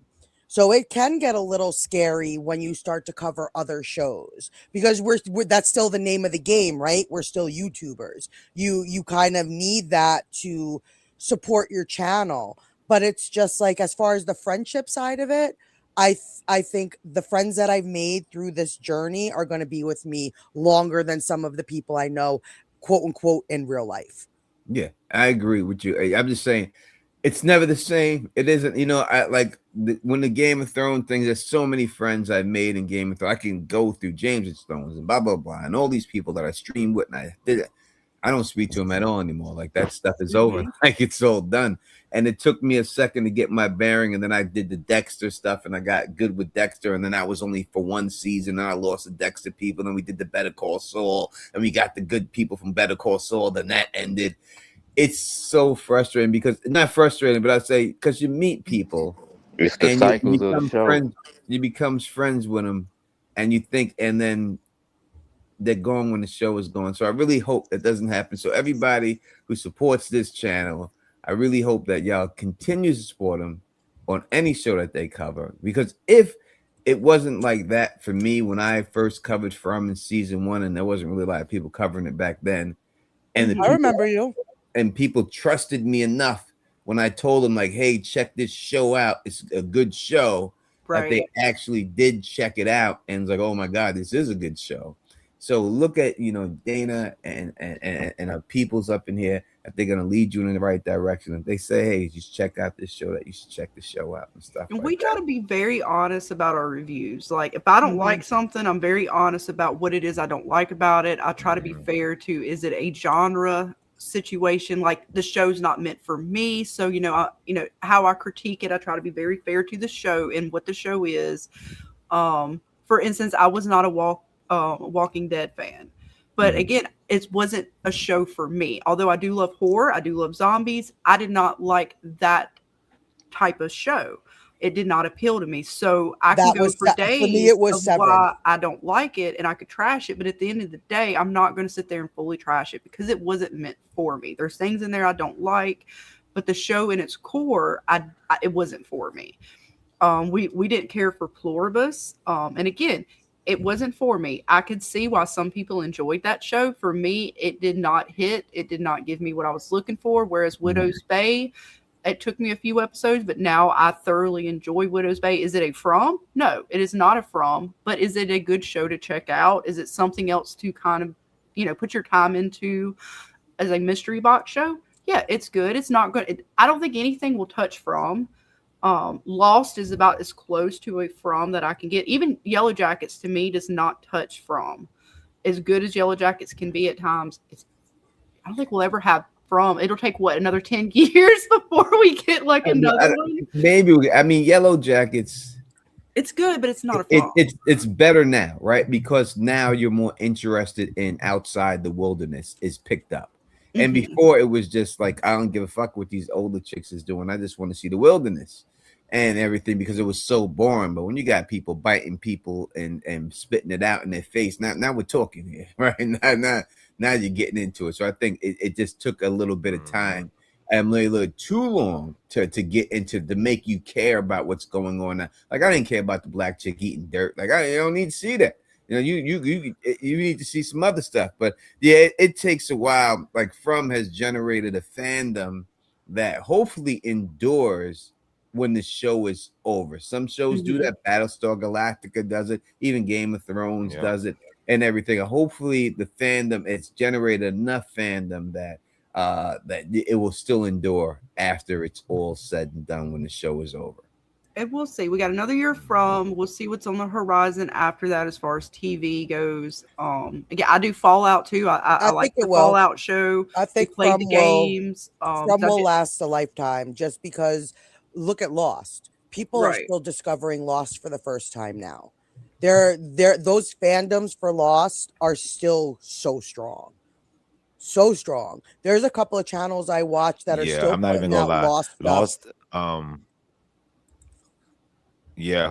Lost Encyclopedia, that channel was made in 2020. That's a great channel. I think 2020 or 2019. I think, and he gets views like the show just came out. So Lost has when you talk about shows like this, it's always a community that rewatches the show every 6 months to a year. They come back to this show every holiday to watch it, give them something to watch during Halloween. So I think From what will be set in stone, like Lost, like Battlestar Galactica, hell, even like some shows because I like to rewatch shows like How to Get Away with Murder sometimes. You know what I'm saying? How to Get Away with Murder has a little. I'm looking forward to Fallout, the next season. Shows like that are always instilled in something. Yeah, they were talking about From on the Breakfast Club right now, right? So so that just shows you how far it's done. And the same thing happened with Breaking Bad, right? Breaking Bad wasn't popular for its first 3 seasons. It was winning awards, but it was never popular. And then it went to Netflix in season 4. But for the first 3 seasons, it went to Netflix. They put it on there. Then everyone loved it. And then season 4 came out, and then people wanted to continue. But Vince Gilligan said he's only doing 5 seasons. Everyone's upset about it. And I think From is going to get that. It has gotten that spike. But once it goes to Netflix after this season, it's going to get a huge spike. And unfortunately, it's going to be the final season after that. And I think that you'll even see even more AI From channels popping up next year. Yeah, that's crazy. I'll be happy to get rid of all those motherfuckers. What's up, Percy? Yeah, and it's just I'm just saying, it's a crazy show. this show did what it did with hardly any promotion. You didn't see this show anywhere. And I go to conventions, like I go places, and there was no talk about this show. It was word of mouth in the beginning. Yep. That is how this show grew. So I really believe the fandom is not going anywhere anytime soon. Right. Yeah, I only They found still out got about the show two, because of. Oh, sorry. what's the FromCon that's going on? I'm not sure. Two Blast or something like that. Oh, that's my con. What are you talking about? Yeah, that's my con. That's me and Reels con. Yeah, are y'all still doing that? Because I know we had talked about doing it a while back. Yeah, no, we are right now. It should go down. So we should have tickets, pre-order tickets this weekend by the season finale. That'll go up. And as Reels explained, and I explained on my channel that it's all about what those pre-ticket sales are to how big we will make the con. You know, it's going to be in Nashville. It's going to be next summer. That's guaranteed. We will have a content creator. Did you say Nashville? Wait, what did you say? Oh, I might be able. Holy shit! That's And not too far from me, man. You might. Oh, James, we might be taking a trip to the farm. Yeah, it's right up the road. We have offered any content creator who makes from videos a panel if you wish. So y'all are welcome if you want to have a panel, a live panel. We will set a place for you. We'll do it. You know, we'll talk to you about it. How many panels you want to do? You can set your topics of what you want to talk about. We'll have those. So if y'all want to come up there and do a panel, we would love to have you on a panel. Obviously, I'll be there. That would be awesome. You know, and you'll be able to talk. Like you have your friends, you'll be able to talk to your people live. And so I don't know if you ever did panels before, but if you never did or seen them, I could actually I'll walk people through it and everything else how it goes. But you have your live panels. We'll have. It's all about what actors we can get by how much money we get. You know what I mean from this, and that's what it'll all determine and stuff like that. How we get it down. But I've been in talk with a bunch of that. They all want to do it, like every one of them, but they all want to do it, and that's the thing. And can't pay for them all. Right. You're gonna have to pick the ones, Yeah, but this is not just a 1 year thing. This is a trial run. We want to do it every year. And then we're gonna have other YouTube. Gray Area is gonna be there. We got Quinn. Gotta keep everybody acquainted though. Yeah, we got Gray Area will be there. She'll be doing all her Game of Thrones stuff. We got Quinn's ideas from. He'll be there. He'll be doing this stuff. David Lightbringer, we're gonna bring him in. He's gonna be doing this stuff. You know what I mean? So we'll have other people doing other shows too. So if there's new shows that come out that people cover too, you can have panels about those shows. But specifically, we're most likely, it's too bad it's all about the YouTubers, but we are, from based and stuff. Right. For a lot of us. Absolutely. So we'll be doing that and everything else. But we should have the tickets on pre-sale hopefully by Sunday, and then we'll see the pre-sale results. And then when we see how much money we got to work with, then that's how we'll be able to hire all of the actors and we'll get with Real to get and you to get all the links and stuff. That way, I can, or if you even have one now to put in the. I'm waiting for him. It's gonna be on. It's a Ticket Spice thing. So anyone who puts the money in, you buy the ticket. If it doesn't go to me, it doesn't go to Real. It goes right to Ticket Spice. It's gonna stay in Ticket Spice. If anything happened where it's canceled, it'll be 100% refunded. This is not nice. No, we're not. It's no Dr. Umar thing. We ain't built. we ain't trying to build a school for 10 years. This is just to get everybody together who enjoys the show and who has become friends online and a chance to actually meet each other. And that is a really I've been to cons and like me and Phil, we met through the con. Like I met him on YouTube, but I've only seen Phil in person through the cons. Like we went to 3 different cons together on Thrones and stuff. And that's how we became real close. And it's great when you meet people after you talk to them online for so long because it feels like you already know them. Like you see them, and it's like, oh, everything is cool and stuff. Like right? It's like you know them for years and everything else. So it'll be a really good time, and hopefully we get enough free ticket sales that we can actually pull this thing off and everything else. And man, I was looking forward to it. I know, what was it? A few seasons back, you had when originally you talked about it. I was excited. I'll tell you exactly what happened with that. And I haven't disclosed this a lot, but I will say. So I had you guys go here one of the first places, anyways. Yeah, exclusive. It is exclusive. So I don't even think I discussed it on my channel and stuff. I really shouldn't, but I'll say it right now. I'm drinking. Fuck it. So I was doing the con and from con, and I had everybody that was gonna come out. All the actors agreed to come, had the money up. I had someone who invested to do it and everything else. So we had the money to get it done, had the actors that were gonna come, had everything. I got an email from Amazon. And it was a lady that I had known from Amazon already. She had already known. She hit me up and she was like, "Oh, we just want to talk to you about your con and blah, blah, blah, and everything else." And I was thinking, I hit Phil up. I'm like, "Yo, maybe they want to invest." You know what I mean? And we get to, and Phil's like, "Yeah, that's what it's got to be, blah, blah." So I was like, "Oh, we got all excited and everything else." So I call the lady up and she's on the phone and she's like, "Oh, hi, how you doing, Tony? How's everything?" I'm like, "All right, everything's good, blah, blah." And then she goes, "Hold on 1 second." And I'm like, "Yeah." And the next thing you know, she goes off and she comes back on. The guy's like, "Hi, this is blah, blah, blah from Amazon. I represent Amazon there. I'm the attorney from this, blah, blah, blah, blah," like that. And I'm like, shit. "Oh my God." And I'm like, "What's this?" He goes, "This front thing is a no-go. This is our property and we take it very seriously." And I was like, "Listen, homie, in all honesty, you're sandbagging me because you're having a lawyer on the line without me knowing to have my lawyer on the line, and I don't think that's right." I said, "But I came into this with good faith with y'all, and you can't copyright the word from." So I said, "This is uncopyrightable word, so I could use the word from." And then they said to me, they said, "Well, we let you use our content and we let you use it on your channel. And we would like to maintain a really good working relationship with you." So basically, they were saying if I went through it, they want to strike my channel. That's the way I took it. So I was just like, you know what? I'd rather maintain a good working relationship with you. And then that's why I had to let it go. But it would have went down already. I don't blame you. But that's why I got shut down and stuff. I mean, even when we show, like, I mean, I go a little free with the clips. I'm not going to lie. And I've gotten, that Paramount did not appreciate me when I showed Martin off when they told us about Martin. What was it, episode 6, right before episode 6 aired? They were like, "Go back and watch the Martin stuff." And I'm like, "Oh, I'm all over it. I got all the Martin clips, right?" And I showed them all. We did the stop and go. They did not appreciate that at all. They were like, block that stream like a couple days later. So yeah, you definitely gotta be careful with it. I mean, because if they'll come after your ass with this stuff.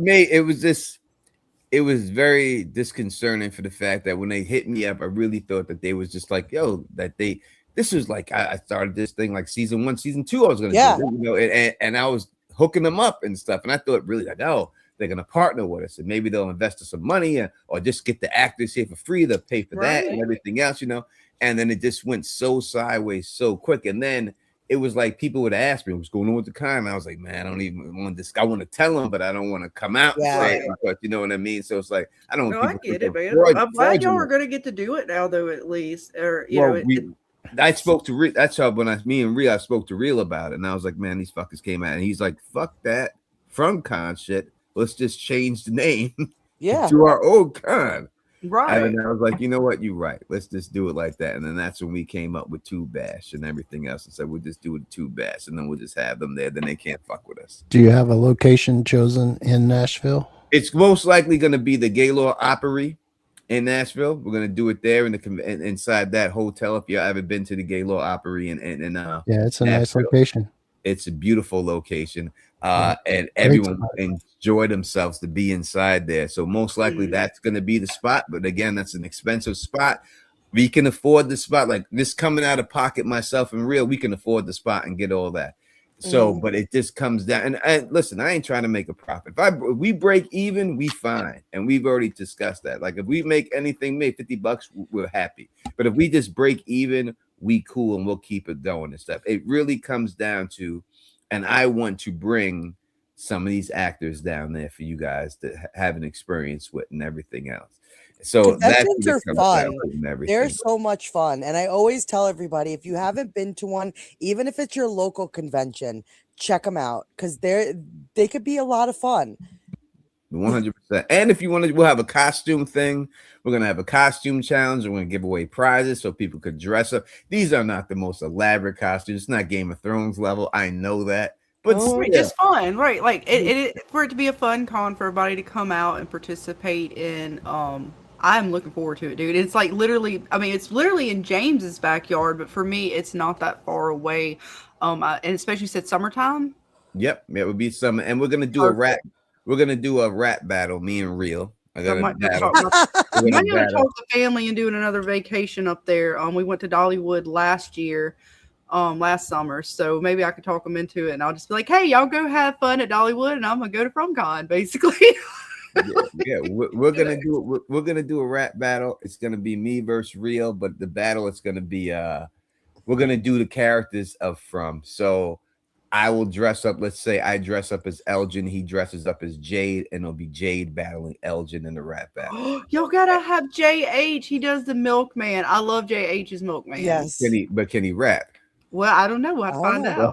out. Like I can really rap and so can Real. You So we're should gonna have do him be the host. You should have him be the host, like 106 and Party Yeah. type of joint, and have him like the milkman host Jade and Elgin freestyle battle. This should be hilarious. Off the We'll be rip. more than that. We'll do that, and then we'll have Boyd. We'll have Boyd. We're gonna do, but we have it all planned. But we're gonna do that. We'll have the battles going on. We'll do them Nice. in streams. It'll be a really good time. And then we'll have stuff after the party. We all gonna be drinking. We all gonna be chilling.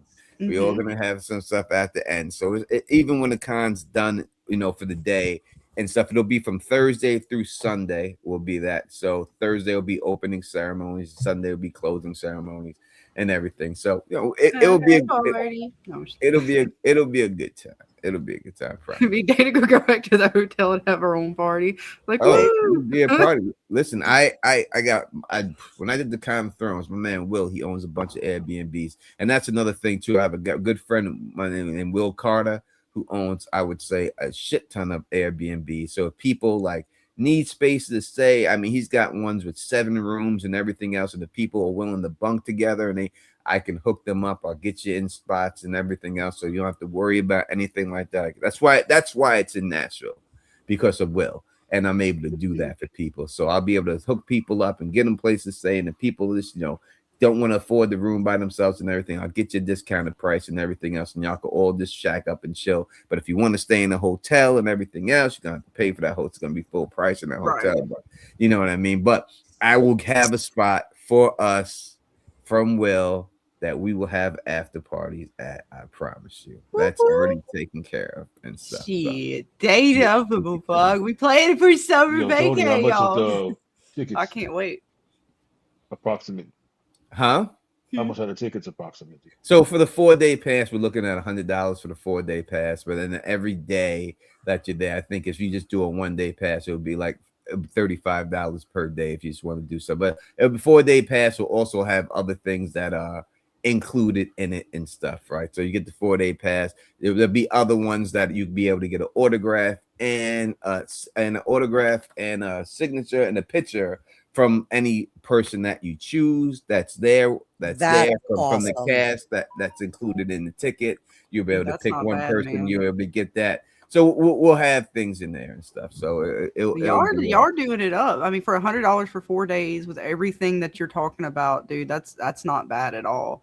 I mean, Dana would probably know better than me. She goes to more cons. She's been to several, like the New York Comic Cons, and I'm sure others. So as far as pricing goes, I'm sure she knows. Hell yeah! For a 4-day pass at New York Comic Con is almost $500 now. Just for future reference, those Airbnbs, do you have an approximate how much it would be for one? Just a ballpark?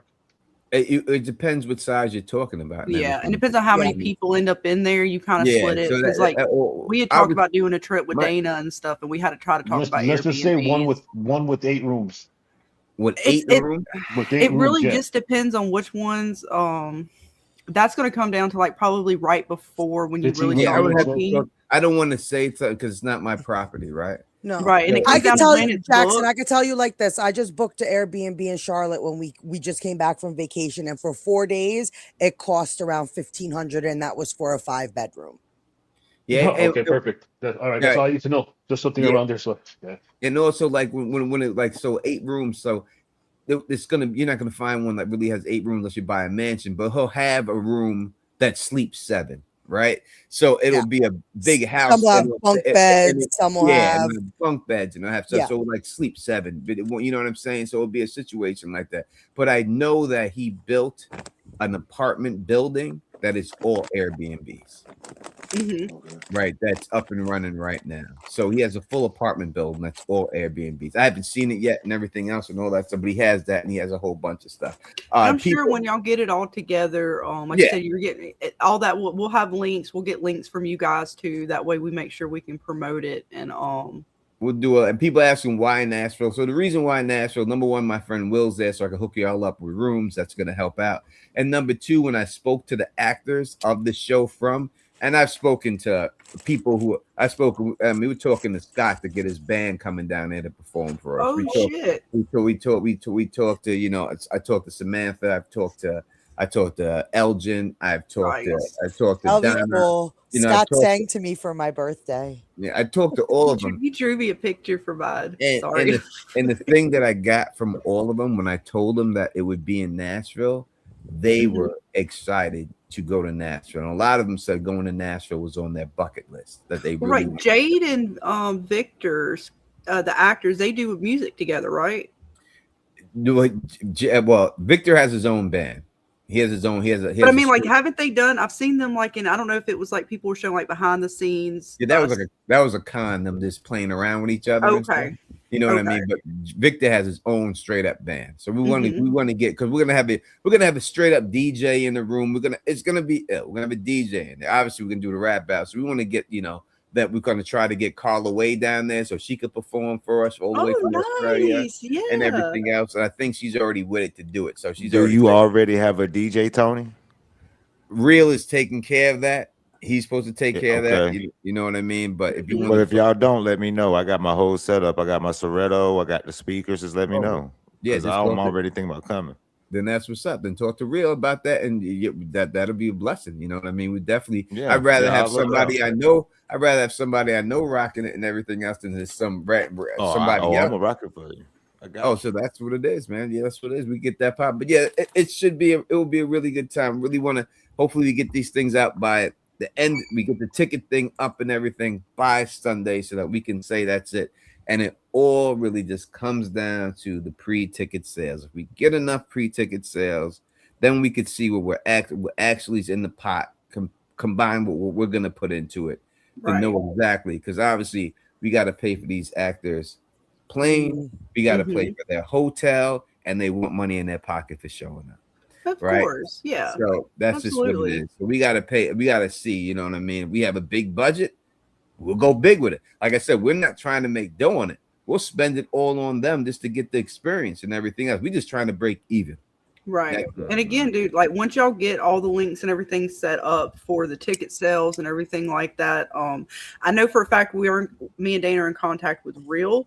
And I believe she has your contact stuff as well, like outside of just YouTube. Yeah, she trolled me. Ha ha, Tone, I was right. You were wrong. I did. I so did. She was like, look, boy, I'm telling you, she was ready. She was ready to come at you, man. She was like, I can't wait till Tony go live. I'm gonna tell you. I'm ready to feel like Dana when all this Tilly shit coming to fruition for real. Like when this I know Tilly now shit I come can't alive, even question Tilly at this point, because Tilly was there for Fatima's whole sort of like journey to a degree with the baby. So it is possible that Tilly's the man in yellow. Like, I don't know, and I'm not saying that is the case, but with our girl Clara now being what she is, it's possible. Like, but no, seriously, Tony, dude, what you and Real have going on with this sounds absolutely amazing.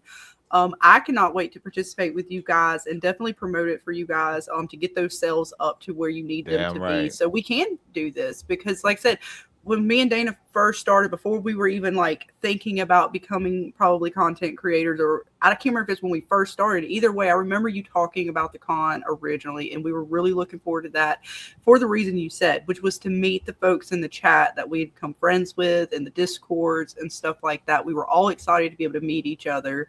Because we all were in Discord theory crafting together. Like I said, before me and Dana were content creators, we were in Jeremy's Discord. We're in there with a lot of other folks.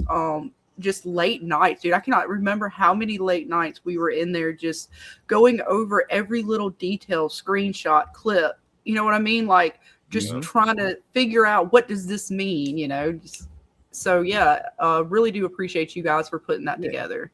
And we'll put any content creator, if they would like to show up and have a panel We'll give them a panel. If Jeremy wanted the show with PM and they wanted a panel, we will give them a panel. We'll work out the days, you know what I mean? Because we plan on having panels every day, and we'll stack them in between, and y'all will just have to work out with us, you know, what you're gonna talk about, so we don't have any overlapping topics, you know what I mean? And it could be a panel about the monsters, and you could do someone could do a panel about time travel, someone could do a panel about this, a man could do a panel about the deeper But meaning. you got to give Dana the whole Clara panel. She just gets to say, man, if we could get the actress that plays Clara, oh my God, that could be easy. Her, I wouldn't even worry. I can get her. Oh my God. I mean, I just want to know if she knew, like, especially after the season's over and done with like the show. we had when the first con was done, I had it set up. It was going to be Smile Monster and Jasmine Monster were going to come, and she agreed to act out the whole porn stash scene. Oh shit! No, I would have played Kevin. We were gonna do that. I was. I'm fighting over this monster, man. Oh my God, you hear them, Dana, fighting over this monster. She agreed to do the whole porn stash scene with me. She was gonna do it with me and everything. Even the tongue being ripped out. Yep, I'm sure y'all wanted that part. That was the part y'all wanted the most. She said 100%. She was gonna do it with me and everything else, because they got the same manager and everything. So we were gonna call it the panel was gonna be called the Monsters Ball panel. And we're gonna have them on there and do all that stuff. And me and Phil were gonna host it, and then at the end we were gonna act out that whole scene. We had all that hooked up. Everything was gonna be done. This whole thing would have been done if Amazon didn't shut it down. But it was all gonna be done and everything else. But hopefully I'm still in contact with her, and I'm still in contact with both of their managers. So I don't think it'll be an issue to get them down, because I already know their price of what it costs to get them down, and it's not expensive at all. So we'll definitely get them two down. I'll bring Jasmine back, and I'll bring down Smile Monster without a doubt. Oh yes, I know. I love me some Smiley, man. You know, the inspiration that could be, because I started my channel in 2016, right? And in 2017, the first Con of Thrones was at Gaylord. Yes, it was. And it was in Nashville. And so I'd been to Walker Stalker cons and all kinds of Comic Cons before that. I'd never been to a con that had YouTubers and panels. That was the very first con I'd ever been to. And it had the people that Did you come to my panel? It had the people that inspired me to start a year before. And I got to meet them. So that's pretty amazing. You didn't come to my panels when I was there? You were there at the first con? Of course I was. I was on like 8 panels, bro. I'm sure I saw you. I was there, man. The Watchers of the Wall. Said every when they were covering it. If you go back and look, and I gotta go back and look. Every panel I was on was rated. When they had the Con of Thrones app, every panel I was on was rated number mother. I for sure saw you, because I went to everyone I could. Oh, and I'm telling you, Z's and the History of Westeros and the Roars, they were so mad that I was stealing the panels. They were so upset about it. Roars was upset. Aziz and History of Westeros were upset. It was so funny. And I got on a panel with Aziz and them. I did that. And they wouldn't let me talk because I had like killed every panel. And they were purposely passing the mic past me. And the crowd started chanting, "Let Tone talk. Let Tone talk." They caught it and everything else and all that. But yeah, no, that was I was there at that Con of Thrones, and I was on at least 8 panels on that awesome. Con of Thrones. There. If you look it up, you'll see that I was there. Yeah, that's pretty awesome. So yeah, it'll be in the same spot, the same exact spot. And in fact, that's the reason why I picked that spot. And then after that, we went to Texas. Yeah, Dallas. With the Con of Thrones. We went there. That's when I met Phil at the Con of Thrones in Texas when I went there. And then they were at the Hyatt, they had that one there. And we went there. And then the next one, I think, was back in Nashville again. Yep. Pretty cool. Small world. For all you people, I'll have Gray Area will be at this con. She's already agreed to do it. We'll have Quinn from Quinn's Ideas. Back then it was Ideas of Ice and Fire. He'll be there. We'll have David Lightbringer. We're gonna bring him down there. He'll be there too. So we'll have some of our favorite Con of Thrones people there at this place too. Talking Game of Thrones stuff. Nice. Yeah, I'm excited. I cannot wait. Again, dude, as soon as y'all get all the links or information and stuff like that, we will totally help promote you guys and put it out there because I want to go. I want to be able to participate. So we want to get Oh, I'm themselves going. up so that we can have all these awesome things that you have proposed for us. And in honor of that, Mr. Tony, and of you and all the things that you have done for the community, I have poured a nice shot of vodka. So cheers to you and all of the Fromley and all the friends that we have made along the way. Let me. I get a drink. Let me get a drink. Okay, I'll wait for you. I'm gonna tell you. I'm gonna give y'all a little story on how. Smoke. I'm gonna give y'all a little story. And real quick, Yeah, hang on, Greek baby leader, Clay. I'm with you, One Daniel. second. Go ahead. Do and, your thing. Do your thing. I just wanted to let I know I'm not going to say this name right, but I'm gonna call you Zenable. I will get to your question. I got it started. I'm gonna ask the whole panel on that about Boyd, and we're gonna get to some of you guys in the chat in just a minute. Go for it, baby Clay. Hold on. Are they calling for the expert? Is Z calling for the Boyd expert? We're gonna get the Boyd. Let's get. Look, what was you gonna say? Go back to what you was gonna say. We're gonna get this shot, and then we'll get to that. It's crazy. No, okay, yeah, I got you. It's crazy how small the world is out of this big ass universe. It's crazy how small the world is because I started getting tight. I was in Tony's live when he was covering from season 1 when it was still Epics and not MGM. Yeah. And but back then I was going as Baby Clay. That's how everybody knows. But I went by Baby Clay TTV. But one time I called in and I don't know why I've never noticed where he asked where people is from. And I go, well, yeah, I'm from North Carolina. And he's like, where?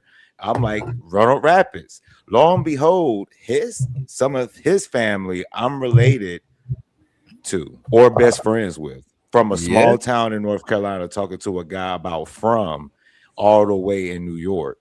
It's crazy how small the universe is. Like he's from his family, which is the biggest family in North Carolina. Everybody knows the Hawkins, at least one Hawkins.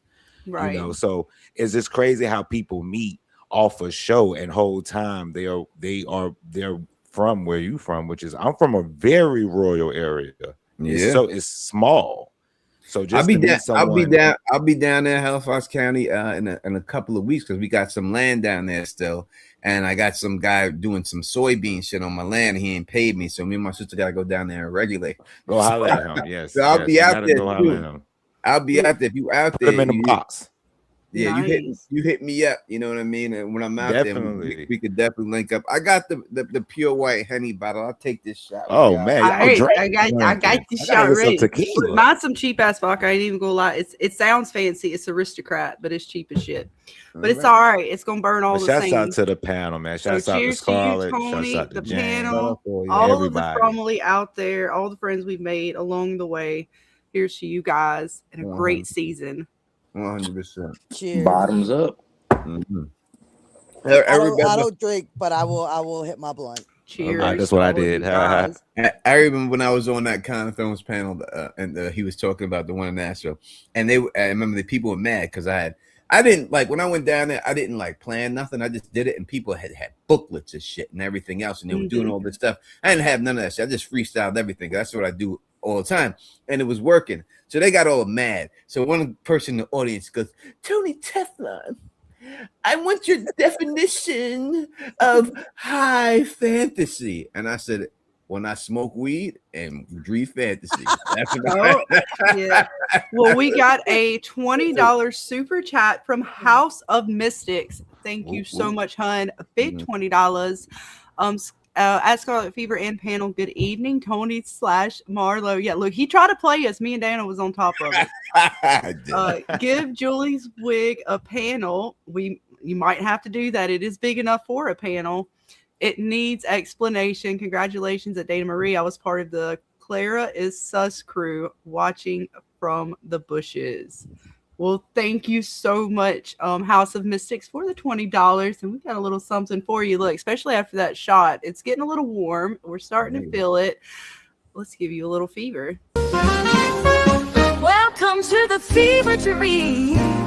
Fever, you're on fire. Welcome to the burning desire. I said fever. Join the party. We're burning all through the night. Again, thank you, hun, so much for the $20. Again, Mhm. all you folks, TJ, all of our members, everybody out there, all of our subscribers, it is you guys that keep the lights on and keep us going here. So we thank you all for hanging with us. And for the $20, man. Or lady. I assumed. I apologize, House of Mystics. You're Mystics, so we'll call you Magic. Yeah. Who was who we went to the con? Who was the YouTubers that you went there to see? James and Dana, I know for sure have gone to Yeah, cons, that's but I what don't know TJ about was talking about, James. YouTubers.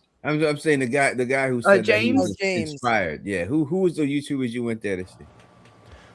Oh, I have to remember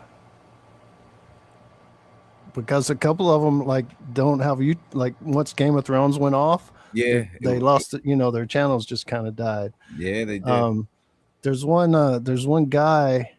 His initials were like SS. What was he called? He still Sir got Hunt. it. What is Sir Hunt's reviews? Sir Hunt's reviews. I remember him. Yeah. But that wasn't him. I can look him up. There was a girl, Jen, I think was her name. See, that's been so long ago, man. It was a long time ago. I could pull out my badge from that. I still have that badge from that one. And everything. Yeah, who was there? I'm just trying to think who was there. Smoke Screen was there. Smoke Screen. That's it. Yeah, Smoke Screen was one. He's still doing it. I still talk to Chris. He's still doing it. He just doesn't get the views he used to do. And we talk about that. I remember Smoke Screen was so big. He would get like 3,000 to 4,000 people on every after show, and now he doesn't get anything, and it hurts. You know what I mean? That's what I mean by fandom going away when the show ends and stuff. You know. But yeah, Smokescreen, Roris was there, Tarzan was there. Yep, Roris Tarzan, was there. It's cool. Yeah. It was so funny because when that happened, right? They know the people didn't want me to go and stuff, so they were trying to like get me blocked from going there and stuff. So I told all the people on my channel, I was like, listen, the Heaven is con, the Don needs to be there. I need you to go to the lady of this con, and her last name, she used to call herself Baratheon. And I was like, go to her and you tell her you want to see the Don at the con. And I was like, that's the Don at the con. Let's go. # Don at the con. And they all bombarded her. And then she hit me up and she was like, Tony, if you just wanted to come, you could have just told me. I didn't need 500 people on my inbox saying you need the Don at the con.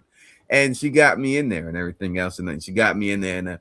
And then after that, my success at that con, I was able to bring other people in. That's when I brought AK-47. That's when I brought Phil in. That's when I brought Gray in. And that's when I brought all those other people in because they seen what I did. And I said, well, these are my friends, blah, blah. I like to do panels with them. And that's when I got everybody else in there. And then Gray Area brought in Quinn's ideas and everything else. And that's when it all started popping off and all that. Nice. But that's how it is. Like I got my foot through the door and I dragged everybody else through. I was like, these other YouTubers, you gotta have them on there too and all that stuff.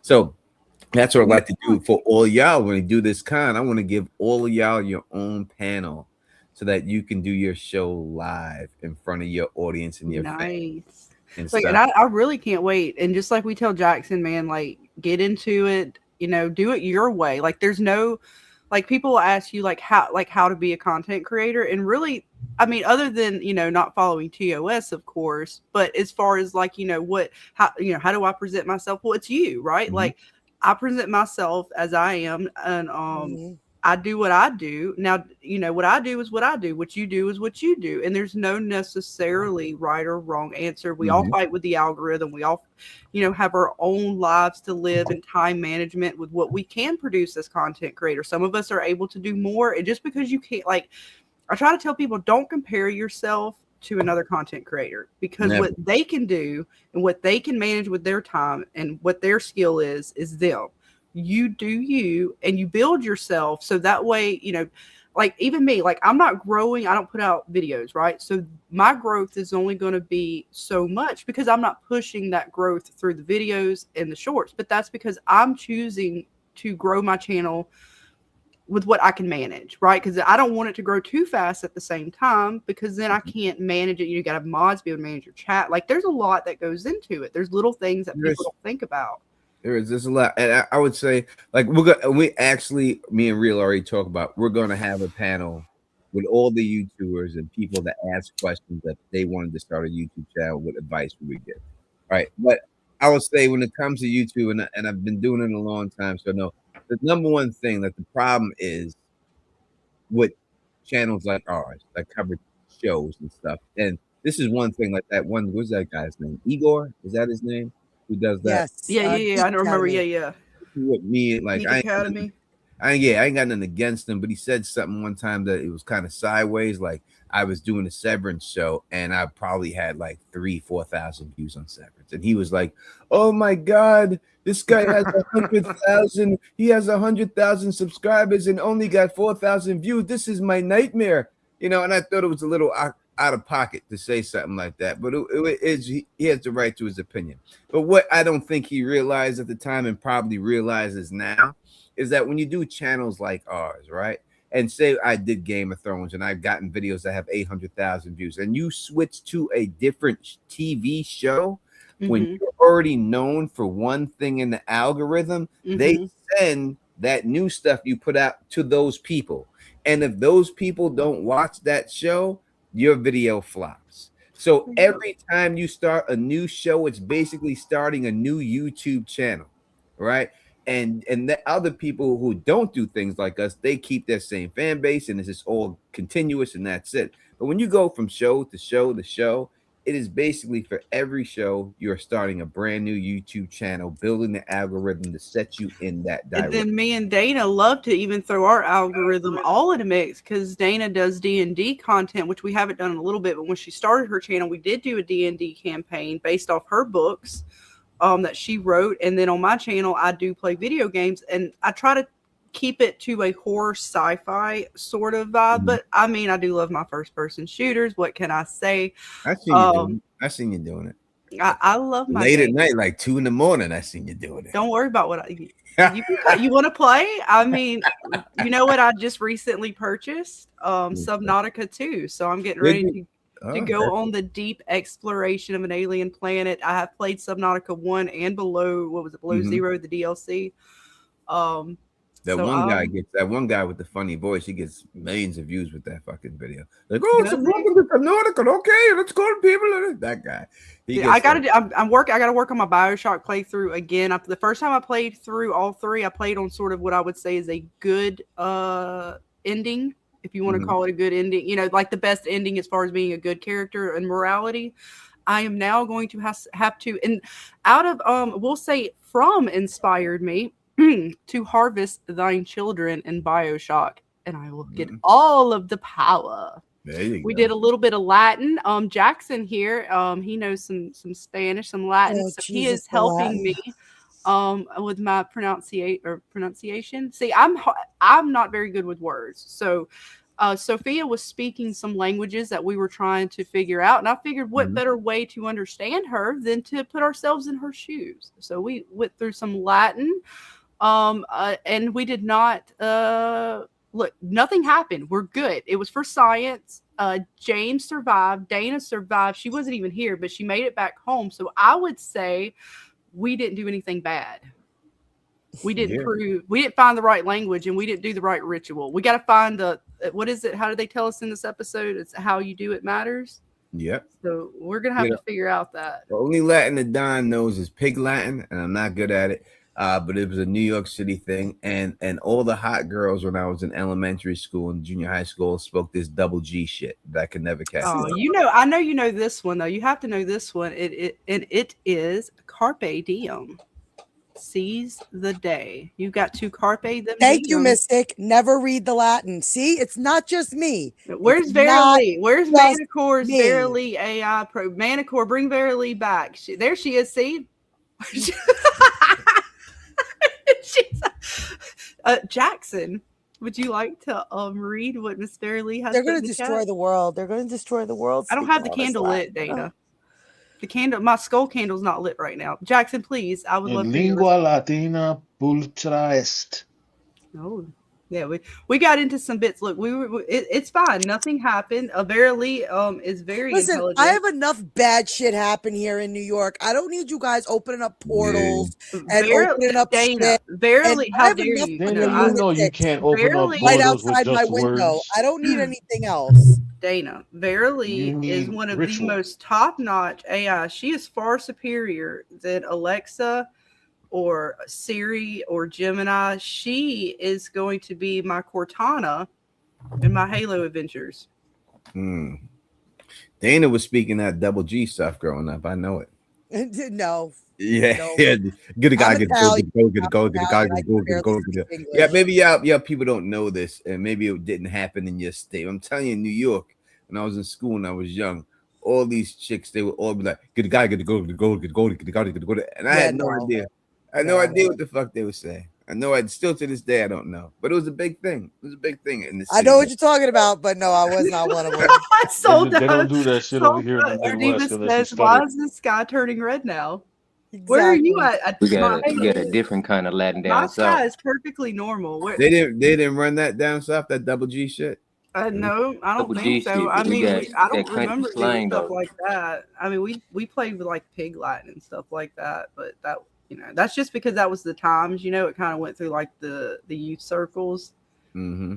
But I'm I telling didn't you. really do anything like that. We did like what was it we just did notes. We did the stupid little notes where like basically you write a whole paragraph in like 2 sentences because it's all nothing but like letters and Mm-hmm. pictures and shit. Like you got to figure you write like an eye, like an actual eyeball, and then plus something wrote in fucking like puzzles and quizzes and shit. And all that. I I grew hear up in you. Listen, Texas, that's and all in I need is Texas for they y'all got fuckers to like summon Godzilla out of the fucking Hudson River. So not I'm good. Godzilla. I'm good. I don't want to speak no Latin. I don't want to talk no Latin. I don't want to read the book. Wait. Where is it? I've got an image I was somewhere gonna in say here. in Texas they got Well, we can either talk whole about words that Latin mean or stuff we different. can. Actually, I was supposed to go back. I apologize. See, we were going to ask about your question about Boyd. I have a question on From. I was Mm-hmm. noticing Boyd wears the shirt out of that mustard shirt. Yeah, he changed it. Yeah, he had the blue one and the white one, and then now he doesn't have a very big closet. That is true. How and why in early Fromville he was wearing some white or blue,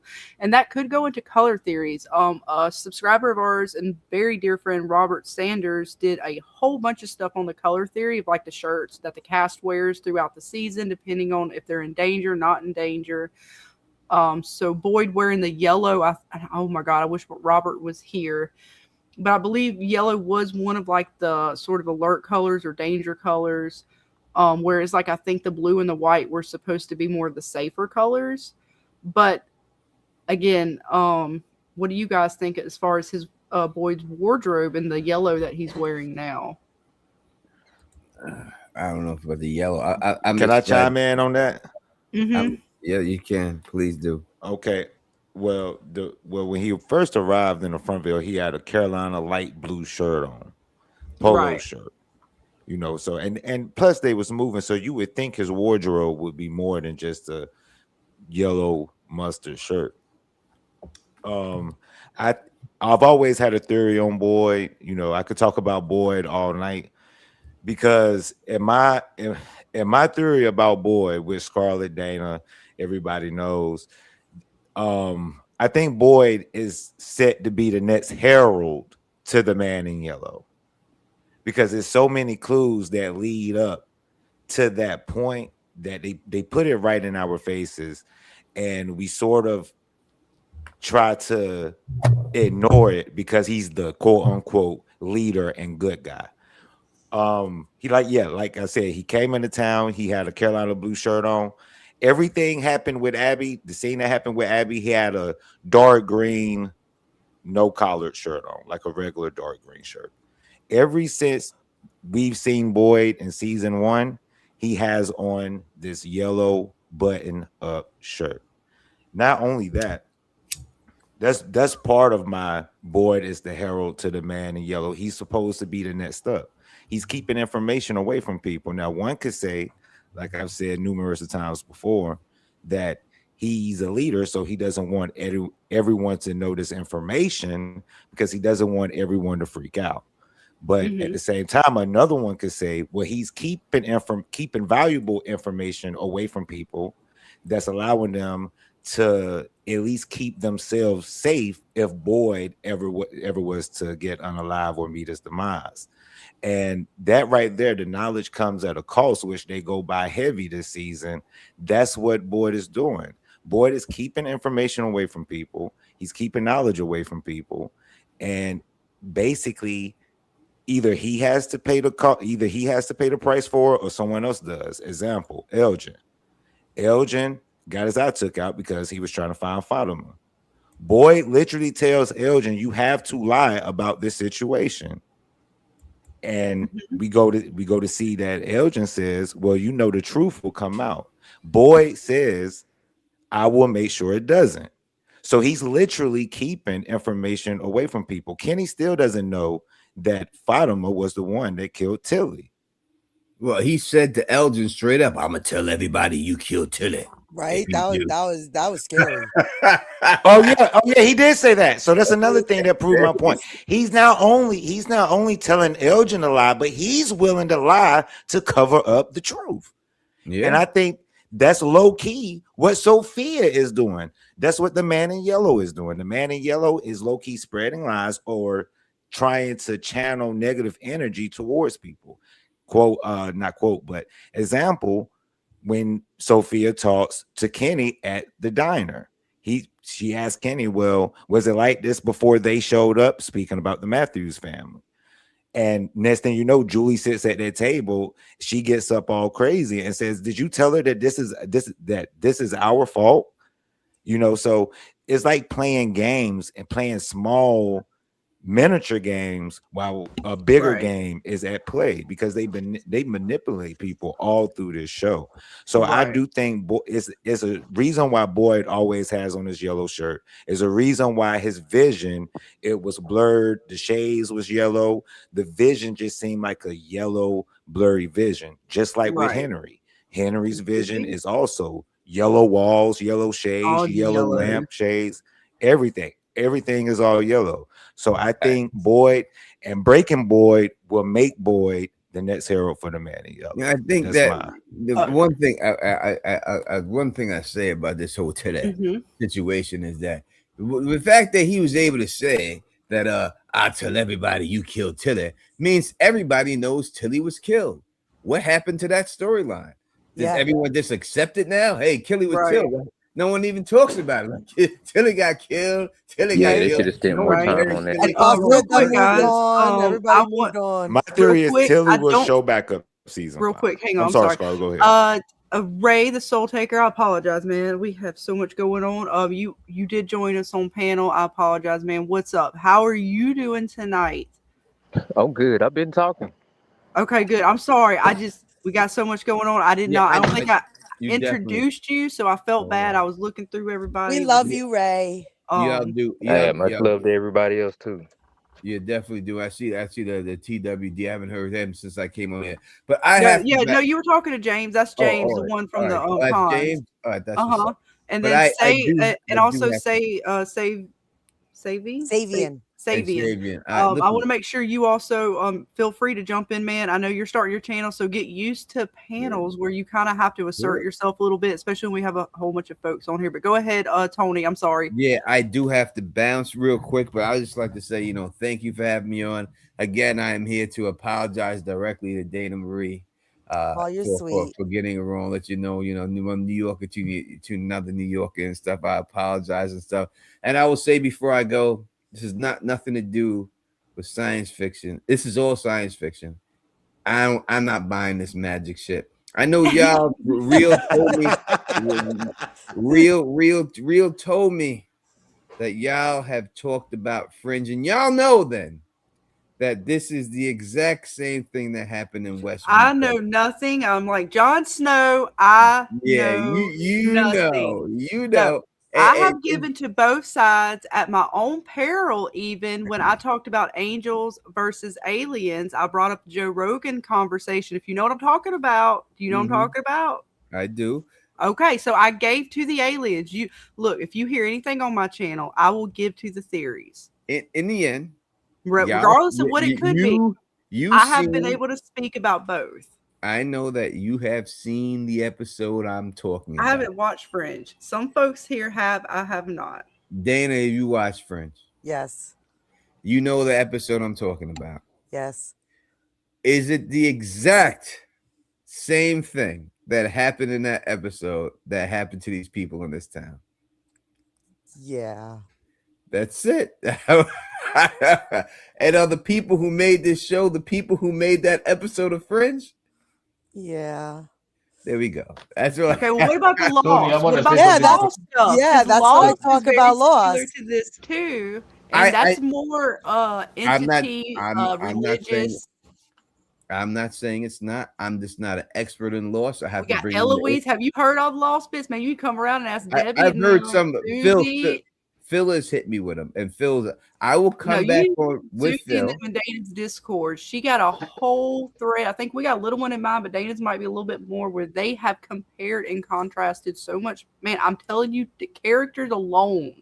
Oh, Phil's told me every name is the same. Everything is that It is and then they give us that Jade talked about popping the cork with the tree. Not to mention we get the Egyptian reference. We get that so the much. same hat. They got a hatch in the room with her. There's a hatch in this Dude, room. it goes on and Oh, on. he's told me all that, and I understand that and It's Lost everything else. It could be either way. I give to both, right? I I give the possibility. If you and Phil want to come on aliens and talk some and more, we will be happy to have We you. would love to come. We would love to come on. We'll definitely do it. But I will say before I go, the exact same way that these people get into this town is the exact same way that happens in that episode. I can't wait to find out. The same thing that they tried to do in that episode. They're thinking, hey, let's get a watchtower. Let's get a radio tower to the top of the roof. Is the exact same thing they did in this spot. So in the end, I do believe that it's going to be more science fiction than magic. I will say that I do before everyone can just bombard me and say, oh, you're wrong. Maybe I am, but I'm going to stick to it. I've been sticking to it since season 1. I'm going to stay with it and everything. There you go. And we're going to see what happens and all. But again, thank you so much for having me. I truly appreciate it. Sorry, I did Troy. I tried to Troy. It didn't work, but I tried. I was just being funny. I hope no one takes it personally or anything. No, actually, I was waiting to see because I didn't know. Like, I wasn't 100%, which is why I didn't want to call it out. Because if it was somebody and they just happened to have a similar, because it happens, you know. But no, we was peeping you. I figured with Clara stuff that might bait you a little bit to reveal. It may. I was laughing. Tony was the mole. Like I was laughing. Tony was the mole, right? I was the mole. Especially with no image, I looked at it. That's why I looked at it for a minute. And if you notice, like there's parts where maybe I wasn't paying as much attention because me and Dana was typing. Well, we on top of it more than you think. But thank you, Tony. It it does mean a lot from a New Yorker to a New Yorker. Thank you. No doubt. Again, man, let us know. Like again, we'll be in touch with you and Real about the con because I appreciate everybody in the chat, everybody in the panel. Thank you for having me, and everybody in the chat. And as I said, it's peace. Stay safe. Have a good night. Peace man. out. Stay safe. Good night, brother. Man, well, so as we I knew it was regather him. ourselves, I know, Data. See, I'm good at these things. But yeah, so I'm sorry, as we regather ourselves and sort of rearrange. Matter of fact, I'm gonna do a little thing. It's gonna be real quick, and then it'll reset us a little bit. All right. Now I'm trying to think of where do I want to get back to, Dana, after all the things tonight. Let's see. I do know I was gonna ask you guys too about and I know I asked this on Monday night, but since we have some other folks with us, where did I lost my placement? Here we go. Victor. Now we know he ends up in the cell, and it's going to look very prickly for him in the preview for next episode. But just talking about this episode, again, how do you guys think Boyd treated Victor or even Tabitha? And you got Kenny over here kind of smiling about it. Like, I didn't even really appreciate the way they took him down and put him kind of in there and just left him. I understand, Boyd's gung-ho, again, going back to the beginning of the episode. I feel where he's coming from and why he wants to do what he wants to do. But I'm like, man, did they have to do him like this? What do you think, Save. I'm sorry. I'm horrible with Oh, names. it's okay. It's fine. It's Savian. Savian. I will Yeah. eventually remember it. I apologize. No, it's totally fine. I feel like it really has to do with like the Cautry voice that Boyd was hearing that was kind of pushing him towards Jade's plan, and like it kind of led him to these reactions. I feel like at least. And I felt bad for Victor, and I was like upset with Tabitha, and I was kind of upset with the boy in white, because like, what did he expect Victor to do? How was he supposed to stop them? And in the end, all it did was put Victor in possibly a more dangerous, because like they think he's in a safe place, but is it really safe to have him sort of locked in somewhere? I don't know if that's really Yeah. safe, especially because they're supposed to be going off to the tree. Like they're going to leave him in there. Like, Hmm. who else even knows? Like, I'm sure people kind of know, but who's going to go in there and check on him? I don't know. I just did not appreciate kind of the way they handled it. And what about you, Ray? What were your thoughts? Yeah, they treated Victor bad. They locked him up like they didn't even have any charges against him. And he was just going to stop Boyd's plan. And he even asked Tabitha, he's like, hey, you let me know. If you don't want to go through with the bones, I'll release him. And that's where it kind of irritated me with Tabitha, because it didn't feel like she really defended him. It was like, wait, what do you mean? Like, either or? Like, dude, what's I he? think He's not everybody going to do anything. Not really. He doesn't have his weapon everybody was looking anymore. at the end game instead of looking at what they're doing in the in between time. I Right? found. Oh, sorry. Go I ahead. No, found no, it no. Go ahead. interesting that when Cautry was explaining like the plan, like about like Jade's plan, and even the man in yellow was explaining Jade's plan, they both neglected to mention the part of the plan where they bring down the tree. And I feel like that could, you know, gain some credibility to my theory where like the Cautry vision could be due to the man in yellow if he's like Martin basically. Ooh, you'll get along just fine with Scarlet. I don't Oh like yeah, Martin. He's not. Right. Martin is definitely sus. You know, I kind of liked the idea that he was a good guy at the beginning when I first started watching it, but the more the show goes on, the more I'm convinced that, you know, he definitely was the man in yellow. Well, back when he first appeared, and maybe shortly after the season ended of that season, me and Dana were already saying that Martin was sus. But then there was the way Martin went down, and I mean, we went over this in other streams, but there was a ritual about it, and we called it. We called the ritual. As far as like there was you can call it an enchantment, but the words that were said could be like a spell. And then you have the blood transfer, and then even an item that's like a conduit as far as the music box. It all seemed like some sort of spell or ritual. And seeing how now the man in yellow operates, or whatever this entity is, and how well it played off of Boyd, or the Martin was playing off of Boyd, and his wife and stuff like that, being a Marine, talking about Abby and all this other stuff. Even to the point, I think I said the way he spoke to Boyd was as if he was making a deal with Boyd. He said, hey, you help me, I'll help you. It was so, and then now seeing what the man in yellow is, it was so, even like when the season started, I think, or right before it, I was like, man, that's got to be the man in yellow. Like, he is, the way the man in yellow is going to present himself and even deal make, it seemed like it was deal making, the way Martin interacted with Boyd. And now, again, he could just be an individual like Clara, who has the man in yellow inside of him to a degree, like the blood inside of him is causing him to say things or whatever. But him having that tattoo was too sus. Yeah, and like the Semper Fi term Right. originating in like 1883, which puts him exactly in the cycle in the lighthouse where it was like 1864 to That's weird. 1883, which is also the shortest cycle. And you know, somebody else mentioned on this panel that Boyd started wearing the yellow shirt after the first season, I guess. I didn't notice that, but maybe that's Yeah. kind of showing Yeah, that Baby Clay, I think, was saying some stuff since about that. since he like was in contact with Martin, maybe it's showing like the influence that Martin has. And going back to like another theory that I kind of have where the apparitions all have powers, the Right. ballerina has the power to make Boyd hallucinate. And so maybe like the man in yellow is basically causing the Cautry hallucinations, but the hallucinations that he's seeing of like, you know, everyone dying in town or his wife Hmm. dying could be the ballerina trying to warn him in some way.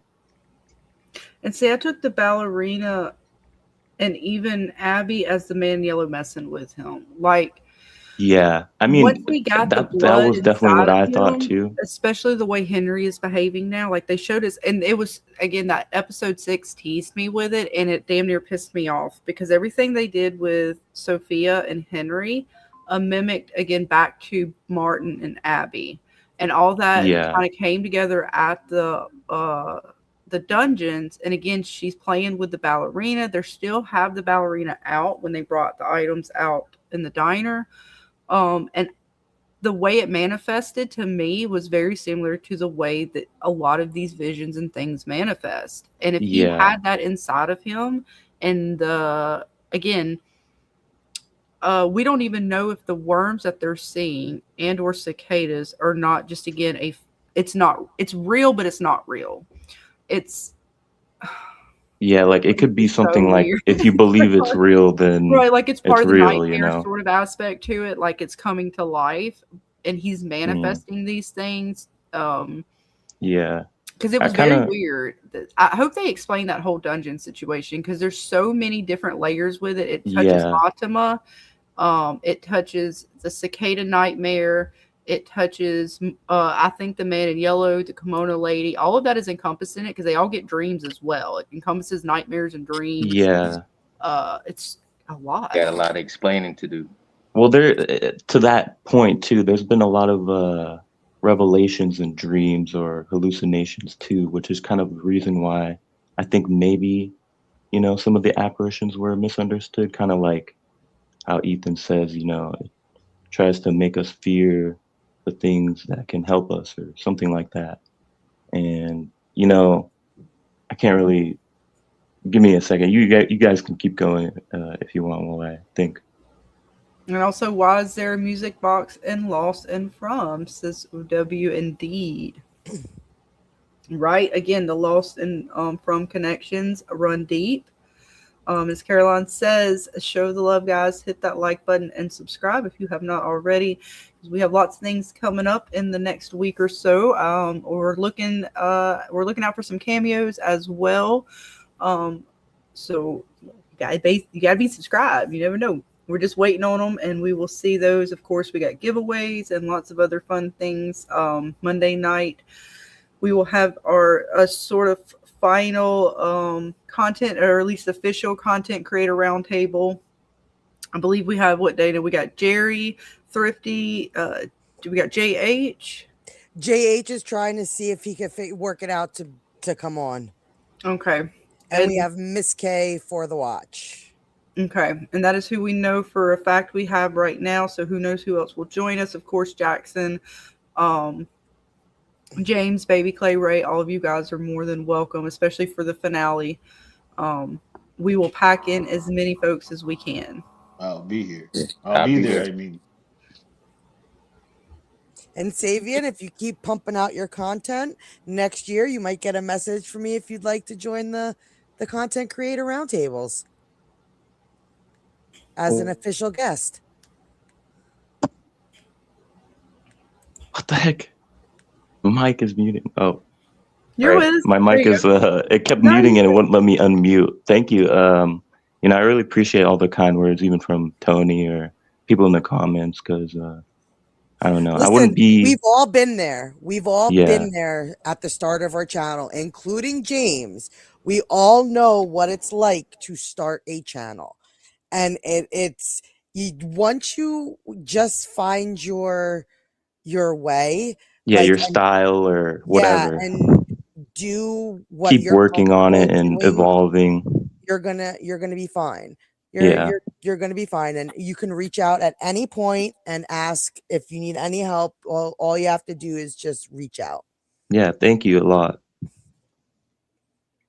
Because Hey, we get were some advice. like nobody. Like me and Scarlett were just people chatting in the chat. And if it wasn't for somebody saying, you guys can do this, Just a we little bit of still be in the advice. chat. Yeah. I was starting a channel, and I found that I like doing this better. I like streaming on channels better, Mm-hmm. like co-opting or co-hosting. I found that I like doing that a lot better. So you just got to find what it is that you like to do. Yeah. Yes.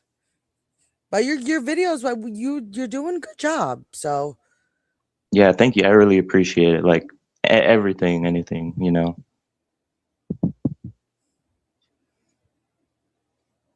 Absolutely. Sorry, I was muted there a little bit.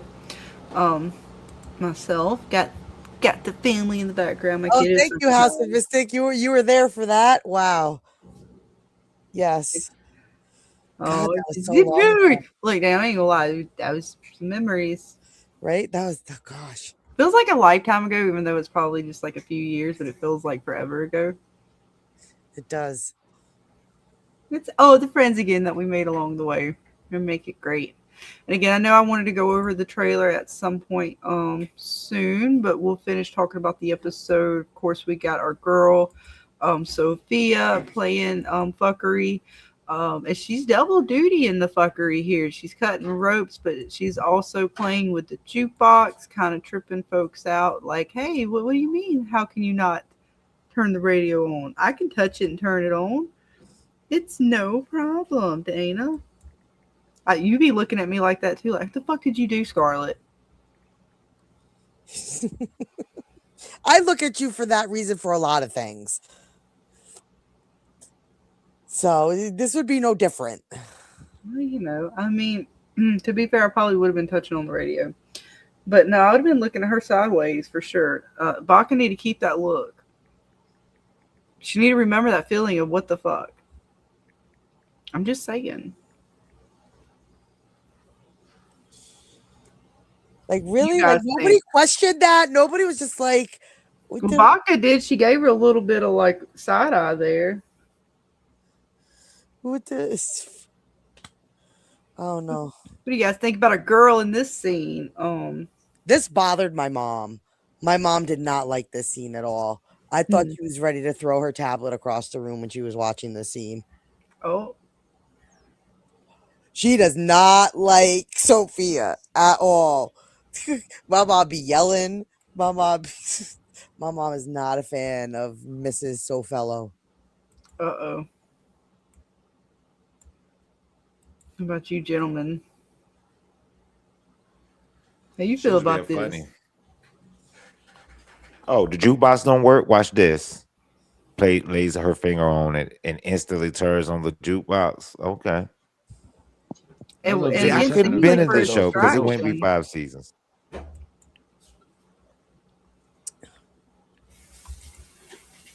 Go ahead. I'm See, sorry. dumbass saw her being in the photo, but then failed to mention that hey, she touched the jukebox and it turned on. He saw everything else though, but didn't see that. Oh my god, I'm starting to hate Elja more and more, bro. Me too. Me too. Like he's looking right in her direction. I guess he didn't catch the glimpse of when Bata said, "Hey, you know, it turns on every now and again." She touches it and instantly turns on. I don't know. I just love how it says Sophia's to see playing. the evil and the good, and I mean, I'm assuming Elgin's the evil and Kabaka be the good. I don't know how to. I mean, I wouldn't be I shocked don't if know. Sophia said, "Hey, Bata, do you remember that bargain we made?" At this point, I just don't. That would have been crazy. You're supposed to bring the people in for me, so I could Mm-hmm. see my game in fruition. She I can brought see a her whole saying bus. that to Bata. Go ahead, Ray. I was just saying she brought a whole bus load. Mm-hmm. Ah, she did. Indeed.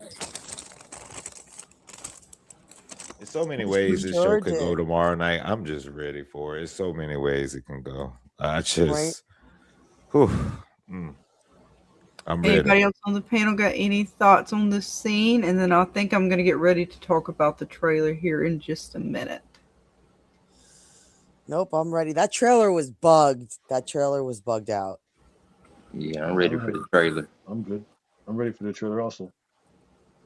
Yeah, speak now, forever hold your peace. Any other comments on the episode? Yes, and if you do not want any spoilers, now is the time. We are going to get into some spoiler territory for next episode. Regular spoilers, people. Regular spoilers, not leaked spoilers. Regular spoilers. So still It's on take that into JH consideration. review, the JH review channel. So definitely go check him out. He's our favorite milkman. He is. All right, I'm just making Some of these trailers they've been dropping kind of have spoilers in and of themselves in a way, you know, where they reveal a little bit too much.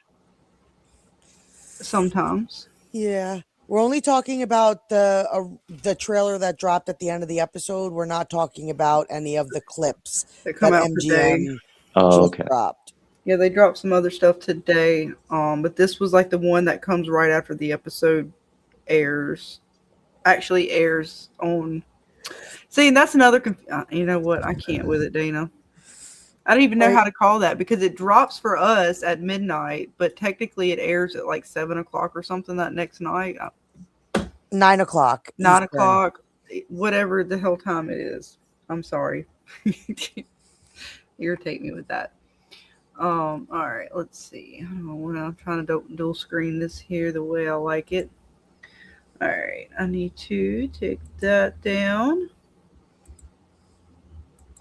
Again, for anybody who does not want to check this out, this is your warning. I'm about to bring it up. And that one looks good. All right. Should do that. All right. Yeah. I think that's about right. Good night, Miss Z. I'm just gonna call you Z as well because your name is a tongue twister. Zanable? Zanable? Oh my gosh. Words are hard. Thank you for hanging out, hun. All right. Let's see again. It's not even, I think, 31 seconds. I think it's like 28 or something. But we'll check it out. Making sure I'll turn the volume up a little bit. I'm almost there. All right. I think I got everything set appropriately. Here we go.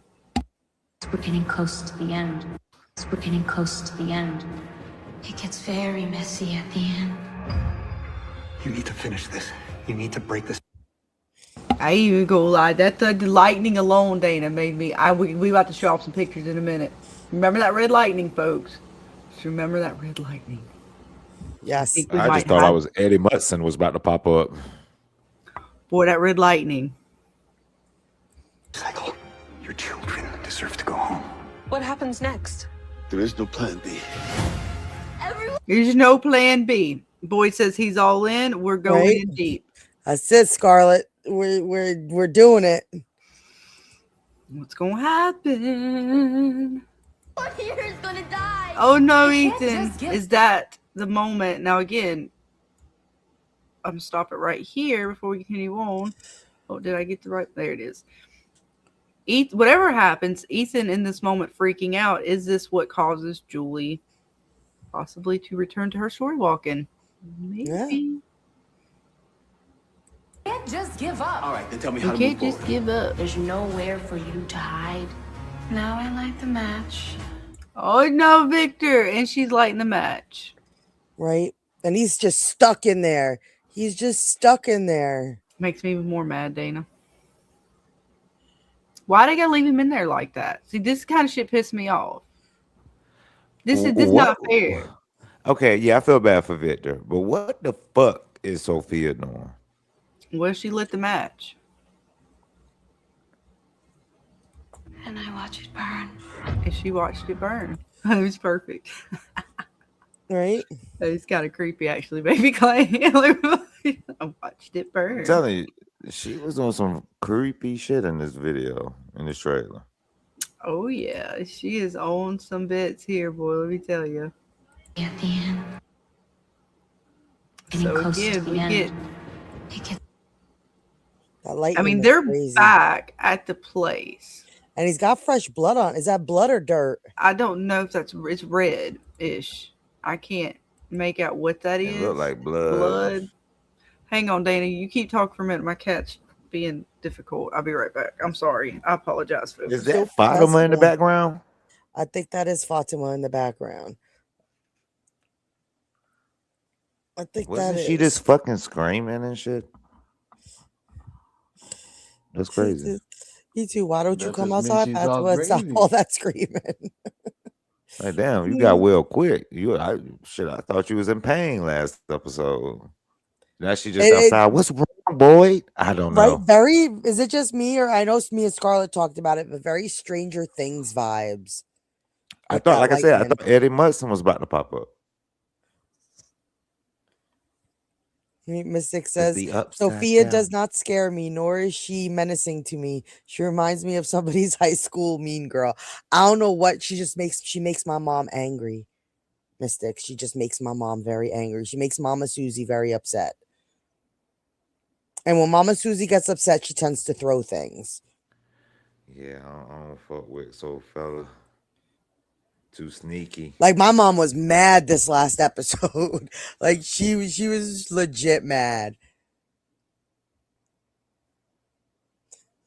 She looks healthy now. Yeah, right? I don't know. Is it just like, see, and it's like, I know we talk a lot about Fatima turning into like what's happening to Fatima. I don't think she's turning into any of the monsters that we've seen. Like, I don't think she's becoming a kimono lady. I don't think she's becoming one of the night monsters. I think if she's turning into a monster, she's going to turn into a monster all her own. And maybe that's where the golem's going to come into play. Because I forget which one of you guys said it. I know one of you guys said it, that I was going to be Fatima would have to give up her life or something and go into the golem. Maybe it was you, Jackson, who said that. It But was Jackson. that's like the only thing I could think of, that maybe she's turning into a monster, but her own form of a monster, not a monster that we've seen already. What do you guys I mean, them think? children. I like how Papa Socks earlier talked about them children. Cause I ain't say she turned into a child, but she turned into whatever the children turned into. That might, like, I don't know how to maybe, explain that. Like, you know what I mean? Like, she's not turning into a child, but like, is there monsters almost feral at some point? Like, even the way so they come at Tabitha sometimes, when they was in the little creepy cave and they were kind of feral, Dana. I think Fata might be going feral. I don't know, but I feel, our poor Fatima. It's very interesting to see the lightning, and again, I don't know what's going to happen to the town. I mean, it looks like the monsters get through to a degree. What happens next? There is no plan B. Yeah, there's no plan B. Everybody here's gonna die, Dana. Oh my god. Right? Well, Freaking the hell if out. they do pull out the tree, that creates the hole. And that means that then the talisman is null and void. So maybe that's the reason why the monsters are able to walk through in that moment of the opening being created. But doesn't Jade see the opening in his vision? His like first vision he has when he walks into the caves? Yeah, he sees like the up through the roots, but it's not like quite. Or It was I'm not open sure. and then it closed, I thought. Yeah, it was twice. Yeah, he looked at up, it was open, then he looked down at the kids again, looked back up, and then it was closed.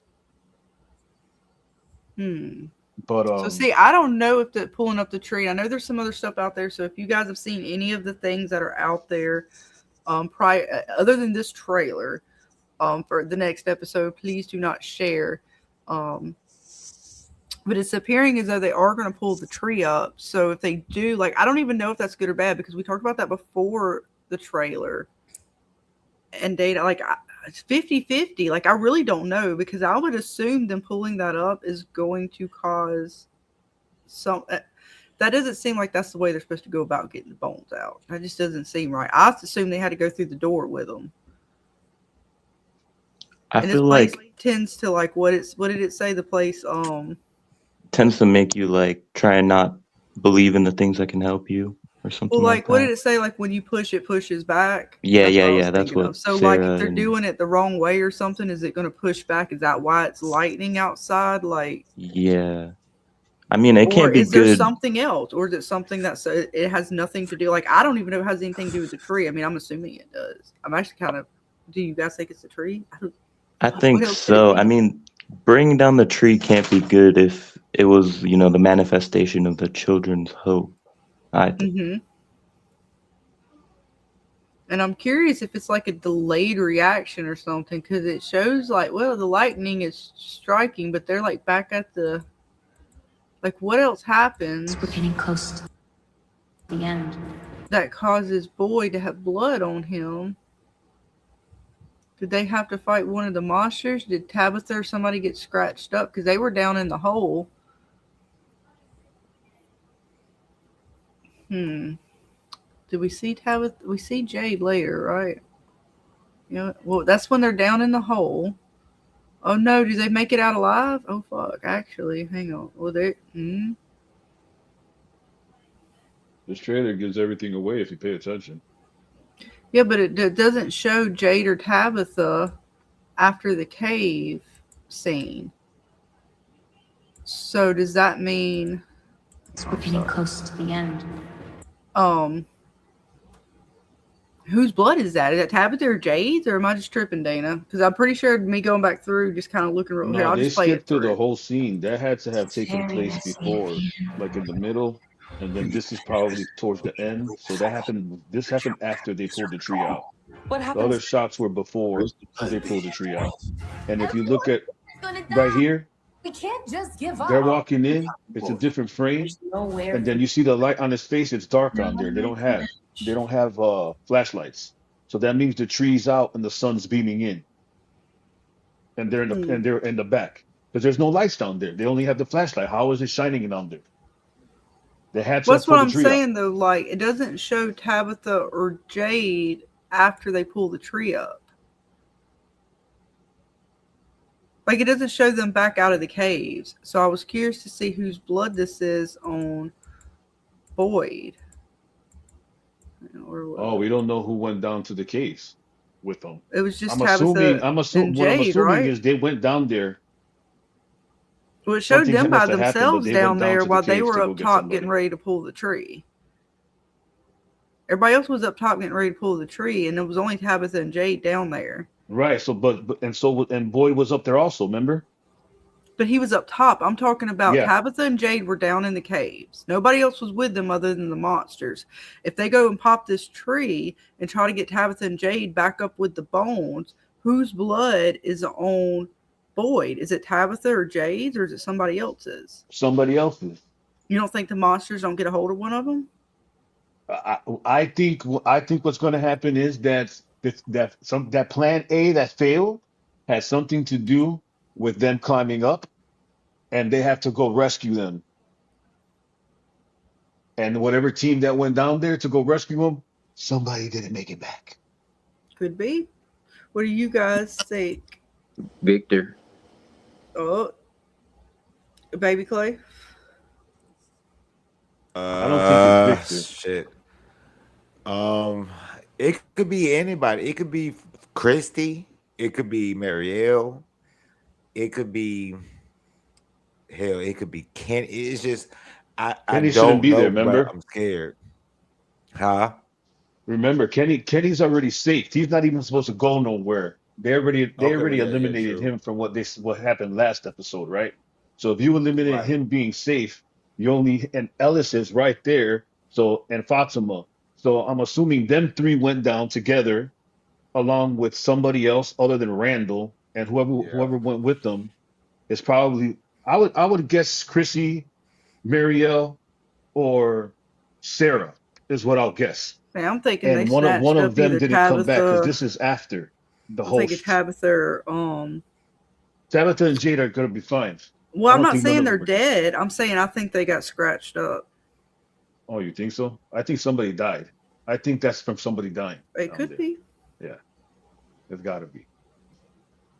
And yeah, I don't think it's Victor. Yeah, that's right, 'cause he's in the jail. What about you, James? Based on kind of the trailer and did you whose blood do you think Boyd has? And it may not even be from them from the caves. It could be something else that happened, but just speculating. Well, it does seem like this scene is after whatever they do at the tree. So it could be someone that was there, like a Sarah or something. It could also be a Henry thing, something involved with him. So it could Mm-hmm. could be something that's not even involved at the tree.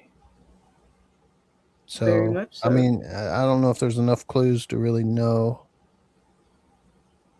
I'm just It's, speculating. yeah, it's just speculation. I think Sarah's a good guess. Um, was Patty with him at the tree? Maybe Patty. Oh yeah, I mean that or, is true. or like Patty's a not as big a character as right. That's one that could Sarah. definitely go with it because I don't think any of our main characters are going or big characters, but I could be wrong. Patty would be one I could see going. She's already I think jacked up in there's weight. 2 or 3 red shirts Oh, okay. Well, there. yeah, any of them could be, cannon fodder. It's fine. Yeah, I don't know. It's a good question though. What about you, say? I'm gonna call you Say just so I don't mess up the Yeah, whole yeah, name. that's fine. Yeah, I'm I'm not sure sorry. exactly, what the blood is from or who it's from, but like if Tabitha or Jade dies, I think it would be Tabitha, mainly because the monsters never killed Jade before in any of his incarnations. Mm-hmm. And that kind of leads me to believe that maybe he was the one that was uh like doing the sacrificing of their child together, and that maybe Tabitha's past reincarnation was the one that tried to save them first or something like that. I don't know. Mm-hmm. So about because like Jade, the way it comes out, it seems like Jade would get hurt by the town, but Tabitha's fair game for the monsters. Um, as far as what his reincarnation trip kind of was talking about, and then just seeing what happened to Miranda. So that's why I was curious to see like if it's Tabitha, but the red shirts I do, Patty and them, yeah. It's definitely something. What's up, Robert? Let's see. I just popped on to say hello. Are you guys talking about the video that apparently was released on today because I'm trying to avoid it? We're going over the trailer, the initial preview trailer that they dropped after the episode 9 dropped or aired. So that's what we're going over right now. As far as the stuff they put out today that MGM released, I'm not going over that or any other content that might be out there. This is just the preview trailer for episode 10, the original preview trailer, not the extra trailer they put out or anything like that. So it is up to you, Mr. Robert. We've kind of talked about most of the episode and things like that tonight. But there was some stuff I wanted to talk about with some images that we have from Victor that I think relate to this trailer. In just a minute, we're going to dive into. So it is up to you, Mr. Robert Sanders. I understand, but this is not the one that they did today.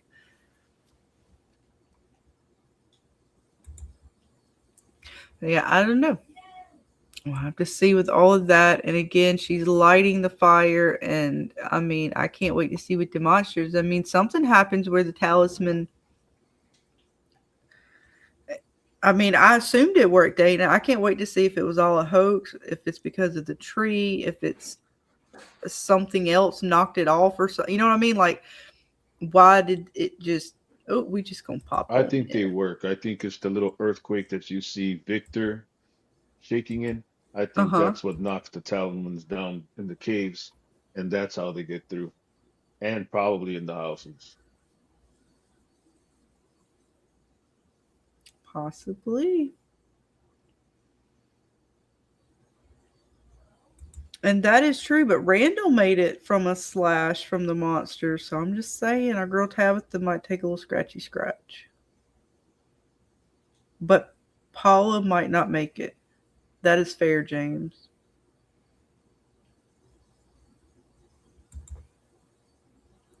I mean, it may. It is very interesting the way they showed the trailer, Ricky. It seems as if, yeah, he's going through with pulling the tree up, and then things don't seem to go very well after that. Now I don't know how much time in between and what happens.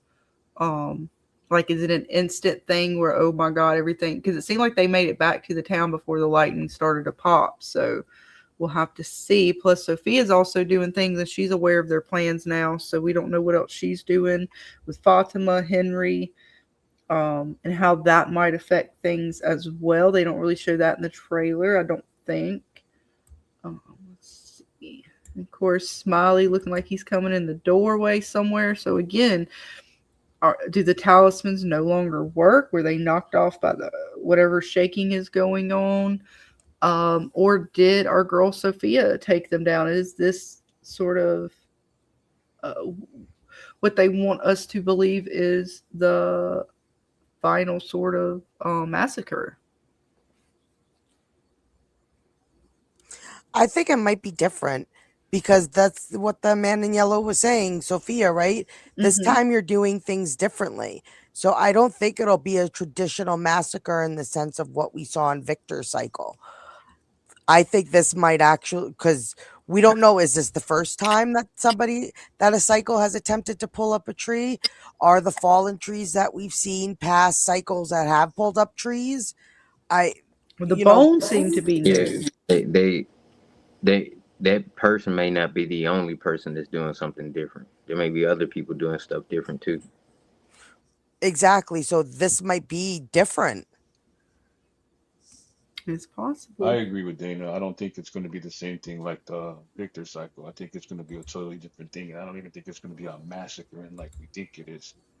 I think Mm-hmm. it's just gonna end up being a couple of people dying and leaving it with a cliffhanger. And possibly if they do get those bones out of there, the kids could be reincarnated probably without even anybody dying with the number 47. It could be possible. Maybe that's the way the writers are writing it. But I don't think the man in yellow or the monsters are gonna be the ones that are gonna do all the killing. I Right. think Sophia's going to use people. I personally think she's going to try to control Elgin.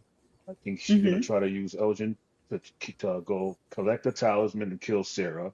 She's going to use Clara for some more stuff. Probably collecting a set of talisman or whatever else job she has for them. And I think is we're going to end up in a split. I think we're going to have some people are going to be in town. Some people are going to end up in the where's that place again? Where the lake is over Mm-hmm. there. I think they're Settlement gonna end up over or there, and whatever we maybe the call it. Yeah. lighthouse too. I think it's a possibility that they can all end up split up, Mm-hmm. along with a couple of deaths. That's how I think it's gonna end. And Soul asked, "Do you guys think Randall made a deal with the Man in Yellow too, like Clara?" And it's possible. I mean, I really don't know for sure. Do you guys have any guesses? Feel free. I don't. Honestly, I am gonna call it a night, y'all. It Thank was you, Baby Clay, fun. for hanging with us. You No guys can go problem. check No him out. problem. His gaming, from content, all sorts of bits. Damn right. Feel free to come on through, and I appreciate y'all for having me. I will be back tomorrow for the From Eve season finale that y'all are doing. So yeah, Whoop, good night, whoop, watch panel. Nice. party We will Good see you night, pregame chat. tomorrow. show. Good Have a night, good night, sweetie. man. Y'all too. Y'all too. Good night. Anybody else got any thoughts on Randall? Did he make a deal or not? I think it's just the Cicada theme that has control of them, and once they I said don't think Randall belongs to us now, he made a deal, but I think that just like Julie, Randall and Marielle have some type of powers that we haven't seen yet. Mm-hmm. So I don't think that has anything to do with the deal. Okay. It's very possible. I mean, I don't know. I don't know as far as Randall goes. Um, say, what do you think about Mr. Randall? Well, I mean, I think that with Randall and like a lot of the other characters that are like seemingly left alive or not really, killed actually. It could be because maybe their beliefs are so strong and they use, their belief of, the fears of, maybe like the cicadas or tormenting Boyd to somehow power themselves maybe in some way. Mm-hmm. I mean, it's possible. Yeah, with this show, I mean, anything and everything at this point is absolutely possible. If you've seen it in the show, that is, I would believe it. Let's see. Robert says, I absolutely agree. It seems very disjointed, and there's a lot of abandoned storylines. Story walking, Ghost Jim, the other type of bird, the fears of the dead, animated, etc. Indeed. So we'll see how they wrap all of that up this season. But just talking about the trailer and seeing the lightning and sort of earthquake type situation. I don't know if you guys remember our beach truck map. Well, there's a little bit of the town here, and it looks topsy-turvy, almost like an earthquake. Perhaps it happened in a previous cycle. And why would they have this in the corner where it literally has like houses seemingly as if they're falling upside down, maybe even an earthquake going on? And then we have some other images. We have this one, which again, seemingly as if the houses are upside down. There's some fire, which is kind of resembling what was in the snow globe. We have this image, again, with the town and sort of like a portal or things going all kinds of topsy-turvy. More spirals. The red kind of encompassing the town. I don't know if that's like the lightning maybe. Again, more red sort of glow lights highlighting what I believe was supposed to be the town in this image. Again, any thoughts? I leave it open to you guys. Well, there's I think on that same map, there's that compass at the bottom with the colors. I'm not sure if it shows it here. Down here. Yeah, and that looks a lot like the drawing of the faraway trees with colors according to them. We also have this image. Yeah. Yep. And that's another reason why I feel like the man in yellow might. Whoops, sorry. Oh, The you're man good. in yellow might be like one of the children's hope or something after his faraway tree, and maybe that his tree is in the road to town. It's very interesting. Oh, it could be. Because they show 7 representations of the children in the last episode pointing, or in they've always kind of seen to show like 7 in the caves. children. Yeah. But even in that these wheels or the faraway tree drawing, even in the cover art to season 4, I noticed they only show 6, and the man in yellow is behind Boyd with them as well. So that might also be foreshadowing of in some way that maybe he could be one of the hopes, or used to be. Could be. Do you think that these are the other side of the coin? Like the boy in white and the man in yellow are the same, Yeah. but one's the good and one's the bad? And Basically, yeah. Like I feel like the man in yellow he could be used to be. It could be like some incarnation of him in some way. I mean, I don't put it past. I don't really put anything past this show. Where they're going with this. Yeah. Yeah, it definitely is supposed to be like the good and the evil side of things. But I don't think he was always evil. I feel like he's more manipulated by the forces, maybe the spider or something, So you feel like the boy in white and the man in yellow are like a dichotomy. Yeah, like tools for good and Because tools for evil, Yeah, or that's like, you know. exactly okay, why of the why same would they choose person. why would they choose white and yellow I'm not sure, honestly. I mean, it might just be because they didn't want to instead be of so white and black? obvious, you know, with like making him red or something like that, or Red black, or you I know. think we're gonna see the red red could and do. black coming next. You see that black figure right there with the arrows at? She's out. So I Remember Yeah, was they used yeah. that fairy It's tale? under one of the trees, which I mentioned in one of my videos. I think that's what is going to happen after they bring down one of the trees. Maybe one of the apparitions might turn into something like the man in yellow, and that could be what he looked like without a body. Okay, you're close. Yeah, I have something similar to that. What's going to happen is that so the man in yellow's body is a townsperson, but that person inside is like the smoke monster Yeah, that's yeah. from Lost, and he's going to Hmm. turn into this dark figure right here. That's Nyarlathotep. But that's so you heard of Carcosa or the Yellow No, I King in don't. H.P. Lovecraft's version of the Yellow King or I know Cthulhu? about H.P. Lovecraft. I don't know about that specific book or whatnot. Well, the Yellow King is it's a Carcosa, and Oh, yeah, yeah, Hastur yeah. is Cthulhu's half brother, and then Hastur and Cthulhu so he would be the red entity, Hastur would be the yellow, but if you follow the lore, Nyarlathotep uses the Egyptian pharaoh, the black man, and the Carcosan avatar because as avatars, but it's really him. He's the crawling chaos, kind of like he's the only one that can travel to the material world and to the cosmos. And I think that they're using that as an adaptation to show the story, like Lost 2.0. Hmm. Yeah, that could be very interesting. Yeah, there's several drawings of spiders and or spider webs as well. There's the web over here.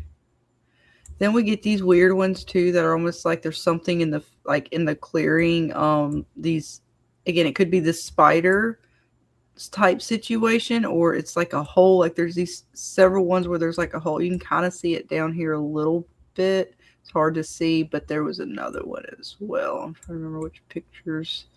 Got so many of them. It might be on this one. No, So that's that not spider it. to me is Atlatnaka, and she is the weaver of the cosmos and the material world, and she only comes out during the end times. And she's the mother of the spiders of Lang. Maybe. Maybe. Oh, wait, yeah, and you had this one too. I wanted to go over. I was trying to get a good one of it today. The house on fire with all the folks outside. And then there's another image, I think, after this one where it's just like a blacked out house. The fire's gone, but there's still like the figures around it. Of course, the island image. So many good ones from Victor now going back. There's the one where he's painted it with the red eyes. The crow figure again. Thank you, Jackson, for this one. All the creepy. There's again the spider, all the different spider references, and the webbing. Here Yeah, was wait until you kind of, see I her don't know if you till can see it, but these season two right 5. here are some of the ones I was talking about. This one's got like, oh, it's like a lake or something, or a black hole or something with the trees around it. And then you have that other one right here where it's like a being with folks around it sort of praising it. Kind of reminds me of that one we see in Henry's vision that's in his house, I guess. The singular figure. But who knows?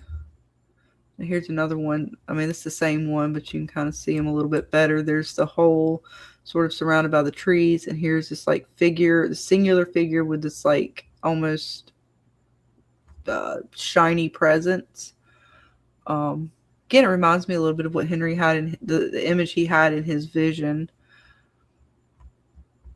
So a lot of good things. A lot of good Yeah, things to go back over. yeah. Yep, go That ahead. drawing of the shadow thing is what I was talking about, where it had like 6 graves in the background. This one.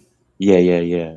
And so it could be, you know, showing, you know, the The sacrificed children, children. and that he, or like this was what happened to the man in yellow, and they might show it through it happening to another like another Man in Yellow type thing being created basically after the tree falls down. I don't know. Possible. And then it's like, why do we have this tree here that looks really strange? Yeah, it looks like it's consumed by darkness, right. a little bit, you know. Yeah, like it's And again, we did have pictures of scarecrows. So if Victor drew these or Eloise, these were before they went to the settlement. And he talked about a scarecrow for Jim. Where the fuck were these scarecrows? What the fuck? We saw dolls, but those were not scarecrows, right?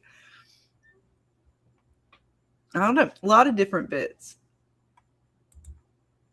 Let's see. Code says Boy in White is not the opposite of Man in Yellow because Boy in White has no powers or personality. And yeah, Boy in White's a little bit he's prickly.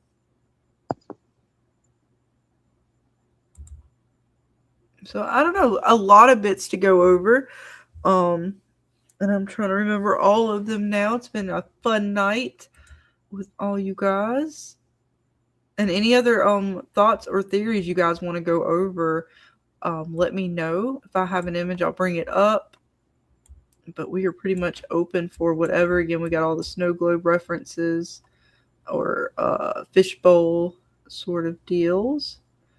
Crows, all the things. The man, and look, he drew him looking like he was growing up. So it's like, did he grow up during Victor's time out there and then somehow go back to, I don't know. Boy in White is something. Yeah, here's another one you were talking about with the grave markers. This one has 1, 2, 3. This one has 6. Yeah, all the ones of the drawings of the cemeteries always have 6. And there's another one, Where's but this I'm not sure. one? This one had 1 too somewhere. It had that one has like so many graves though that. Yeah, it was like a whole bunch of them. So I thought it was down. Yeah, here it is. It's hard to see on this one, but there was like a whole bunch of red graves or crosses down here. So many good bits. Again, I'm trying to like think through them all. A lot of these spirals where they have the houses or even just the colors on the outside, like this is even more houses than what's in town, but so I don't know. Interesting. We'll see what happens in the next episode. Again, we don't have much longer to wait. Oh, you guys see how I am now? I'm like, I'll get real quiet. I'm sitting here like focusing in on the drawing. What is that? What does it mean now? My chrono trigger theory is starting to play out. And where in the hell did Ferris wheel come from? We ain't see no hide, no hair, no fucking Ferris wheel. And this is a yes, we got the little Mary or whatever, the little kid go round thing, but that's not a Ferris wheel. There was that in this last episode. Wasn't there? What was that? The horse from the merry-go-round kind of thing that Henry It sees? made you think, yeah, like there was a circus at one point. It does remind me of that photo that you're showing right now. Like it makes you think there was a circus here at one point, or some kind of like carnival or something. With like a merry-go-round, maybe a Ferris wheel, like because even here you can't see it in this one, but I have found a better one of it. It's almost like there's a circus house or a some kind Maybe of little like house a store there. or something like that. They had a little play area. Something like they had a couple amusement things there.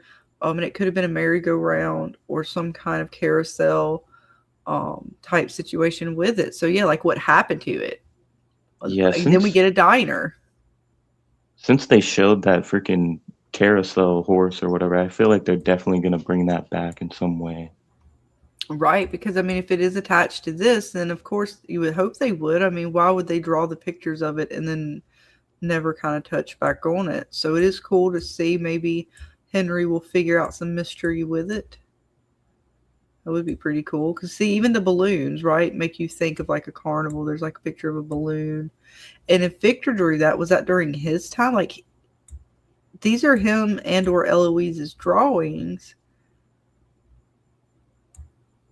Where the fuck did they have a carnival or something during their time? And is that what happened to the motel?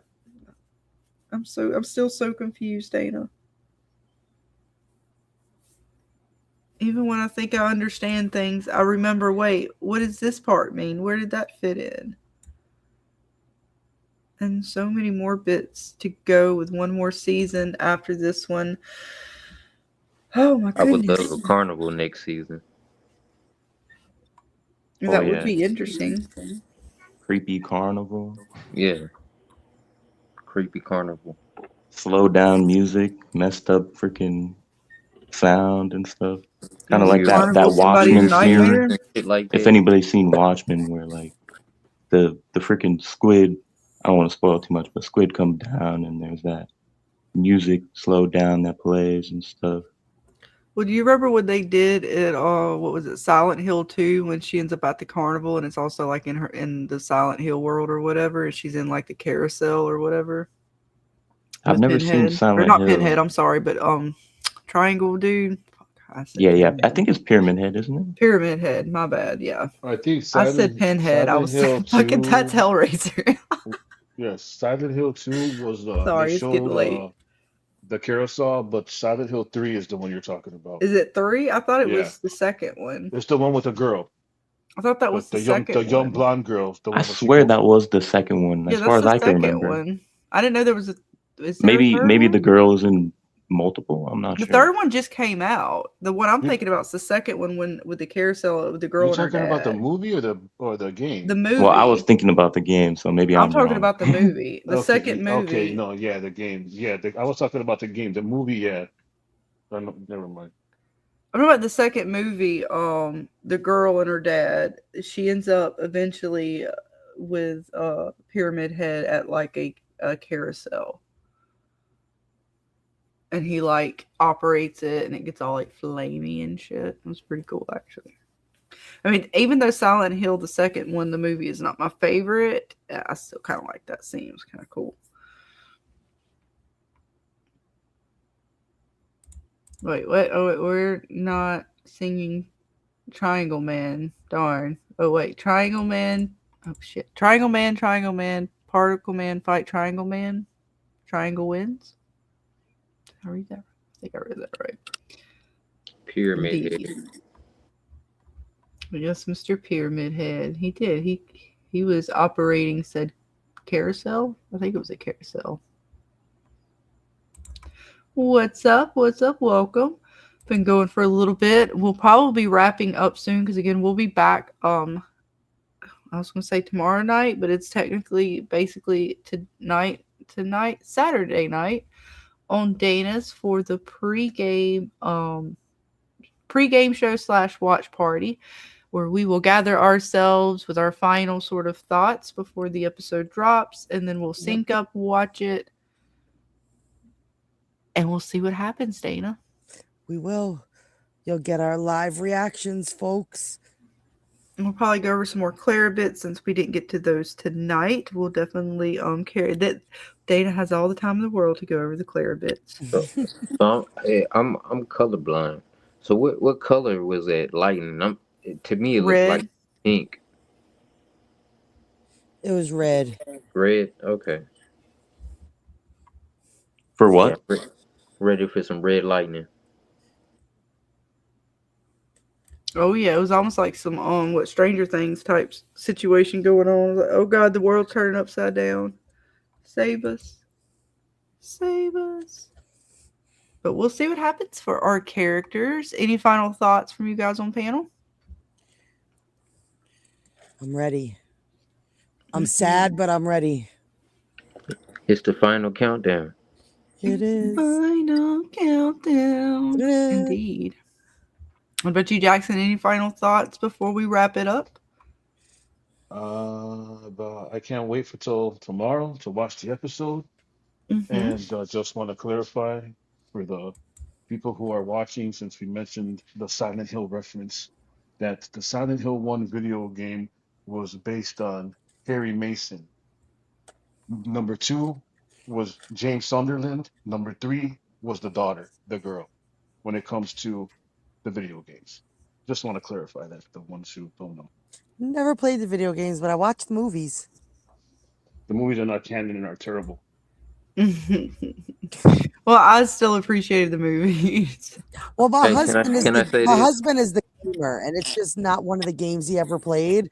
So I've never seen I Silent I Hill. just heard today that either one or two of the people that make this are gamers, and I told y'all about my Chrono Trigger theory. Yep. Like they probably play some Silent Hill too. Like I'm just putting it out there. Right. Yeah, That's I gonna be wouldn't. I crazy if mean, I that agree comes with you to be, 100% because Ray. Silent Hill is based on cult stuff, and that's what this is. Yeah. Yeah, I heard that the new Silent Hill movie is supposed to be directed or made by the same guy that made Weapons. So I'm The pretty new Resident excited. Evil. The new Resident Oh, Evil Weapons is the was one oh, that oh, did it cool. with him. sorry. Yeah, Yeah. Resident Evil. I the get new Silent confused Hill with was them. better than the other movies, but it was still terrible. Oh yeah, yeah. Yeah, I kind of the Resident switched up Evil in one's my done head, by. Yep, that's done by the guy who did Weapons and Weapons Barbarian. was Yeah, and he's nice. Resident also Evil part of the that looks Whitest good. Kids You Know. Yeah, I know what you're Oh talking yeah. about. Go see Weapons. Oh yeah, Yes, Yeah, I definitely. see. That's a great movie right there. it sure is. Mm-hmm. Hey, the last part, the last 25% or 20% or whatever, had me laughing so hard. I had to drag my husband to go see that movie. He still yells at me. He hated that movie. Okay. He's not into horror the way I'm into horror. So I get a lot of shit when I have to drag him to horror movies. Right. And What does let's he see. like? Oh, fantasy, comic book stuff, all This action. There's a movie called the Northman or Norseman. It's Northman or Norseman. I can't remember, but tell him to check that out. I will. And incognito, if it was on real stream, that was me. I don't frequent too many other streams. You make sure it's the right Scarlet. You never know. There might be other Scarlets out there. But with that, But anybody our else? Scarlet's the best Scarlet. Well, I know sometimes I get confused with Wild Majorum, so just in case, because I definitely don't want to be taking credit for anybody else's stuff. So if you Yeah. heard from me, it was possibly Reels. I know I said some stuff about the teas on Reels, but otherwise that may not have been me. So just to put it out there. But again, I want to thank everybody. Any other final thoughts? I do have just a little thing to say about, the message that I gathered and Mm-hmm. how, it kind of helped me a lot, I feel like, in a lot of ways. But I wanted to let everybody else, say stuff first and Oh, go ahead. before I did that. Okay. It's basically just, explaining my struggles and cycles and stuff like that. You guys can hear me? Yeah, Right? Okay. Because I have it open in another you're good, man. app. Yeah, good. Let me Go for it. see where it is. All right. So this is for anybody that's just struggling with hopelessness or depression, anxiety, whatever, for any reason, whatever reason it is don't let yourself feel bad for feeling bad if you don't think that you haven't went through as much as other people or whatnot.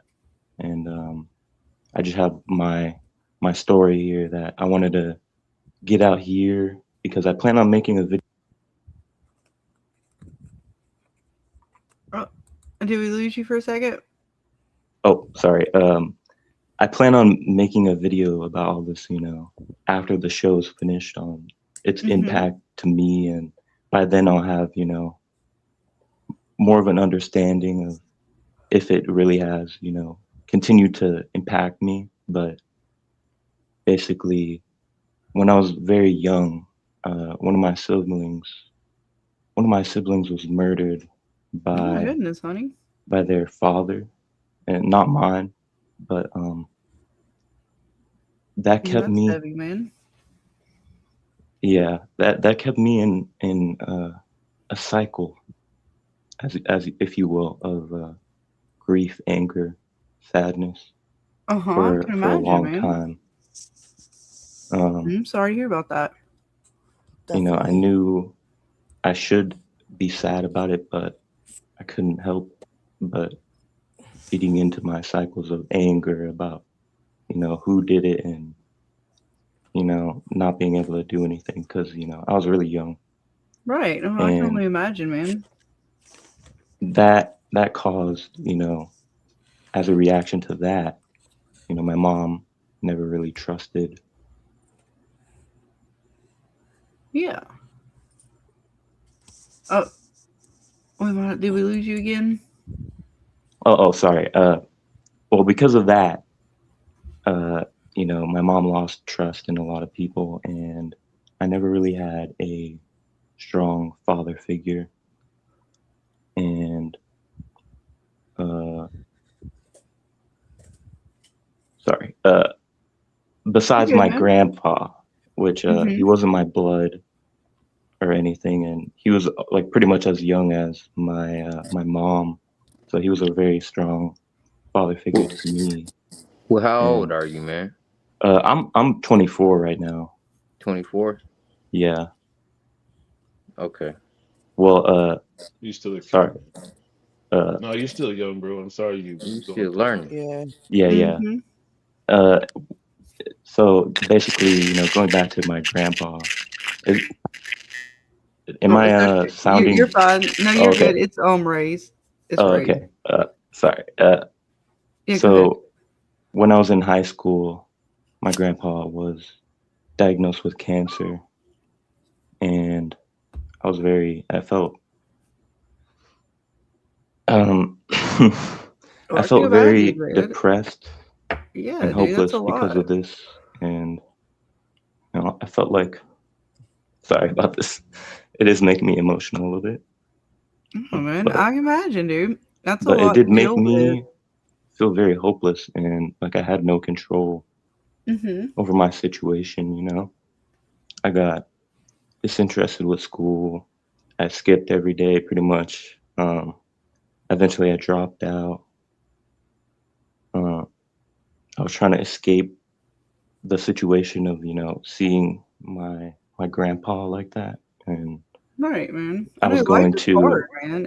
And that's hard to deal with at a young age. It's definitely not something that's easy for anybody yeah, to handle. So my heart goes out to you, man. yeah, and I was trying to escape in a lot of different ways. I had an ex-girlfriend that I would go to their house a lot, and they weren't good for me exactly. Not that they were a bad person, but our our personalities were very conflicting, I think, and Hmm. um,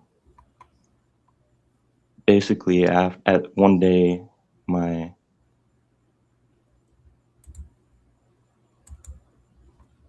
Did we lose you again?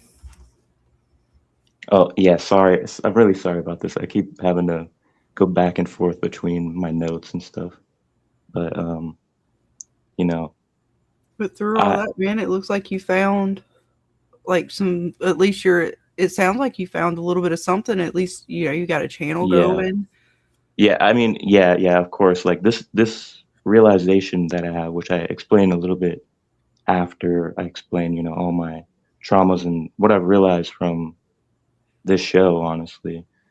But um, yeah, he got really bad, he couldn't really talk very much. And I felt so angry and upset that I couldn't help him to believe in himself or give him hope. And I always felt that way. Um, I felt like I could have done something more. But I'm sorry to hear that, man. now I realize that, I can't let myself feel that way. Mm-hmm. And but I felt so sad and hopeless for so much of my life. And, I couldn't find enough faith or or hope in myself. And because, I felt like I didn't have what it takes, or I was too young, or now I'm too old, or I don't have enough of what I need, like equipment or whatnot. But Yeah, that like I that said, man, isn't the life's case. hard, man, and it sucks sometimes, Yeah, Yeah. really, really bad. And I never like to compare like tragedies or anything like that because we all go through our own sort of yeah, trials and You're tribulations and doing stuff like that. awesome. Um, yeah, You do but not I need mean, all I'm the glad bells you're and here with whistles. us. I'm glad that you did start a channel. I'm glad that hopefully it brings you some joy. yeah. Um, And this is how we started. We started by going on an open panel. That's Hmm. how we started. You're already one step ahead of us by doing videos. Hmm. So just you're on the right path. You're on the right path. Yeah, And thank you. I really appreciate everything. you're gonna get people who are gonna love your stuff, and you're gonna get people who just need to be obnoxious. And Yeah, just keep a smile on your face and keep doing you. So that's yeah, the only advice I could give you. yeah. I mean, not everyone can believe in themselves, and I know that it's very hard to break that cycle, these bad cycles that everybody has of mhm, self-destructiveness and stuff like that. And so I kind of want to share my message to help anybody that is dealing with that, because I don't plan to make this video about, like, how this show has affected me until after. But it is hard to believe in yourself, and it's not Yes, always about belief in yourself. But if you you're can on the find right path. faith or belief in anything other than yourself, it may lead you down a path of peace and enlightenment. Whether that faith or belief be God, Jesus, manifestation, a plan you have, idea, maybe you want to go to college. Don't let what you think you can do dictate what you do. Absolutely. And the message, it really has helped me a lot. And you have to realize what cycles in your life are good and bad, mhm, and you have to counteract them with good cycles or rituals or faith and hope. And if you can remember, or all kui, that, then right. you never have to be alone with your own thoughts or whatever. It's Well, that's hard what to that's be. what community is, right? And Yeah, that's yeah. that's definitely what we try to build here. So, welcome. It's hard to be positive and hopeful in this world sometimes, I know. I was watching a documentary earlier about Palestine, and how some of those families would keep some of the keys that they had from 1940 or whatever, Hmm. and it was a symbol of hope to them that maybe one day that they can Mhm. go back to their original home and their origin. Hmm. And it just kind of reminded me of some of the realizations that I've been making about my life. And uh, Well, we thank you for coming and joining us tonight, man. I'm glad Yes. you yeah, came. And I hope you continue to, venture and, like you said, the sky's the limits, right? Like it's on you how far you go in this world, despite the things that this universe throws at us, no matter how bad it is. In the end, you pick yourself back up and you just keep pushing forward. And we will never let this place break us, as yeah. Boyd says. I do But have go ahead. just a little bit more. I know I feel really bad for talking so much, but I feel like if my message can help one person, then it I did my job, I think. But uh, because I believe in this, therefore it is true to me. At least art is in the eye of the beholder, and so is fear, belief, faith, hope. The Mm-hmm. mind can be a prison for some, so don't make it one. And um, I had a little bit of to tie it to the show. I can't find it. It's I'm okay. sorry, honey. I know, I don't mean to cut you off, but I do got to wrap it up because I Oh got yeah, yeah. stuff Go tomorrow. ahead. I Go got ahead. stuff I have to do tomorrow with my I family. yeah. I Um, didn't expect to even, I wouldn't have had the courage or faith in myself to do this without, this message and stuff. And I wouldn't have Absolutely. expected to even been able, to come on here without it. So I really appreciate you for allowing me to share this message, and I'll let you wrap up now.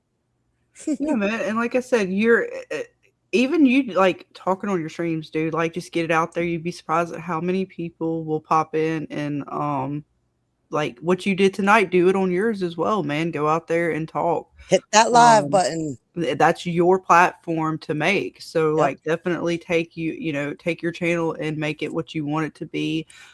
You can have all, like I've told Jackson, he can make his channel how he wants to be, the kind of conversations he wants to have on his channel. Although I dictate mine to a degree here in the way I hold conversations, you get to choose and dictate on your channel how you want things to go.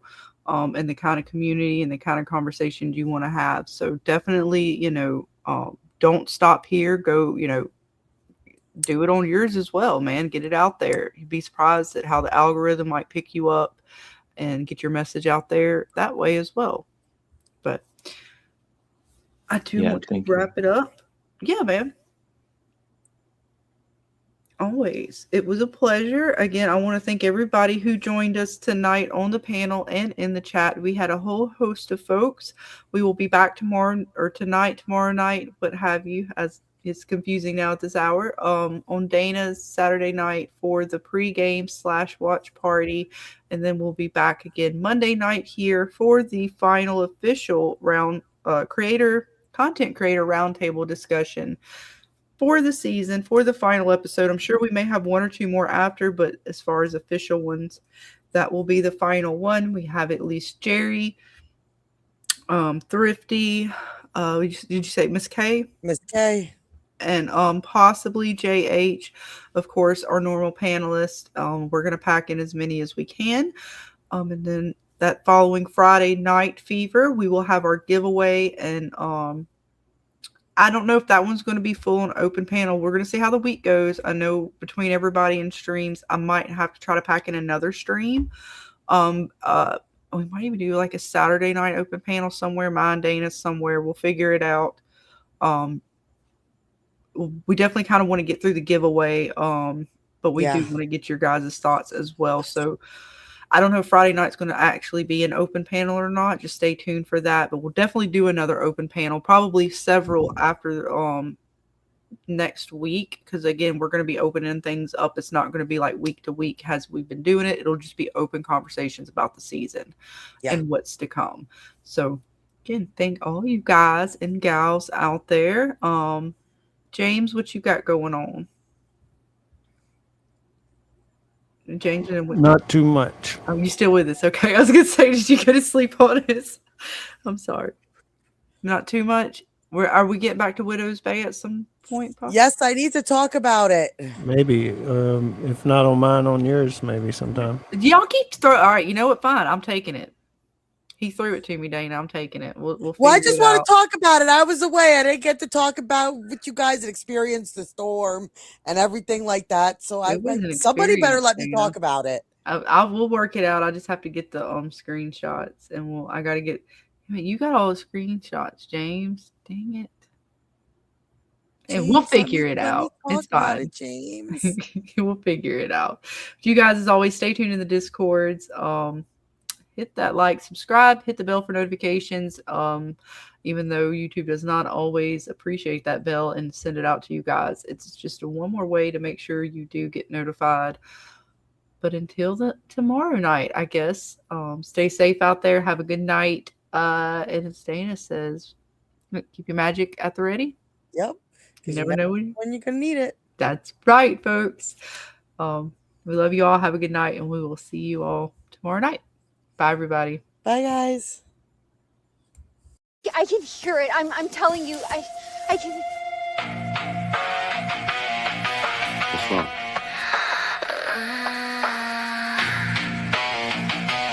It's hurting them. Boy, what the fuck is going on? Hey, Sarah, talk to me.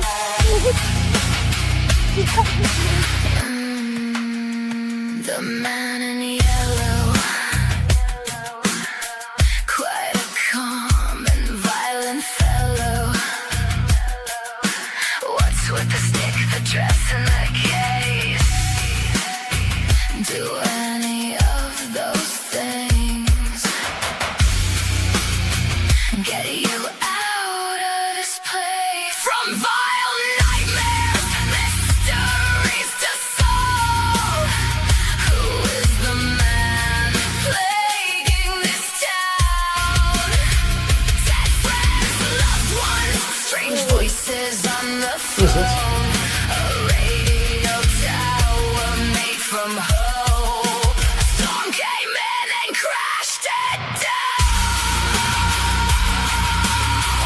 And crashed it down. The man in yellow, what a strange fellow.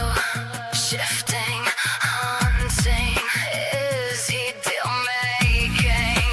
Jim didn't listen, now his throat is missing. Why you digging that hole? No! Got it? No! Fucking get it now! From vile nightmares, mysteries to solve. Who is the man plaguing this town? Dead friends, loved ones, strange voices on the phone. A radio tower made from